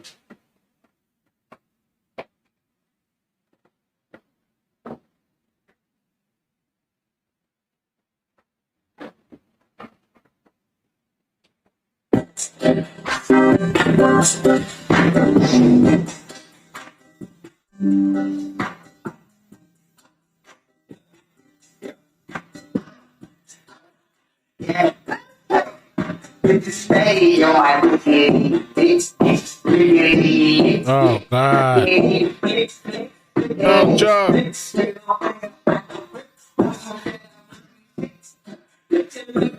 Jumping like Jordan, how the fuck did you ignore me?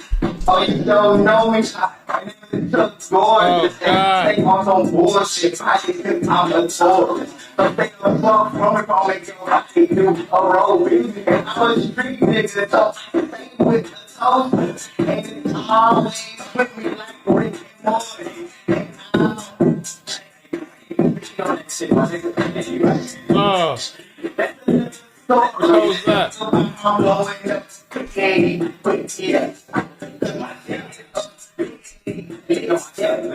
That's your grandmama listen to my shit. That's your grandmama listen to Oh my my shit. God. Yeah. Bitches slipping to my shit. And you always been hating on me, bitch. Oh my God. No way, I'm motherfucking shit.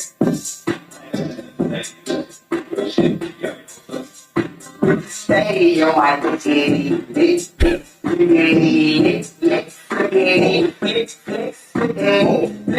Well, your breast pop out, her nipple? Stay on my booty,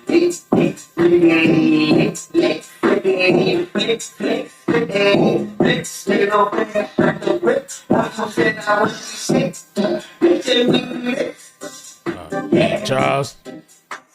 Ah, damn it. The fence is. Whew. Jeez. I wonder what the jury's thinking now. Now, as far as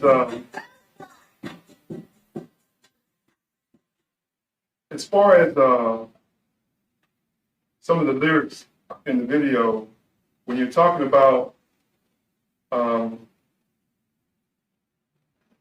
stay the fuck from me before I make your body do aerobics, right? Yes, sir. Okay, that's threatening people, right? Oh, let me just be more specific. When you talk about keeping a toaster on, what is a toaster? It's referring to a gun. And in reference to when you were apprehended in Utah, they found a gun in that room, didn't Yes, sir. your DNA on it, right? You knew that, right? Yes, sir. And just so we're clear, you kind of minimized the sound of mortar earlier. You didn't start practicing that till you got in prison, right? Yes, sir. Correct? Yes, sir. Yes, sir. And as far as your Santa Marta connections and you practicing Santa Marta, Lisa and Nina knew about that, didn't you? Yes, sir. That influenced them to start practicing it, right? No, I didn't influence nobody to Okay. practice anything.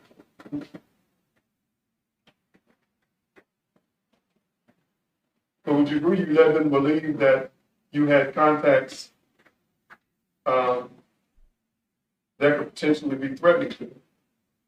No, sir.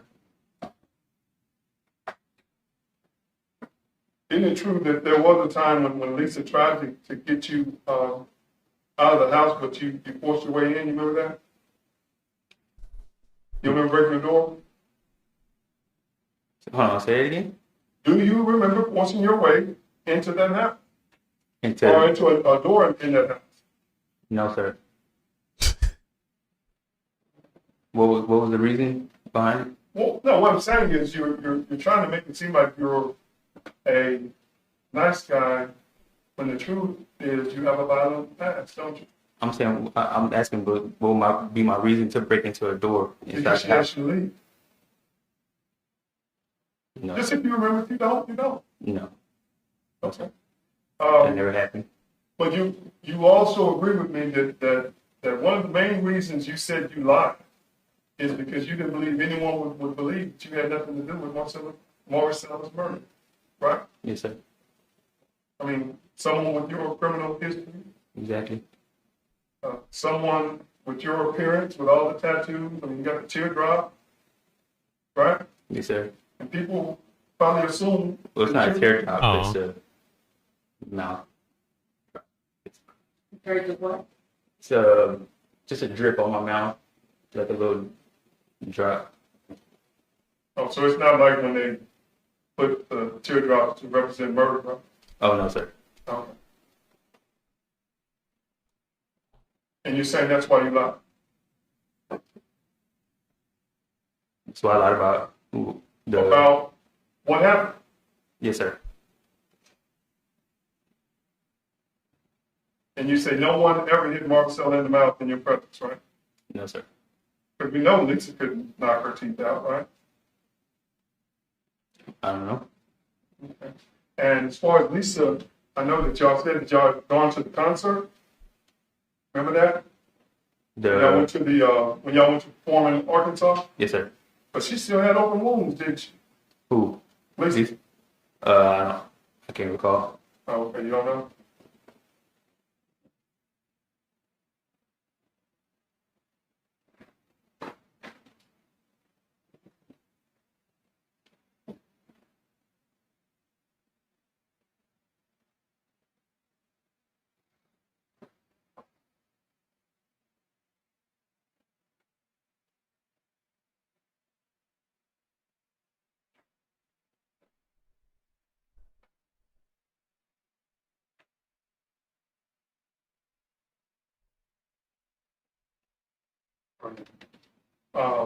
As far as Nina is concerned, once Lisa had the surgery, you weren't very much help, were you? Hold it on you. But Nina actually came down there to help her too, didn't she? I don't recall. Okay.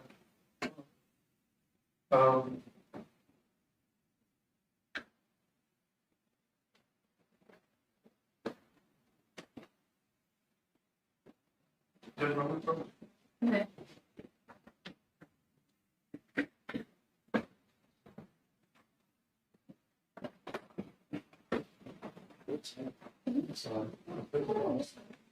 Summers 19, thank you for the message. Just thank you again, Mel. Our family really appreciates you streaming this and all the attention you have brought to our case. Thank you. Thank you so much. I didn't see your original message, but BL sent it to me. Thank you.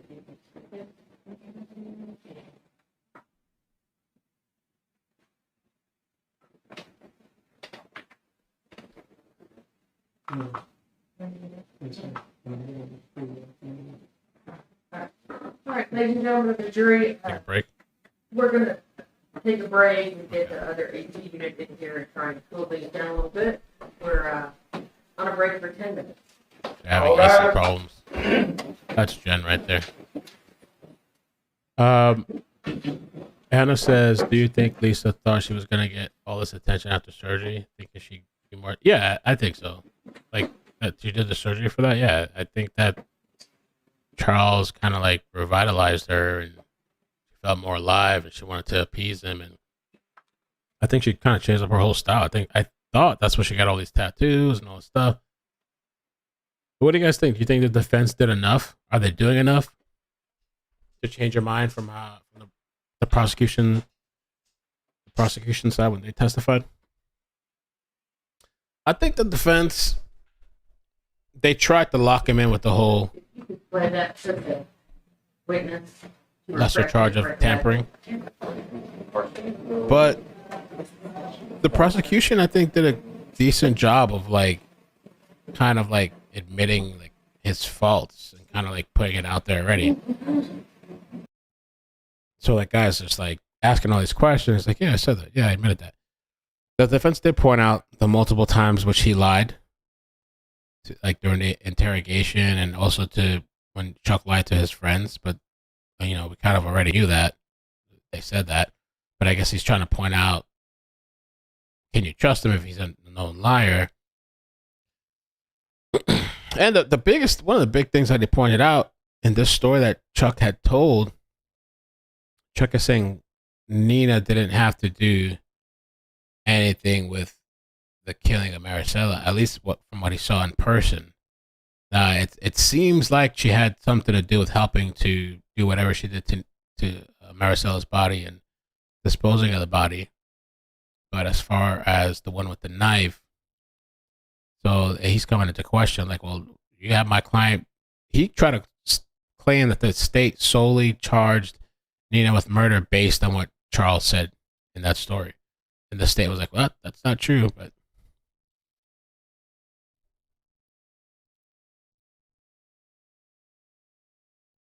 I think because he kept his calm, I don't think the defense got what they wanted to get.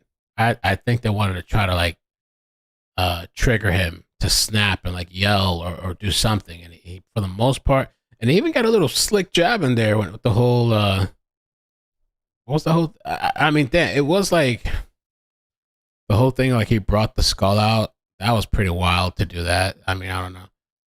I don't know where the missing teeth come from, right? There's missing teeth from the skull. I forgot how many teeth they said, four?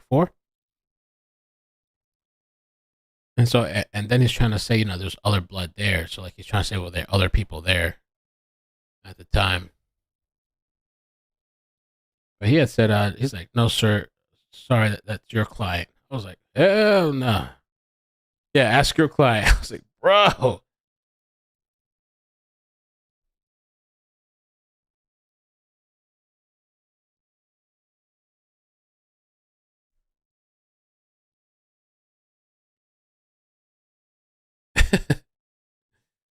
Wow. I heard that, I said it earlier too. I heard that Marisela's mother is in there. I mean, the father's there too. I guess some family, but like the mother's been kind of sobbing every day.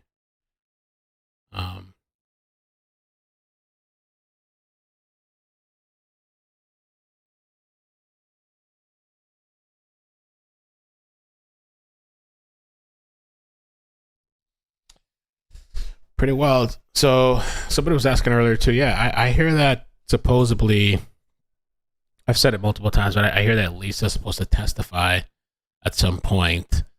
And so we're going to get to hear her side of the story. But of course, that's going to be when the prosecution rests their case and the defense starts. At some point, Lisa's going to testify. But also, I had heard that Lisa's son, Kyle, is going to testify.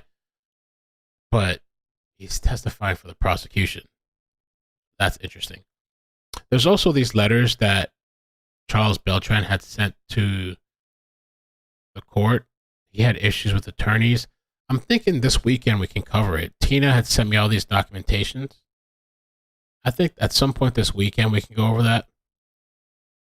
I think that'd be good to check out.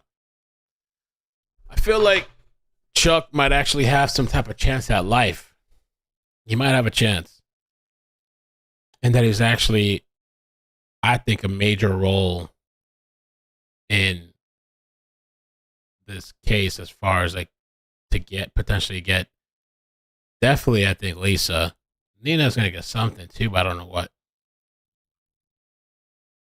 And then he did have that assault the family thing. I saw that a long time ago. So, he brought up all his previous charges and stuff. But I think he came on. I personally think he came on as a credible witness. Now the defense is trying to say that maybe he was trying to save his own skin. Had his GPS been by the body location as well as Nina's and Lisa's, I would have been more like, But the fact that his phone didn't ping down there, but these two girls did. But he did some really wrong, horrible shit. Especially that you have kids, man, and you have a daughter, and you left Marisela like that. Especially that you got kids, man. That's this.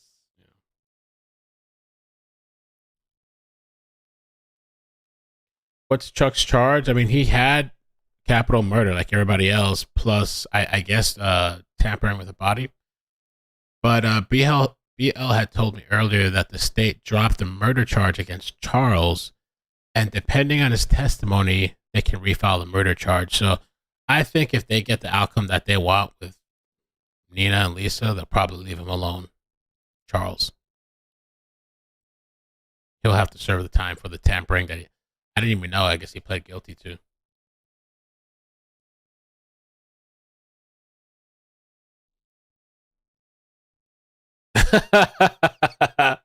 My heart said, a credible liar is an oxymoron. All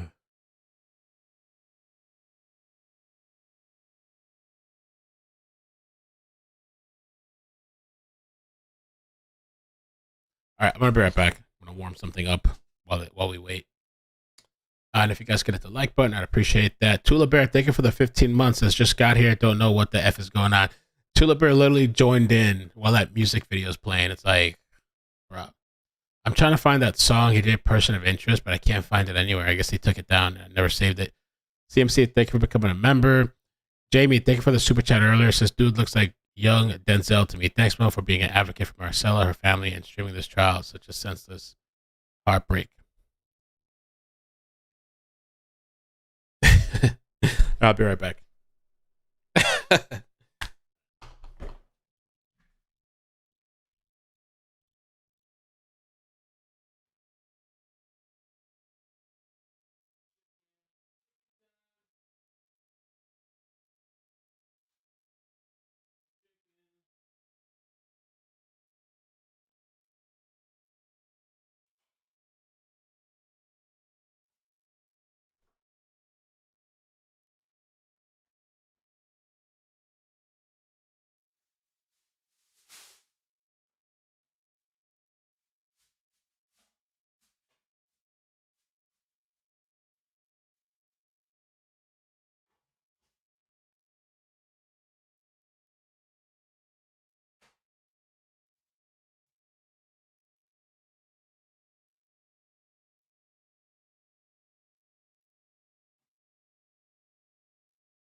I heard it's like 80 degrees in the courtroom, and they're trying to cool it down because the AC issues.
All right, still not back, huh?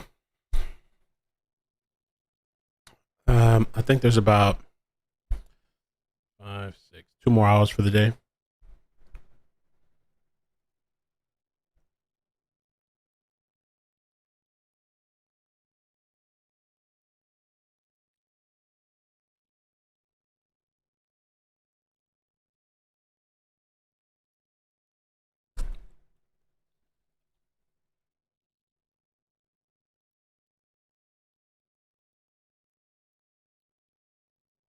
Fix me a snack.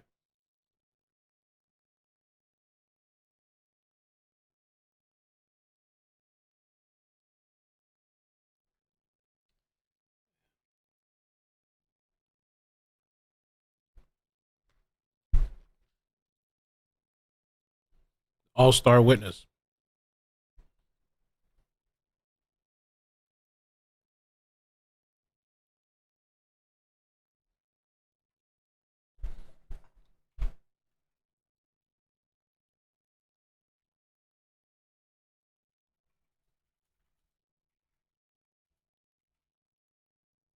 Ooh, Ethan Crumley sentenced to life.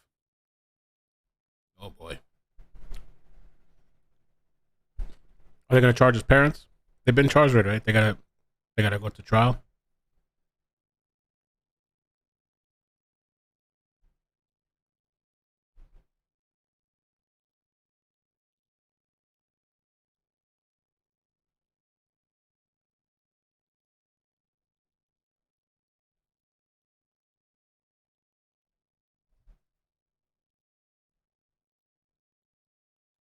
Wow.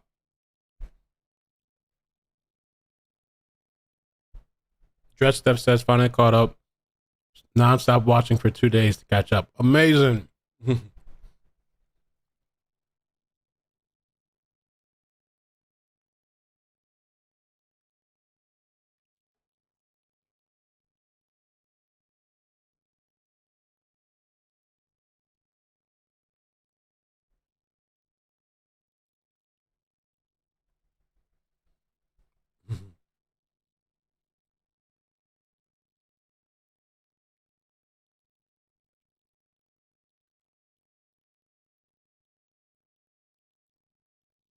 Coming back.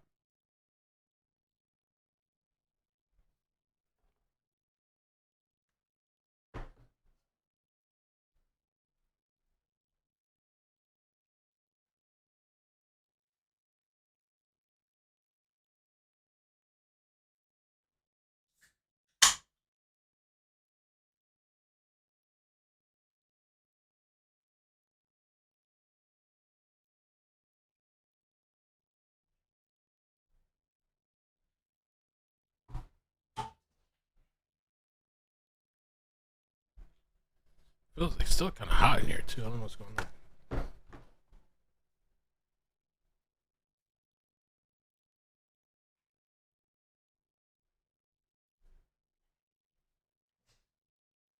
I bought like this. I don't know how many pounds of chicken the other day, but I cooked someone after I bought it. But then I put like 6 pounds. I think it was 6 in one frozen bag.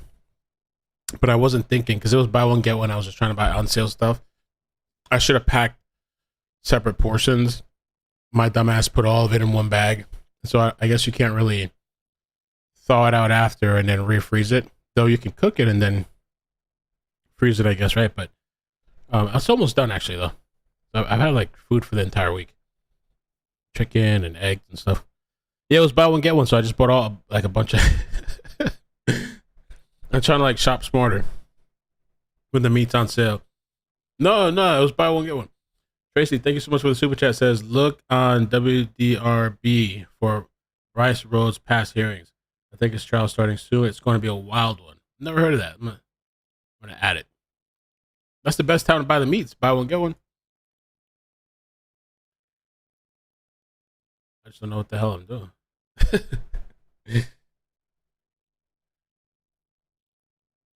And buy all this meat and just waste it.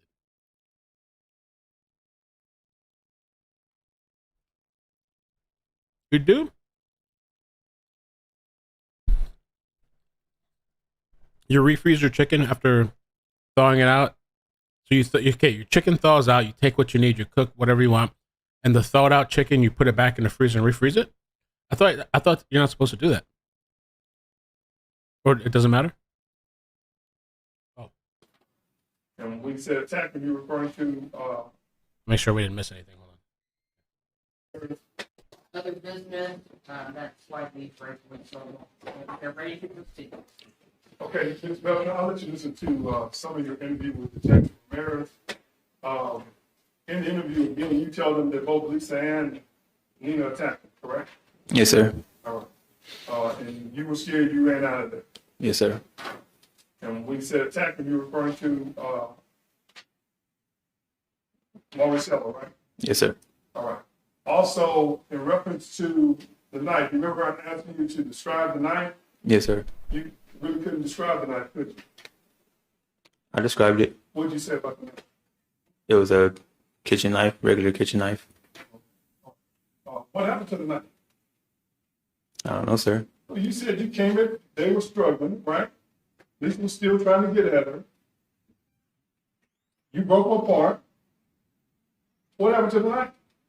I don't know what happened to the knife.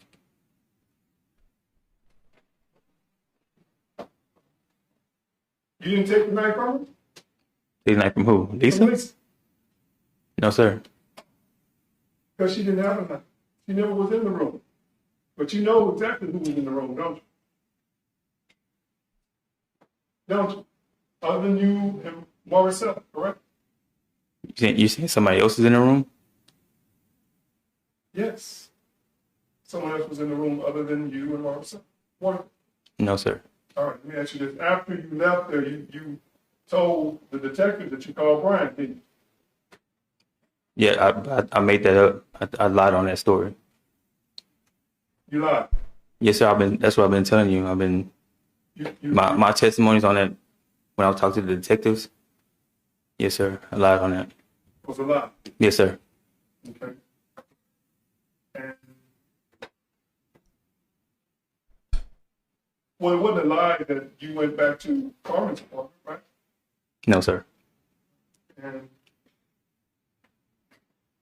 isn't it true that Marisela went back there with you, didn't she? Yes, sir. Look, I'm not trying to, I don't want to trip you up or anything. But what I'm asking you is, at some point, Marisela went to Carmen's apartment with you, didn't she? No, sir. All right, make sure you heard what I said. Because it wasn't just you, Marisela, it was you, Marisela, and someone else going back to Carmen. Who was Carmen? It was my girlfriend. At the time. She disappeared after this, didn't she? Like, she just moved. Because she didn't want any parts of this. She didn't want anyone questioning her about what happened when you came to her apartment, right? No, it wasn't that. She was just, she didn't have no papers to be here legally. So she didn't want to get in trouble. She didn't want anyone asking her questions about her apartment. No, that wasn't the case, sir. Checking her apartment. No, to see if there were any traces of Marisela at her apartment. Because you left Mesquite, and they know that because of your phone records, right? You know that, right? Yes, sir. You know that your phone records show that you went to Carmen's apartment, right? I mean, the phone records show all of us being at the house, Mesquite. No, I'm not talking about Mesquite. I'm saying phone records or not. After you left Mesquite, by what time did you leave Mesquite? Do you remember? Just if you remember. You don't remember, it's fine. It was early morning. Okay. But at some point, you go to Carmen's. Carmen's. Yes, sir. And then you go to the oil change place. Yes, sir. And you go to the oil change place, you know, basically as an L box so somebody can see, right? No, sir. Without Marisela, right? No, sir. And then you go down to Deep Ellum and you conduct, you know, your day just like you would normally conduct your day, right? No, sir. I mean, you do go to Deep Ellum that day, right? Isn't that what you told the members of the jury? Well, that night. Or would you be surprised that, Miss Valdez? No. The girl, yeah, Madeline said that she met with you that afternoon. After the incident? On October 5th. She met with you that afternoon. No, it wasn't the afternoon. It was later on in the day. We met. We did meet that day, but. And she said that you were normal. You didn't act like nothing that happened. Right? Yes, sir. Remember her calling you that morning? Madam? Did she call you about 7 in the morning? Not that I recall. She called you all that night. Don't you remember that? No, sir. Y'all were supposed to meet up and go to Club Ecstasy, remember? I remember we were supposed to meet up. Yes, sir. I do remember that. Okay. And you say you didn't know that she was trying to get in contact with you that night? I mean, maybe she was, but I was dealing. I had As just far me and as Marisela. we talked about y'all smoking weed, but you used ecstasy too, didn't you? Not that night. I'm saying that you used ecstasy. You had access to ecstasy, didn't you? You say that one more time? You had access to ecstasy. Not that night, though. Okay.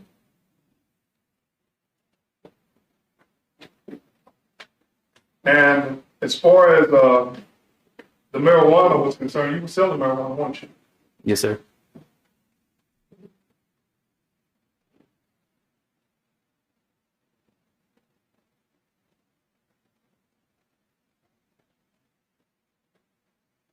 And as far as Detective Ortiz talking to you about your criminal history, he made it clear that there was a chance you could get the death penalty, didn't he? Yes, sir.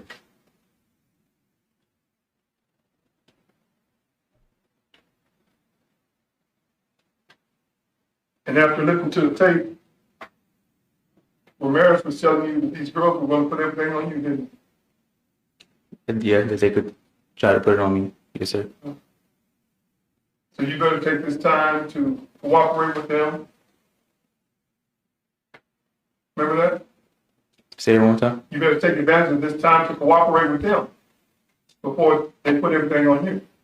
You saying that's what I was thinking? No, that's what she was telling you. Oh, yeah, yes, sir.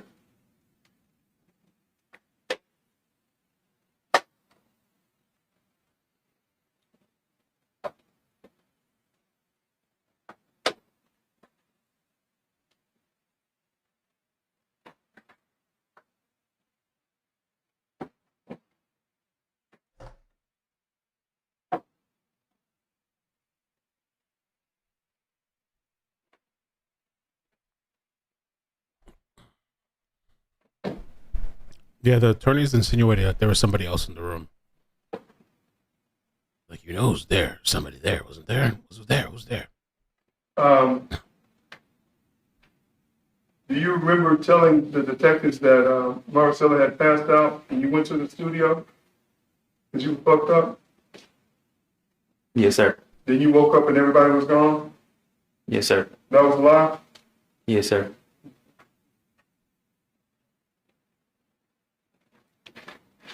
This guy really did himself harm. All these lies and stuff,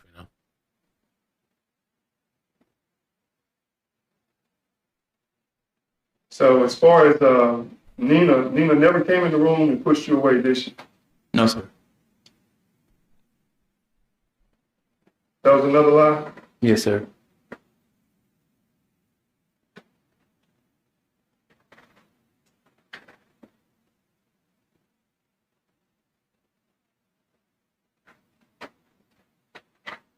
And I guess from what you remember from that night,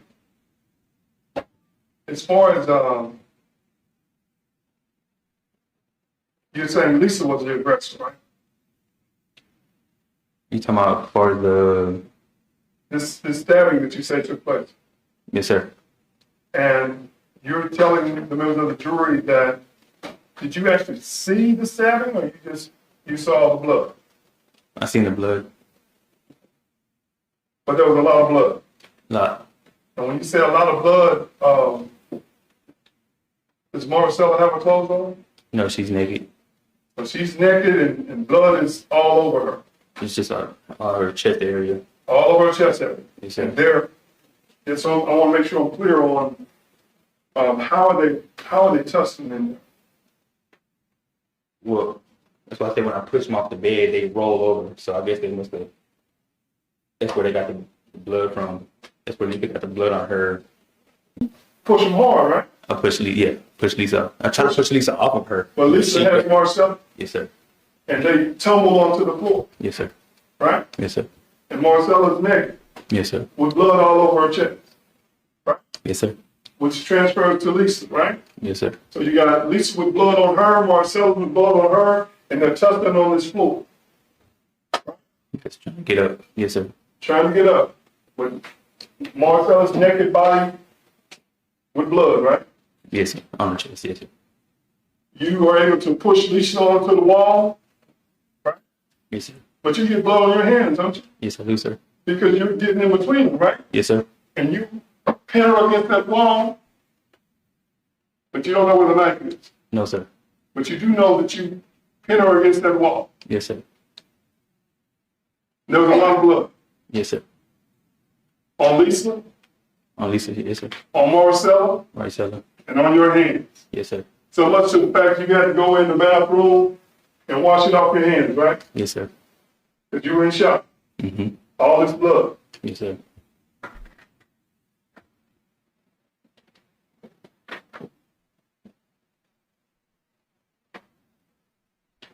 Let me ask you, as far as when you're in there with Marisela,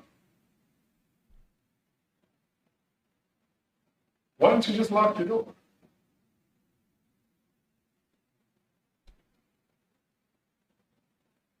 I don't know if I locked it or if it was unlocked or locked. Your door was locked. Lisa Nora, Nina could have got in there, right? Oh yeah, they always get in there. How would she get in your door if you had locked your door because you were worried that she was being jealous of you bringing other women over there? And, I changed the locks to my studio and my room because, of course, her son comes over there and Val, and they're hardcore druggies, so they be looking for any little thing they can get. So I always lock the thing, but she always had a spare, And just in case I lost mine. So I've had if I did lock it, So now you're saying, you're saying she used her spare key to get in the room? I'm saying if it was locked, she could have.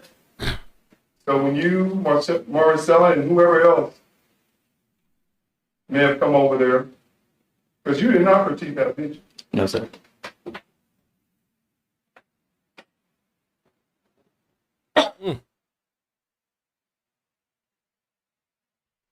But you agree with me that until Detective Ramirez started asking you about whether the girls were jealous of you bringing girls over there, you said nothing about that, did you? Nothing about what, the jealousy? Yeah. You didn't say that until she said it, right?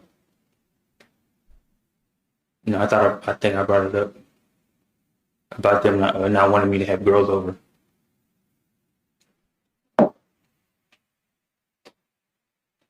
I would have locked the door. Yeah, why wouldn't you And lock that's the what door? made her be like, well, do you think they were jealous?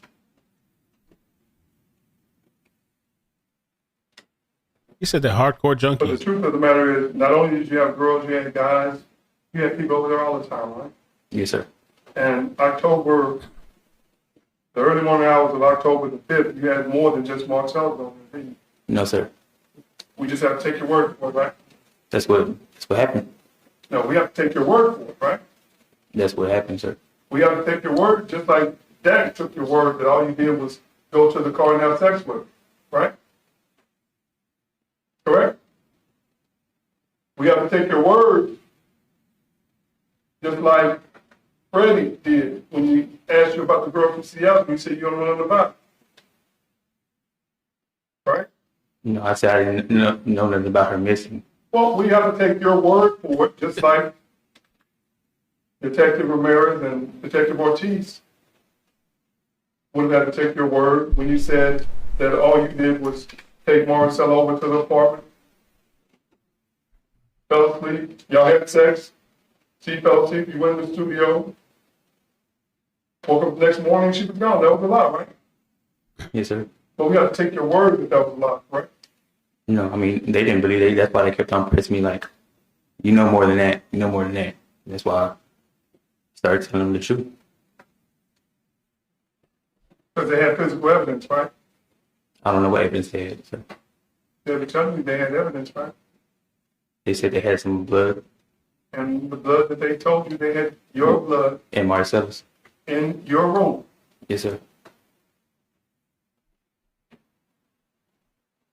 And that's when you made up the story about Mr. Dykes, didn't it?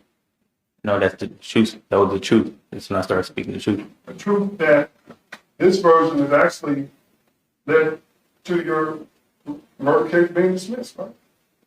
You know your case is going to be dismissed, don't you? Based on this version.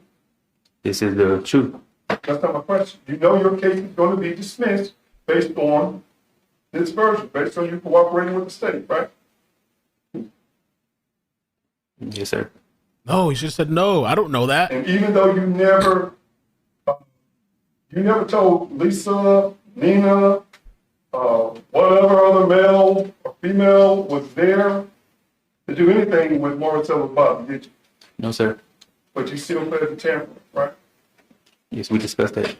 Is that a yes? Yes, sir. Because you lie when it's convenient for you to lie, isn't that true, Mr. Beltran? No, sir. And right now it's convenient for you to lie because you don't want to have to face a jury like this and have to respond to questions about whether you committed this murder or know who actually did commit the murder. No, the reason I'm on this stand is because I chose to be on this stand. I wanted to tell the truth. Same truth you told Dax? No, Same no. truth you told Brandon? I'm telling the truth that was a lie.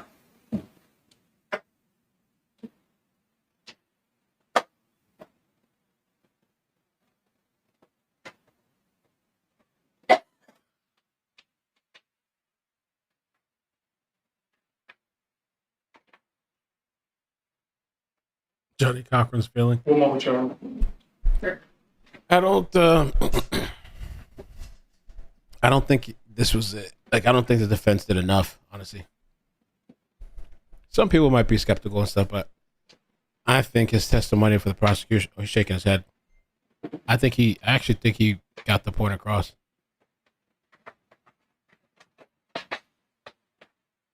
And even if you think he's somewhat lying or whatever, I still think this helps out to prosecute Lisa. Maybe all of them, who knows? I don't know what it is. I think he's telling the truth.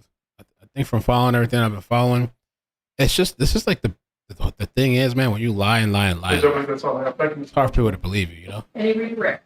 Oh, sir, just one other thing. Yes, sir. I think you told members of the jury earlier that when Lisa found out about you and Nina having sex, that Nina stopped talking to you, right? Yes, sir. That's because that's what you're saying. Lisa was upset and made Nina stop talking to you, huh? That's what Lisa did. So Lisa was able. You want the members of the jury to believe that Lisa was able to coerce Nina? Is that what you're saying? I'm saying that she told her not to. She's the one that set us up, so she let her know, like, hey, don't be talking to him like that. And when I come to the house, that's what it was. She couldn't talk. She couldn't speak to me. So Nina just did whatever Lisa said. Right? Mm-hmm. At that time.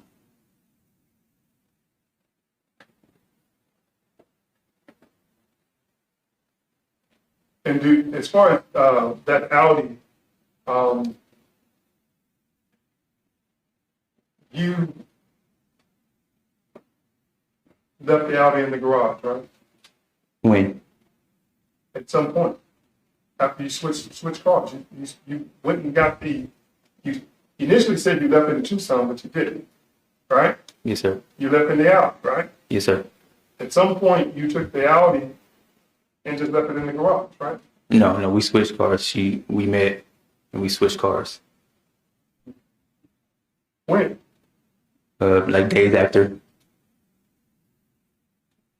So days after. Yes, she called me, said the Audi might be hot. I don't want you to get caught up for something that you didn't do. Switch me cars. And that's what we did. And I had the Tucson ever since. But I thought you didn't see her for weeks I didn't say it. after all this happened. I didn't say it. She was calling you, you wouldn't respond, right? No, yeah, I wasn't responding.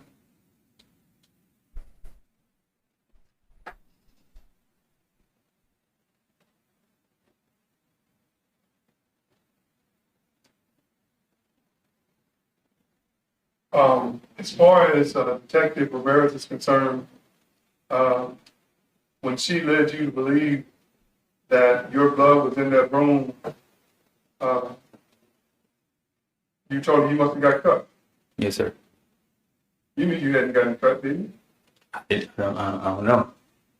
That's what I'm saying. That my truth is, when Lisa was on top of her, when I pushed her off, I could have got cut. That's why I said that. That's the truth. Okay. That's the reason why I said I could have got cut.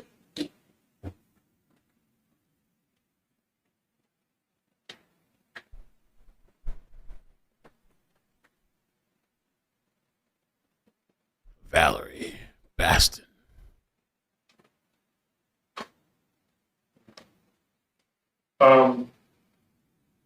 And just so members of the jury are clear, you never turned yourself in, right? No, sir. They came and got you in Utah, right? Yes, sir.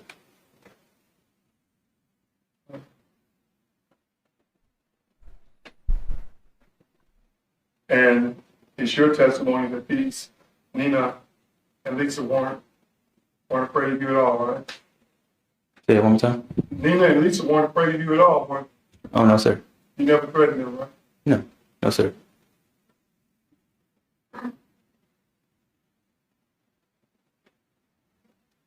That's all I have. Thank you, Judge. Any redirect? No. Wow, they said no. Okay. Whoop. All right, ladies and gentlemen, the jury is That's sent you it. back to the jury room briefly.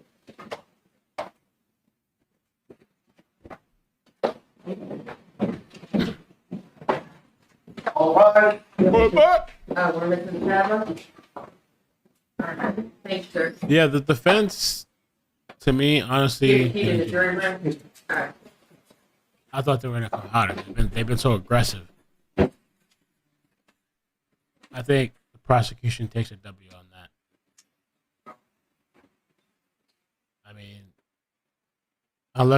mean, it really depends how the jury's feeling. Because if they've seen he's lied multiple times to his friends and all this stuff, detectives, why now? Because of the incentive of like, okay, well, I'm gonna get out of here without a murder charge. I mean, he did some despicable things and made some really bad choices.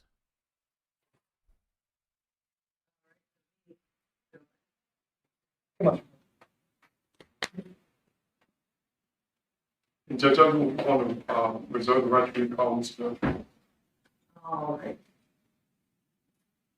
Reserve- Mr. Beltran, you need to go back there. Reserve the right to recall him. Obviously, I'll let the court know far in advance. So he might be coming back. We need him on Monday. It's possible now. We'll probably take this. Okay. All right.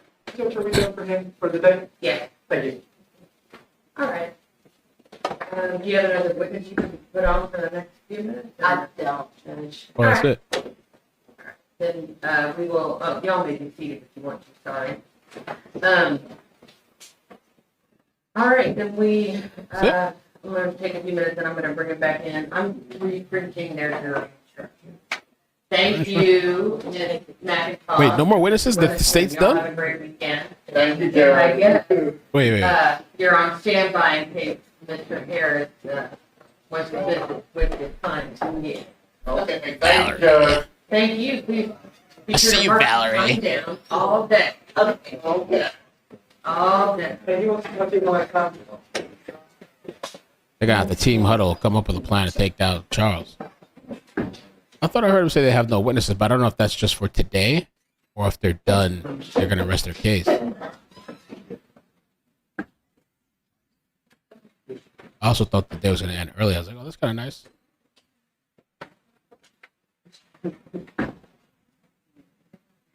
Day 5. They teach you guys to do that, but can't. Santa Muerte. Good. Before we bring the jury in, can we go on the record just for one brief thing? Mm-hmm. Yeah, if I teach you, that means I like you. If I tease you, it means I like you. It always means that, right? Tease you. They're in conference. Almost done with today's. The jury's coming back. They're gonna bring the jury. Maybe just dismiss him for the day. I don't know. Let's keep an eye out. I would love if they ended early. That bad for me to say?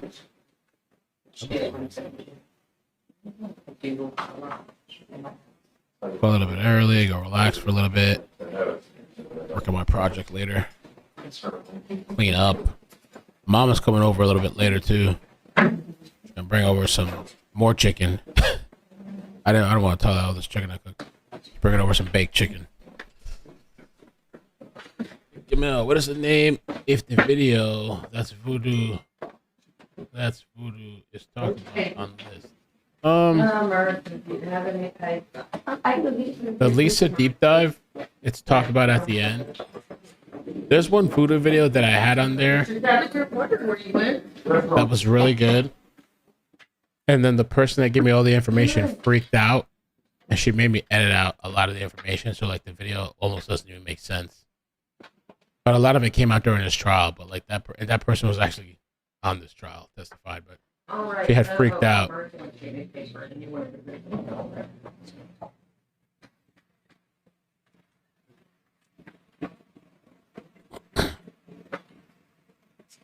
Bring in the AC. Yeah, those poor people gotta suffer with no AC.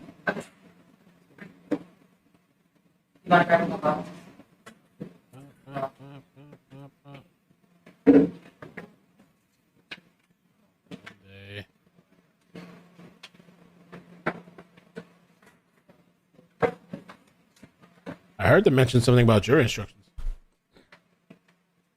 Yeah, the cooked meat I heard about. I know about that. Yeah.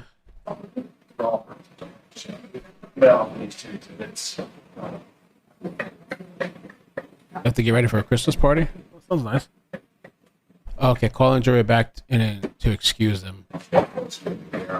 Oh, I had to release them so they wouldn't see Charles in cuffs. They'll even hear me keep the air on. All right, we're back with the record outside the president carrying up the jury. Yes, Your Honor. I wanted to offer states 336 and 337 for all purposes, the dismissals for Charles Beltran and Nina Marano for the murder cases. They're both signed by the court, file stamped, and certified dismissal, and 337 for Nina Marano. All right, those two individuals are admitted for all purposes. Yeah. What was 335? I think that was the passport application that did not get admitted, so I can. It may come back up, so we'll just keep it. So I guess you have it, Charlotte? No worries. I just wanted to be sure. I want to offer it for record purposes. That way we just, because we've talked about it. Okay. And Your Honor, also this time I'll offer states 335, Charles Beltran's passport application for record purposes only.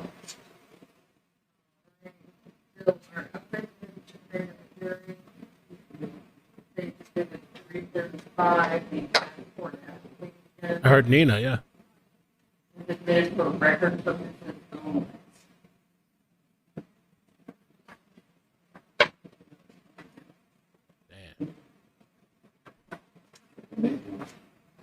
Maybe this will be the only trial. We're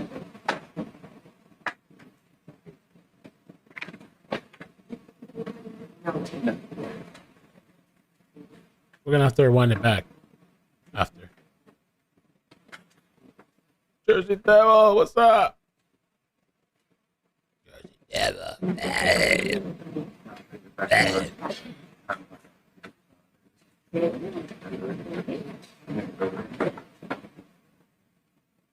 I'm ready to take a nap. I'll stop whenever. Maybe Nina and Charles will start dating after they get out. Well, Charles is not gonna be out for a while. Maybe Nina.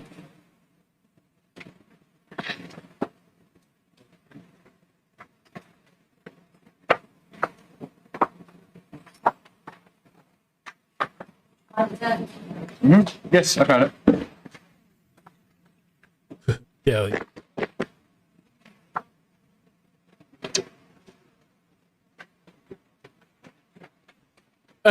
Hoax. Oh man.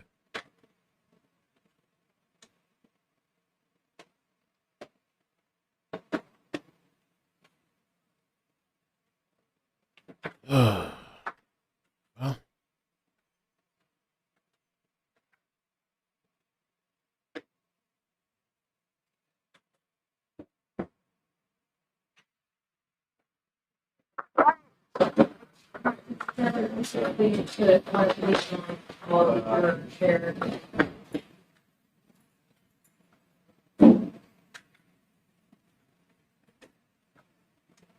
Yes, ma'am.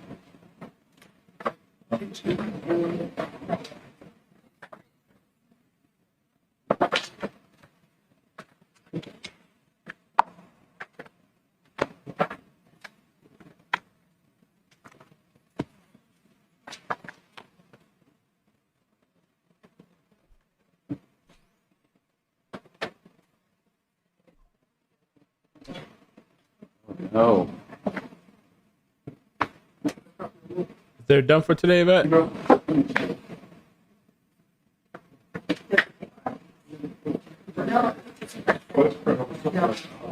Yeah, I don't think they have anything available for today. I think it's done.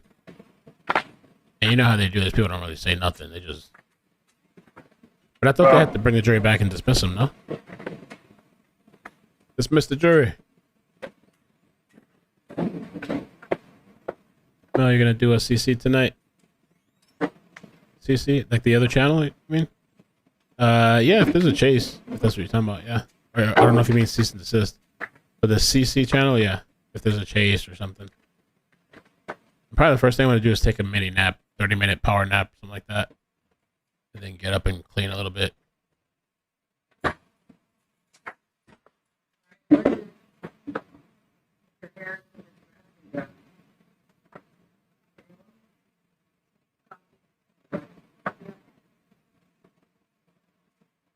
I believe so too, right for.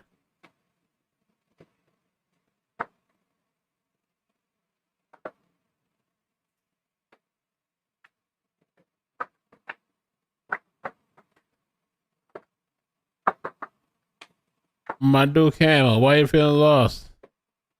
You should check out the timeline video. In the description, there's a timeline video. It's called Recap and Timeline. You can check out that video to kind of understand what's going on. And then check out a little bit of the playlist.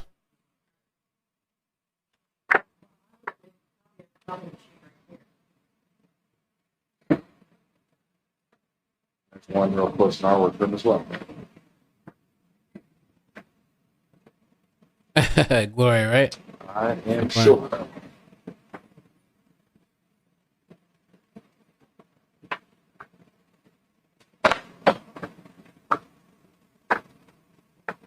Maybe they're working on jury instructions, letting everybody go home. Hi, Ronnie. Welcome. Welcome to the stream. Yeah, I'm just trying to get all this organized before whenever we break.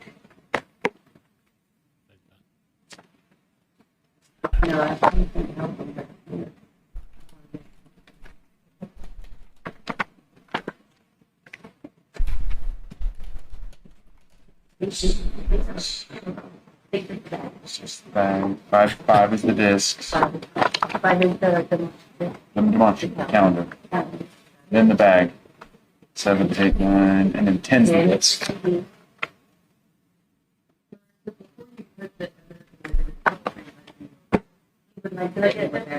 Okay. Give me a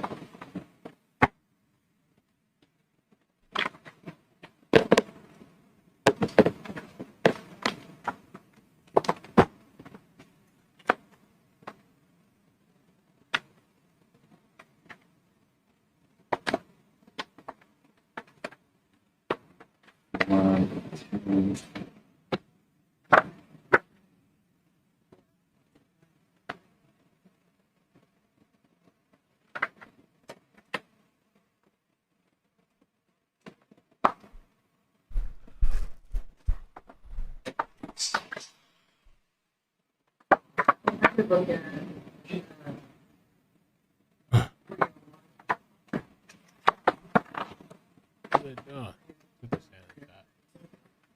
3 or 3. You want to see the 301 301? is the cell phone. And then if I And 302 is the same. Yes, sir. Give me that 302.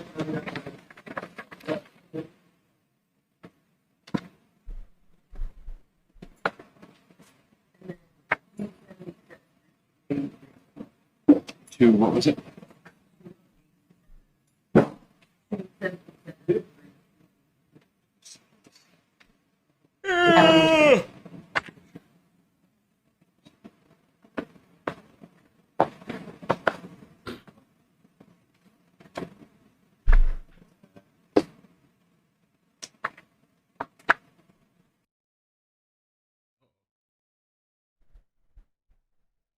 That might be it.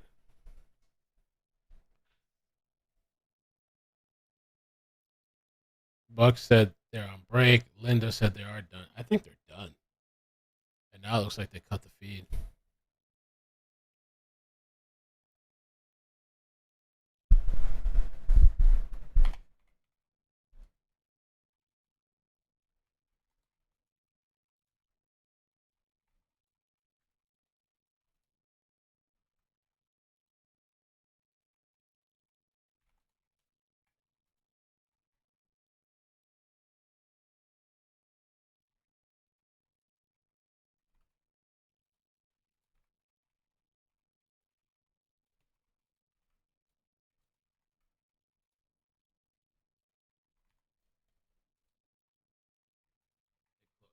Yeah. They're done.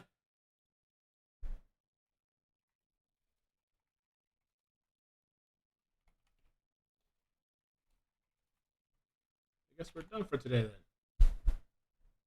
Early finish.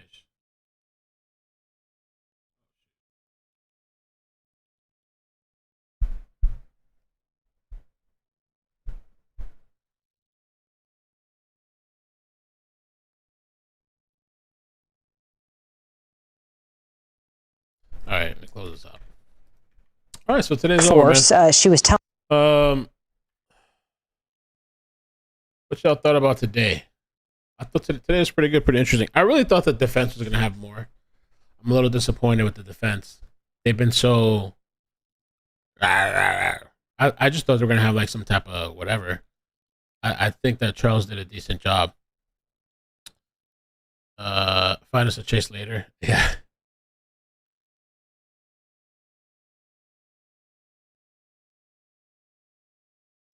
Chaos, I hope you and Maddie have a good weekend. I'm happy to spend long days with you, the Ick family. Cheers to 26 months. Amazing. Chaos, thank you so much for your membership, your support, and friendship. Today was pretty good, right? Yeah. Oh, you're right. What the hell did they say about Nina at the end? I don't know. Hold on. Let me see if I can listen to that real quick, and then we'll call it. I'm ready to just like relax for a little bit, kind of chill, Kill Bill.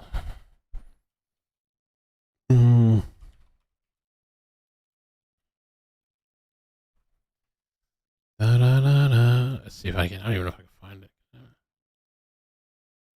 Live.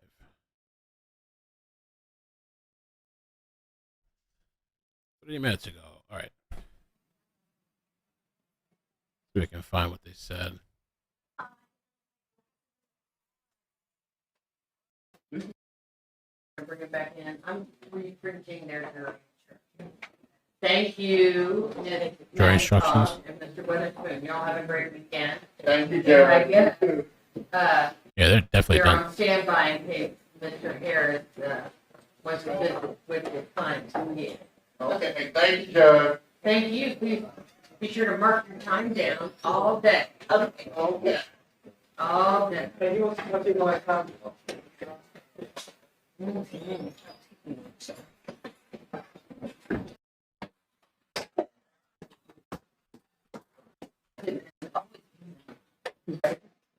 Almost done with today's math.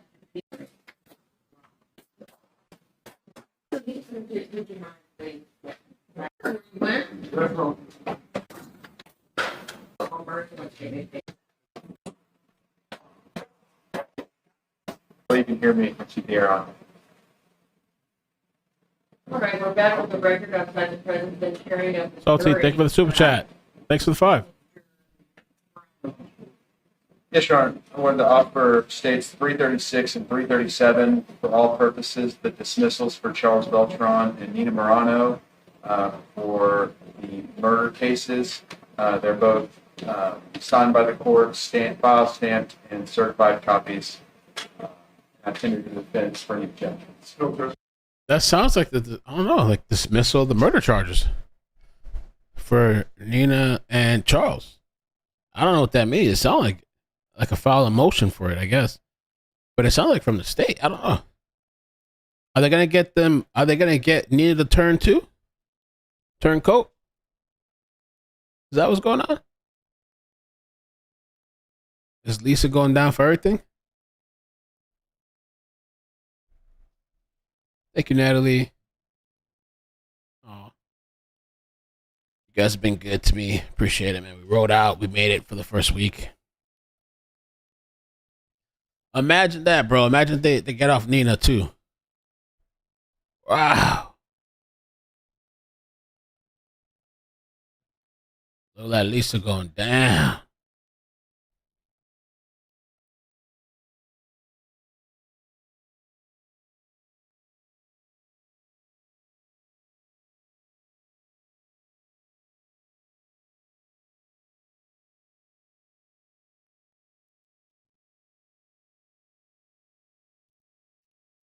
Seems like that's what could be happening. I don't know. All right, I'm gonna get off for now. I'll be back later if there's any kind of if Nina testifies, oh, it's a wrap. Forget about it. Yeah, if Nina testifies, I still feel like, I mean, in my opinion, I would think that she had some type of party, like the cleaning or something. I mean, I don't know. Her cell phone pin was there, unless she just says Lisa forced her to go down there, but she didn't do nothing, or she's just sat in the car or something.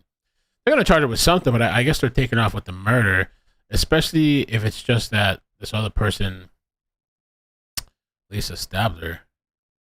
That's crazy. I need some attorney friends. I need to clip that section and reach out to the attorney people and see what that means. Mustard Mama. Oh, I don't have it. Oh, they do have it back there. Good. Mustard Mama, thank you so much for the memberships. We got to do a members live. It's been a while. I don't think it's going to be this weekend, though, because I have all these projects I want to do for the weekend. I mean, I could just pop up and hi and chill, whatever. But and me and you, thank you so much for the 15 months. Thank you for resubscribing. Appreciate that. iCkEdMeL, you are loved. Happy holidays. Happy holidays, man. Stay safe. Avoid crowds. Avoid schools, shopping centers, playgrounds. Anywhere that has people, apparently now. Things are happening everywhere. I'm going to call some people too and ask them about their thoughts on this. Let me see.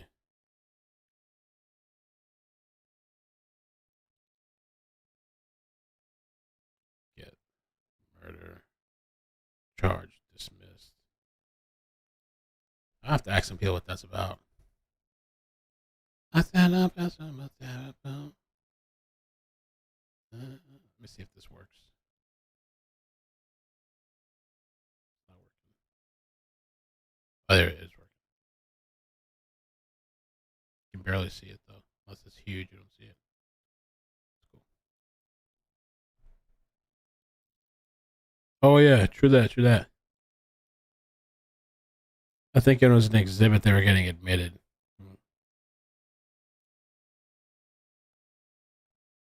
I want to see if Nina testifies. That's a wrap. Sugar Mama going down. Sugar Mama trial.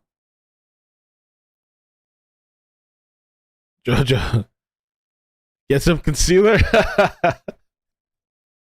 Actually, I think I have something. Actually, I don't know how much that would help me, but for tiredness, I think I just need to take a little. I think I'm gonna take a little 30-minute nap or something. I was actually like hours ago tired. Like I almost feel like I could fall asleep.